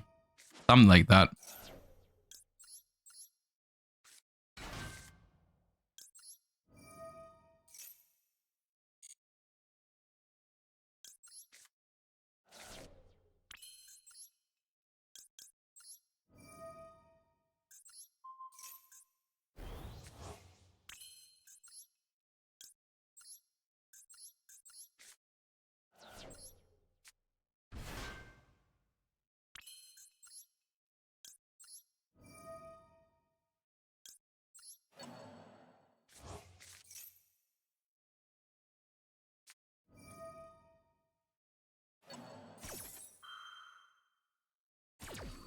Yeah. Let me blind second against Bestial Fiendsmith with my 60 card deck and just open Magnamute. It's not that hard. Not that difficult.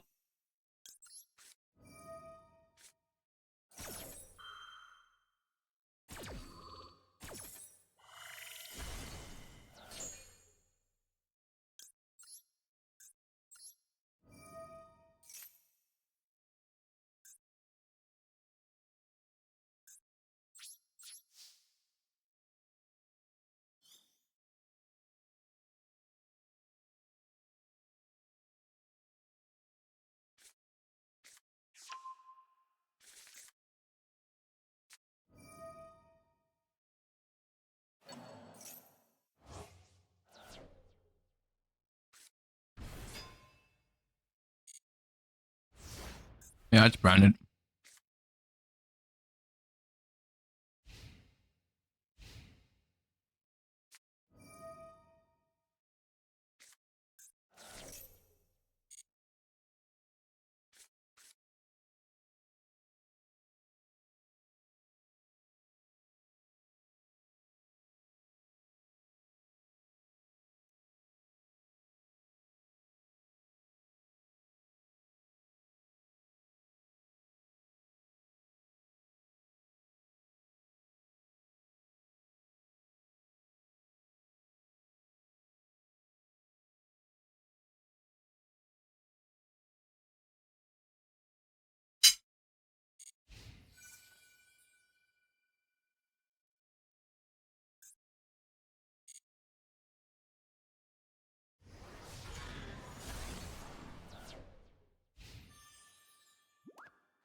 Problem is, I think they have Super Poly.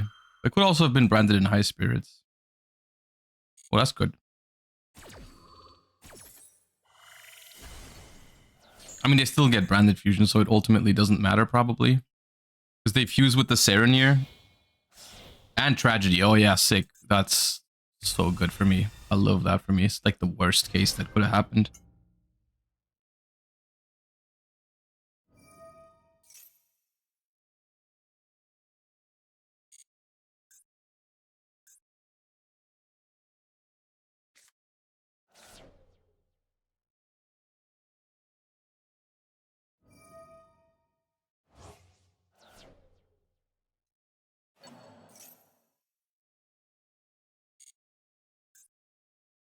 Why did they go battle phase if they had all this? I'm confused.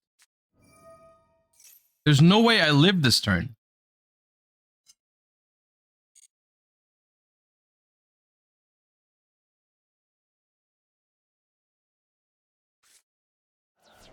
Why not banish Tragedy with Bestial? What? Because they already have Retribution and Branded Fusion in the graveyard. It doesn't prevent it. What?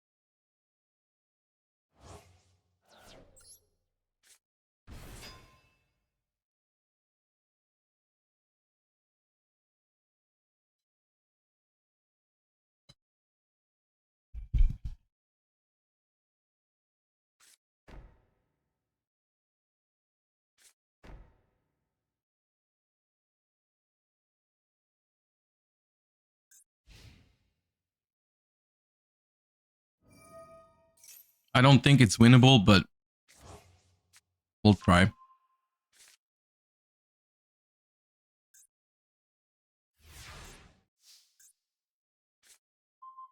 That's a good draw.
Yeah, that's probably the worst possible outcome.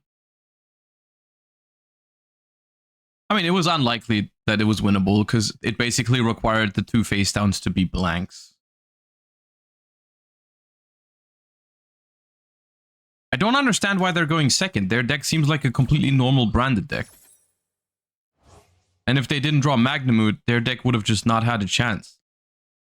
So they decided to draw Magnamute, I guess? Kind of smart, actually, if you think about it.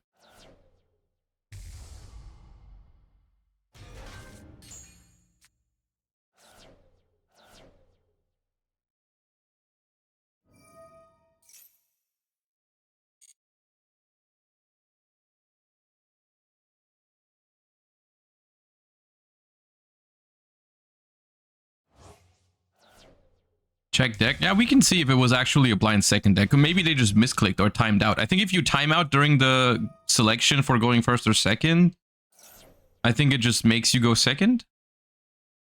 I think. Maybe that's what happened.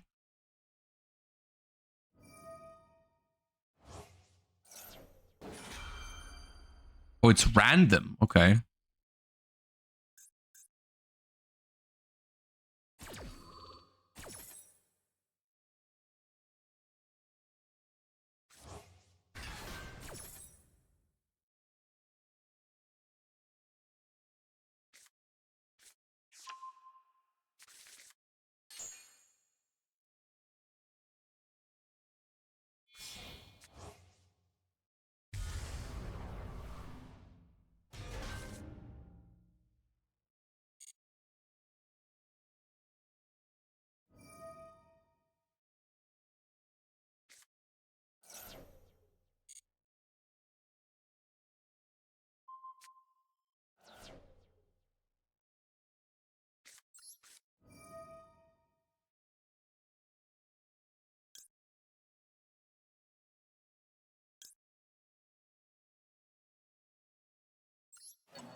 A large token.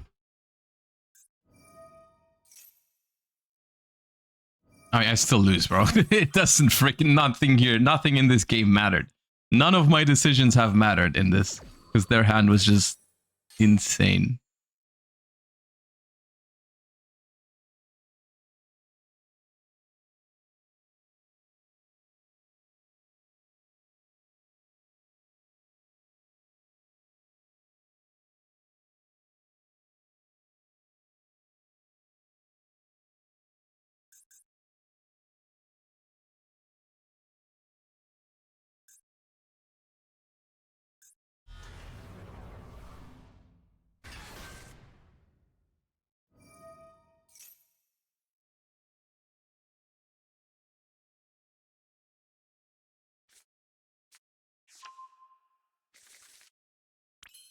I think that sums it up.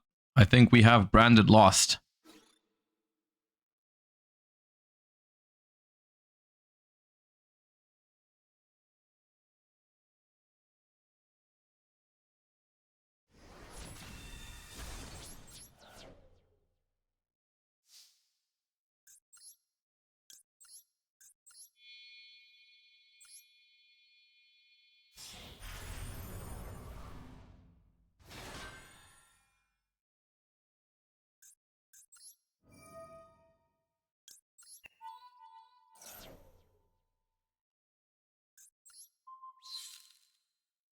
At least they're not going to end it with my token.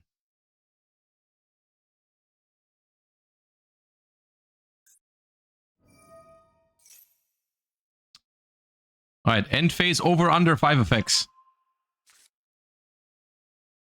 I think it's over.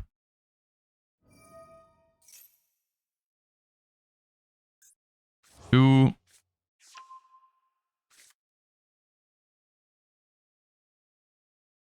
They should just make a master rule where during the end phase, a branded player just gets to take their graveyard and put it back into their hand. But that's just like one chain link. We'd save so much time.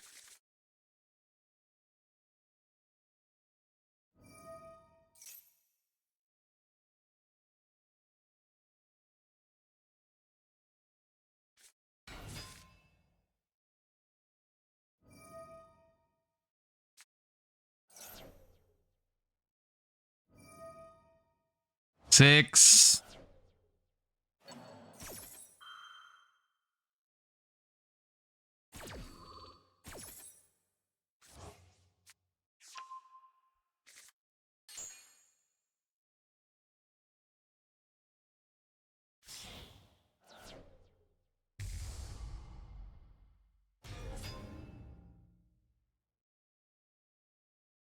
Seven.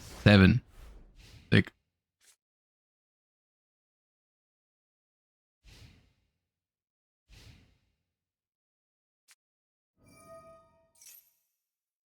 Alright, I've seen enough. I'm gonna be late for my appointment if I let them get another end phase. Okay. Well, I guess the good news is it wasn't that much Maliss today. So, I mean, if this continues, then maybe people are gonna stop playing so much Maliss hate in their main decks, which would make the game more playable for everybody. And maybe play less stun and less Tenpai, but there's still a shit ton of Tenpai, which is not like, honestly, I still I hate playing against Tenpai more than playing against Maliss, and for some reason, whenever a new best deck happens, people are just like, yeah, that's Tenpai time again. Well, I don't know. I don't know. At least we got to Master today. We still need to get to Master 1 eventually, but that's that. Like I said earlier, I gotta go a little bit earlier today because I have an appointment at 5. So I gotta go. I hope you enjoyed the stream. Thank you all for watching. I'll be back tomorrow, and I hope to see you guys then. Thank you for all the support as usual. I appreciate all the subs and all the follows. Hope you have a wonderful rest of your day. I will send you guys to... Let me see who's live. I'll send you guys to Farfa. All right, I'll send you guys to Farfa. I think they're doing meme review right now. You guys enjoy the rest of your day. Thank you for watching, and I'll see you tomorrow. Bye-bye. Peace.